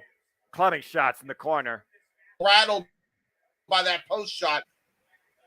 Oh, why are we all... Hello? I hear you. Hello. You're good. No, it was you had a technical difficulty, but it's all good. And meanwhile, Drew McIntyre. Oh, no. Oh, shoulder first now. And keep in mind, that was right around the pec where Roman Reigns uppercutted him at first to gain the upper hand on Drew initially. So that's not a good sign. Again, though, listen to the crowd. Are they furthering the ire of the tribal chief? Is Roman Reigns? Well, yeah, he's not happy. He's not happy at all. Look at this. That could be a dangerous thing. Right now, Drew McIntyre. An unhappy tribal chief is a dangerous tribal chief. And right now, Drew McIntyre just grasping his arm and his way up to the ropes in the apron. Counts up to 7. And Roman Reigns once again going in with the offense. Clubbing shots to the head. Yeah, Roman doesn't seem to give a damn if he wins this by count out or not, as long as Drew doesn't win it. Oh, but hanged up on the top rope. And Roman Reigns can't believe it. But McIntyre, and Roman Reigns flies, hooks the leg, doesn't barely get a 1 count on there. It's going to take a lot tonight to put down one of these 2 men for a 3 count. Yeah, absolutely. Yeah, the leaping clothesline vintage Roman, but a kick out at 2. By the way, apparently Alexa Bliss posted a cryptic tweet on Twitter. I don't know what that's about. Yeah, we can talk about that more. Oh, Maybe we should bring someone up during the press conference. Wait a minute, look at this. Freaking cravat style headlock. And listen to Roman jaw-jacking both Cardiff and his challenger. Is he having and this is definitely a UK style hold as well, the cravat headlock. Oh, exactly. Shout out to Johnny Saint. Oh! And right now, Drew McIntyre looking for the Irish whip. Roman Reigns reverses. Drew McIntyre off the ropes. It's a boot. Wow, test-like big boot. Andrew Martin, eat your heart out. Cover! Goes for the cover. And a kick out at 1 again. Drew keeps coming back. And so far, keep this in mind, James. Every pinfall decision by Roman Reigns has only yielded a 1 count. Look at this. Boom! Like you said, knocked his lights out. And Roman Reigns right now, again, this is unbelievable. Look at Roman Reigns' expression. And remember the last time there was a hometown hero. It was in England in the British Bulldog, but at the same time, I don't think British Bulldog had an entire continent around him, rooting him on. You might as well say an entire company may be rooting him on at this point, especially after what he said Monday Night Raw. But hard Irish whip. McIntyre crumbles to the mat. Roman Reigns just trying to brush it off a little bit. Not showing any signs of vulnerability. little bit of insult to the industry, wiping the perspiration into McIntyre's face. Just to jump in real quick here, it wasn't cryptic as far as leading to some sort of return or whatever. It was literally her vague venting about people on Twitter being assholes and her going, now what? It's really all it was. Oh, yeah, no, yep. They're assholes to her all the time, and it's disgusting. It's sad, really. Yeah. That's why I didn't even bother bringing the comment up on the chat, but I figured I would check it out just to make sure. Oh! Yeah. McIntyre. Well, now here we go. Chops. Knife edge chops. And Roman back channeling his inner Walter as McIntyre, but now just hammering down as Roman. The moment Drew McIntyre tried to bring a little bit of momentum, Roman Reigns just dropped him. Yes, he did. Again, Roman Reigns now building that confidence, asking Drew to get up. We all know how much Drew has fought from underneath his entire career. Yes. And right now, looking to maybe suplex them. Looking Drew up. Land the crowd weight. It looks like I'm trying to go for a stalling suplex here against this big Scotsman. I'm not sure. McIntyre has way more strength in his legs here. Oh, wait a minute. Roman able to use his own leverage. Not yet. It's a battle of attrition Come on here already. for the suplex. Oh, and Roman realized he wasn't going to win that. Goes right back to the midsection and brings McIntyre down to the mat. Stomping him.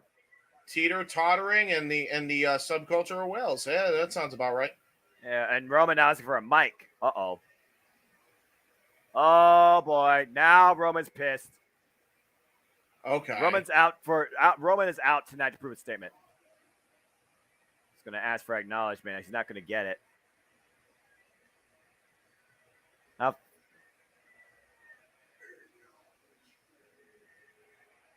yeah, they're acknowledging you all right the opposite way. Oh, yeah, you did. Holy shit. God. What a headbutt. Yeah, he got acknowledged all right with the freaking headbutt to the Chrome Dome. Look at this. God. Jesus almighty Christ. Who got the worst of that? I have no idea. Both men laid out on the mat. God. Oh. Damn. Yeah, McIntyre is not all there, and neither is Roman. That was a vicious headbutt. Oh. Jesus almighty. I think they both might be concussed, honest to God. I don't know if either one of them knows where they are. Well, they need to figure out where they are as both men are back up to their feet. Oh, my Lord. They better shake off the cobwebs and quick. We're back to an even playing field. Anybody's ball game right now. Both men right now back to the striking game. We'll see which one gives first. And they're still right from that headbutt. I'm not sure who got the worst of that. Look at this exchange. Trading bombs. Oh, kick to the midsection again. Seems to be the difference maker for Reigns in this match. Irish whip. Drew McIntyre off the court. Falls up with a short arm clothesline. Roman back up to his feet. Once again, getting disoriented. And McIntyre trying to pick up the pace. Oh, my God. Oh, what a launching belly to belly. McIntyre now looking again to center Reigns. Flying! And Roman might be flying on instinct. Ooh, neck breaker. And both men down. After that furious offense shown by Drew McIntyre, we're back at a stalemate. Wait a second. Whoop! And you spoke too soon. There's the kip up from Drew McIntyre. This wild, driven Scotsman, once the chosen one not to be, will tonight define his legacy. Will he claim destiny? Following up with Roman Reigns in the corner, up on the top rope, hoisting up Roman Reigns. Just wailing his chest with that again. What the hell is he looking for here? Looking to take him up and over. I don't know how wise this is. Roman Reigns blocking, trying to hang on, trying to establish his base. Drew McIntyre now on the very top rope. Roman Reigns, very precarious situation. And again, fighting from underneath. Roman Reigns shots to the midsection. Drops Drew on the top turnbuckle, but both men still up in the turnbuckle. And Roman just fighting, it seems, on exhaustion. McIntyre still not down. But this is a very precarious situation. I don't Grabbing think this Roman is a Reigns' smart hair. idea. Yeah, he's grabbing Oh. Roman, and I'll tell you exactly why. Because he's trying to psych him out, because this usually leads to a pop-up belly-to-belly from the top here by McIntyre. And you might be right. Oh! There it is! Grabs Up him and by the neck and over. a snap nair almost. And McIntyre back up on his feet. Roman Reigns is down. I see 3 fingers. We might be going to a countdown. 3. No. Oh, no. Roman knew exactly what was coming. He used the crowd to his advantage that time. He heard the 3, and that was all he needed to hear. Oh, and takes advantage of the outside. Shot to the midsection. Kidneys. Roman Reigns driving Drew McIntyre back inside the ring. That momentary moment right there was all that Roman needed to turn the match in his favor. Oh, kick to the midsection by Drew. Hooks him up. Future Slut DDT. Oh, counter, trying to go Roman for a Reigns. future shock. Yep. Into an uppercut by Roman. Oh, my gosh. Roman's been rocked here, but so has Drew. And right now, Roman trying to pick up speed. Oh, planted! Planted! Spinebuster! Jedi cover! Oh, into a tag cover! Oh, my God. Oh. That was close. That was right really, there. really close. Whew. Take a look at this explosive nature. Catches him with the Spinebuster. And then rolls through the jackknife cover, but only gets a 2 count. Our first 2 count of this match, James. Yeah. Oh.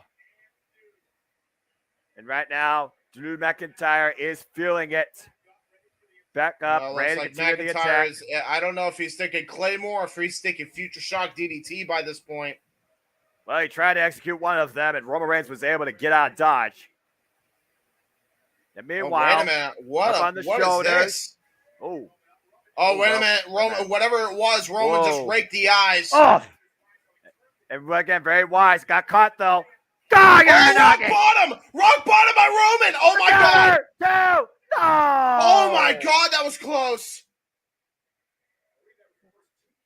Woo, first 2 count for Roman now. Yeah, you're right. Shades of his cousin, Dwayne The Rock Johnson. Take a look at the replay here. You're And Nagi to rock think bottom. that the rock Call what you bottom as will. well. Shot. Look at this. Just planted him. And that was the first near fall of the match for the Tribal Chief. He has not gotten a single near fall in this entire matchup, and it was still only a 2.5. But again, who is fading more? Who is exhausting more out of the other? Roman Reigns asking for acknowledgement. Right, be looking for the Superman punch here. Yep. It's locked and loaded. He's in position. Drew McIntyre needs to be aware of it. Can use the eyes to his advantage. And meanwhile, yeah, counter, got him close. Future Shock! Oh, Future Shock! He caught the freaking Superman punch! This might be it! He's trying to go for the Claymore! This might be it for Drew! Can Drew get it? 3, 2, 1. Oh, Superman punch counter! Counter 1, 2, no! Oh, 2.9! Oh. Oh my goodness. You're freaking all access past the Claymore Country denied on the fly with that Superman punch. Nearly ending the night for Drew McIntyre. Nearest fall of this match. You gotta imagine, too, it was just out of pure exhaustion. If he had a deeper cover, Roman actually might have been able to win it. Oh my goodness. Either way, though, that's still a lot of pressure on the body Drew McIntyre had to kick out of.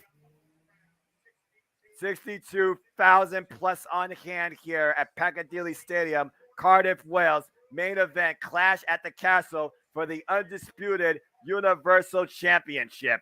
And look at every head, too. Every head turned, even the security, all towards that ring, waiting, watching this match with bated breath for their fellow countrymen, their fellow continent men to try and pull out a Duke here. You hear Roman Reigns right now, once again, trying to bring the crowd out of this, demanding acknowledgement. He says this is his WWE. He might be looking for the spear. There's the war yeah, cry. going for the spear, the ooh-ah. Oh! He just got kneed right in the face! But meanwhile, But Roman, he still connects with it! He still connects with it! 1, 2, no! Oh, another 2.9! Unreal! Unfreaking real! The only thing Roman has not hit yet is the guillotine. If he's able to lock in the guillotine, it, honest to God, might be it. But I'm not even sure if that can put Drew away at this point. And no kidding, you figure about the way he countered the first spear with the kick, and then Roman Reigns used the rope to his advantage, tucks underneath the clothesline, and nails Drew McIntyre's midsection. Perfectly executed, but not enough. Pure instinct. He channeled back to his match with Undertaker in that moment. He thought he was at WrestleMania. He thought he was at WrestleMania 33 fighting Undertaker. He didn't even know where he was. He just went on pure instinct at that point. And you see now the suspension of disbelief written all over Roman Reigns' face. Is Roman Reigns questioning himself now? Is Drew McIntyre right now fighting with more heart than mind? Is that defining his grit? And Roman Reigns again, disbelief. Uh-oh! And you said it, guillotine. There it is. He walks right into it. And that's the thing, because of pure exhaustion, Drew went right into it. But this is going to be the ultimate test for Drew here. If he could survive the guillotine, I don't think anything could stop this man at this point. He's still up to a knee, both legs. Keep in mind, though, Roman does not have the grapevine. He does have it now, but Drew McIntyre able to power out. But again, right back to it, and there's the grapevine of the legs. If Drew McIntyre passes out, falls face first, you can see Roman smiling. He believes he has it here. And I don't think he realizes he's not going to go down without a fight. And Roman sees the crowd. He hears the crowd. He knows what they want tonight. And Drew refusing to relent. Roman can't believe it. That is fear and shock on the Tribal Chief, driven into the corner. Oh, and now look at that. Going to go for a shoulder thrust right into the post. Just tosses Roman shoulder first into the post. But Roman Reigns now on the outside of the ring. And it's a situation where the champion advantage could come into play. Yeah, and that's the key factor here. And think of this. Still no sign of Theory. Still no sign of Tyson Fury getting involved. There's so many factors here. It's ridiculous. And this could really get out of hand in a hurry. Both men on the outside of the ring right now. Drew McIntyre just trying to grasp his breath. Looks in the follow-in. Spear! Oh, spear to the barricade by Drew McIntyre! And that was on instinct. You could tell. But look at the impact. Bring it Roman back inside the ring. Drew McIntyre looking to capitalize. Roman Reigns, though, in a very vulnerable state. Once again, looking to summon the Claymore Country into the moment. Grabbing his midsection. Trying to set it up. Counting it down. Roman Reigns may not see it. Spear! Oh, Spear! spear right off! Oh, you gotta be kidding me! Oh! He kicked out again! He kicked out! He kicked out! 2 spears! 2 damn spears! Drew McIntyre survives! I said fight with more heart than brains. Drew McIntyre exemplifying that tonight. Oh my God. What a brilliant counter cut off by Roman, and it still was not enough. But now the doubt has to be seeping in. Roman Reigns has used absolutely everything. What do I need to do? And this crowd is going insane. Absolutely insane. Trying to get Drew McIntyre back in this match. Get one person back on their feet at this point. And you see Drew McIntyre grasping his wrist. McIntyre and Reigns are the only 2 people on their backs. Everybody else is on their feet, or the announcers are in their chairs up on the balls of their asses there. Crowd. Loving this. I'm pretty sure Michael Cole has stood up at least once during this match. I know I have. Without a doubt. And again, Roman Reigns, he can't believe it. It is a 2 count. Only 2. Now you gotta wonder if the Tribal Chief might actually let his emotions get the best of him. That was 3. He's screaming at the ref. That was 3. He's screaming. Yeah, let's look at him. And I don't know how smart this is, because look at this. McIntyre, he's up on his feet here, and he's jaw-attacking with the referee. Oh my God! Right to the back of the head with a Claymore, but the referee got caught with collateral damage. Oh no.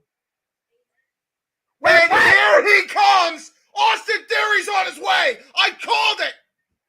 Mr. Call Money me in the the Bank! goddamn. Call me freaking the Roma of WWE right now. But I think right now Theory's trying to be the Tom Brady. He's gonna try to cash that Money in the Bank. Oh, And Tyson there's Fury Tyson just Fury. knocked him out! Tyson Fury. A right hand to Theory. Down goes Fury! Down goes Fury! Down goes Fury! Tyson Fury just knocked the lights out of Austin Theory! But look at this world now. Roman with a chair. Roman's got a steel chair in hand. Claymore! Oh, Claymore! But There's official! 1, 2! Oh my God! 2.9! 2.9! What the fuck? How in the hell are they still going, these two? I don't know. I got nothing. I got freaking nothing. Somebody check Austin Theory's jaw, though. Just saying. Somebody check my goddamn vocal cords. Your What vocal the hell, cords? man? Went to use What do a these chair. two men have to do to each other? Went to use a chair, got caught with the Claymore, and literally just surviving. This is insane, man. I thought that was it. I really thought that was it. When you're trying to achieve broken dreams and define a legacy in front of your home country, maybe continent to a degree, this is what it means to try and claim victory for both men here. And now we're right back to square one. I can't even believe that. We're Both men back to fighting. square one here. Both men fighting on their knees, James. And now we're just doing. Now it's just a straight up boxing match, but instead of on their feet, they're on their knees. Here we go, teeing off on one another. It's not bare knuckle either. I'm just going to put that out there on behalf of Roman Reigns. It's bare knuckle by Drew McIntyre. McIntyre wants to win it. Roman Reigns wants to deny it. Both these men want to dish it, and they're doing it here. What Cardiff, Wales is the site of open fight night. What a clubbering. And both men using each other, and they're back at it again. Yeah, they're not done yet. They are not done yet. Oh my gosh, not all those They're shots not even meeting. close to Superman the punch! Superman punch. But Drew's still on his feet. Glasgow Oh, a kick! headbutt! Holy Christ! And meanwhile, spear by Drew Spare of his McIntyre! own! Spare of his own! And McIntyre feels it! 62,000 feel it! Claymore! Claymore! Claymore! It's gotta be it! 1, 2, 1! Oh no! Somebody just put. What the hell? Oh my God! It's Jey Uso! Son of a bitch, it's Solo. Solo It's Solo Sikoa! Sikoa? Oh no! Son of a bitch. No! I didn't even think about that factor. Oh, I did. I said it in the pre-show. No God way! damn it. And Drew McIntyre Son of a can't bitch! believe it. No! Oh, hung up on the top. Come on! Not like this! Not Spear! like this! No! Spear! Spear! Cover! But there's no. This ref can't be blood! it! This can't be it! No! No! Oh my God! You kidding me? Are you fucking kidding me? Oh, bullshit! Roman Reigns has denied Cardiff and Drew McIntyre. Roman Reigns is still WWE undisputed Fuck. Universal Champion. I do not believe it. Like it or not, acknowledge him. We thought it was I'm over. not saying I dislike it. I just can't my believe it. Gosh. Oh. The official put out of the ring by Solo Sikoa. The bloodline grows and continue to own the WWE. They run this place, man. They ran this place for 2 years. Oh, and it's going to continue. What Son an of a bitch. absolute war and fight brought by Drew McIntyre. Broken dreams did not come true. Roman Reigns still pulls through. Yeah, I can't fuck even. Fuck And they're off. standing tall, man. There you go.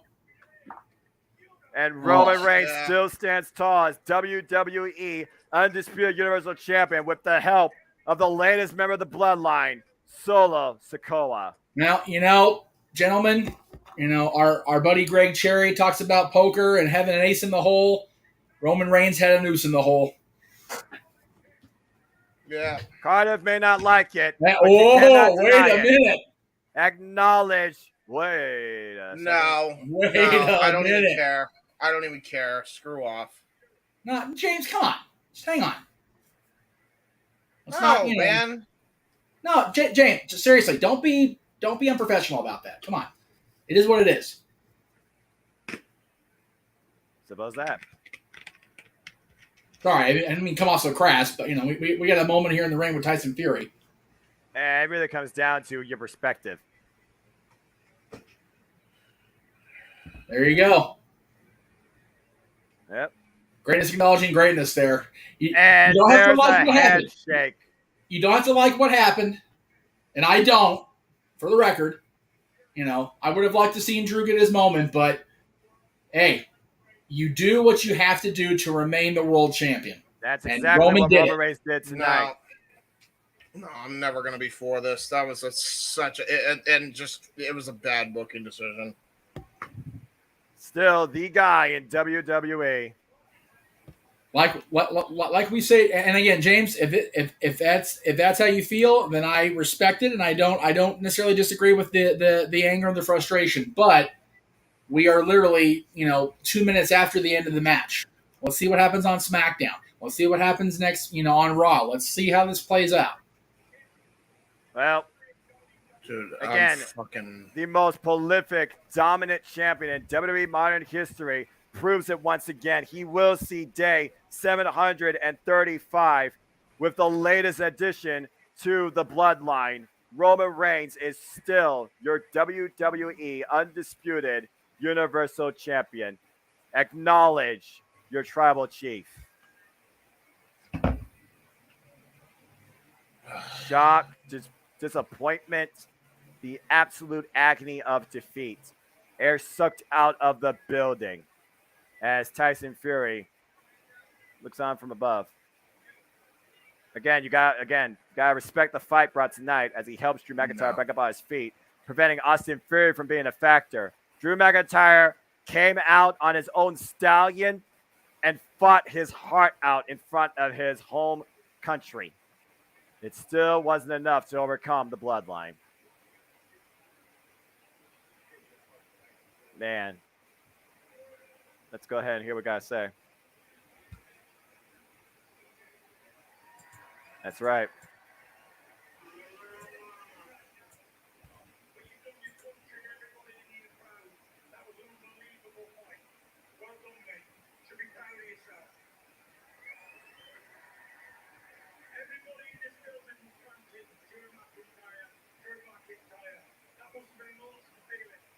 Mm-hmm. There's no arguing that. I'm not going to argue that. He's not wrong.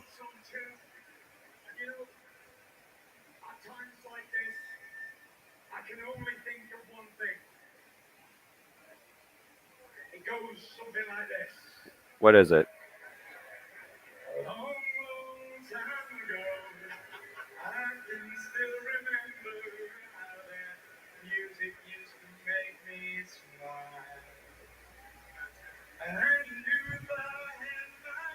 All right, we're singing American Pie. Ding,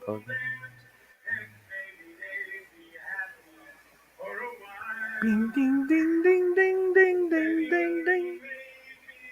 Okay. Great. This seems like major damage control.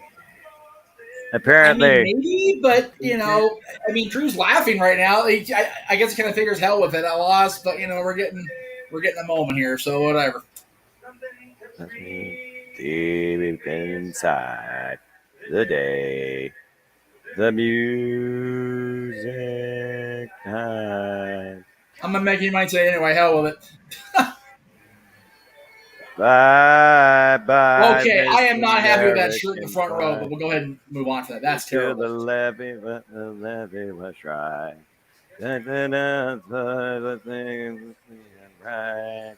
Da, da, da, da, da, da, da. Bam, bam, bam. Yeah, go ahead, Corey.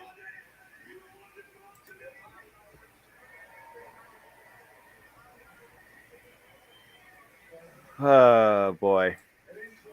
And again, Drew's not wrong either. And it's again, Roman, yeah. Again, Roman didn't do it all on his own, clearly. So there is that. no, But and Roman did what he had to do to be champion. That's right. Yeah, no doubt about that. You all definitely showed out tonight in Cardiff. Yes, that he did.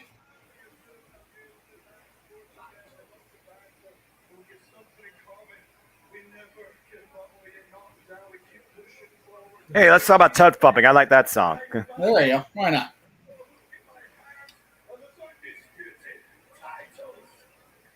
Ready for that link, brother? I'm ready for it.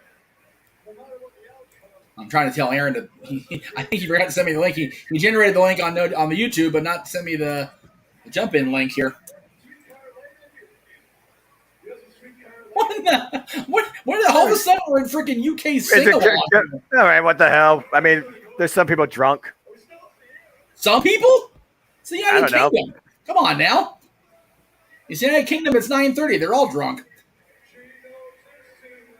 I mean, yeah, you know, that's what you do right after a fight. You go to the bar and drink yourself silly and just sing. That's it. They're all going to hit the pubs and the bars tonight. They're going to drink themselves stupid after that Roman Reigns finish. I don't blame them.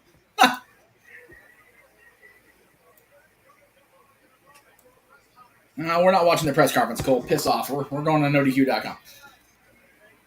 Quiet you. All right. Anyway. Well, you know what? You might have thought you were going to have the ultimate moment, but this still was a monumental night, to say the least. It At was. the end of the day, Roman Reigns is still the tribal chief, but this still was a tremendous show of professional wrestling.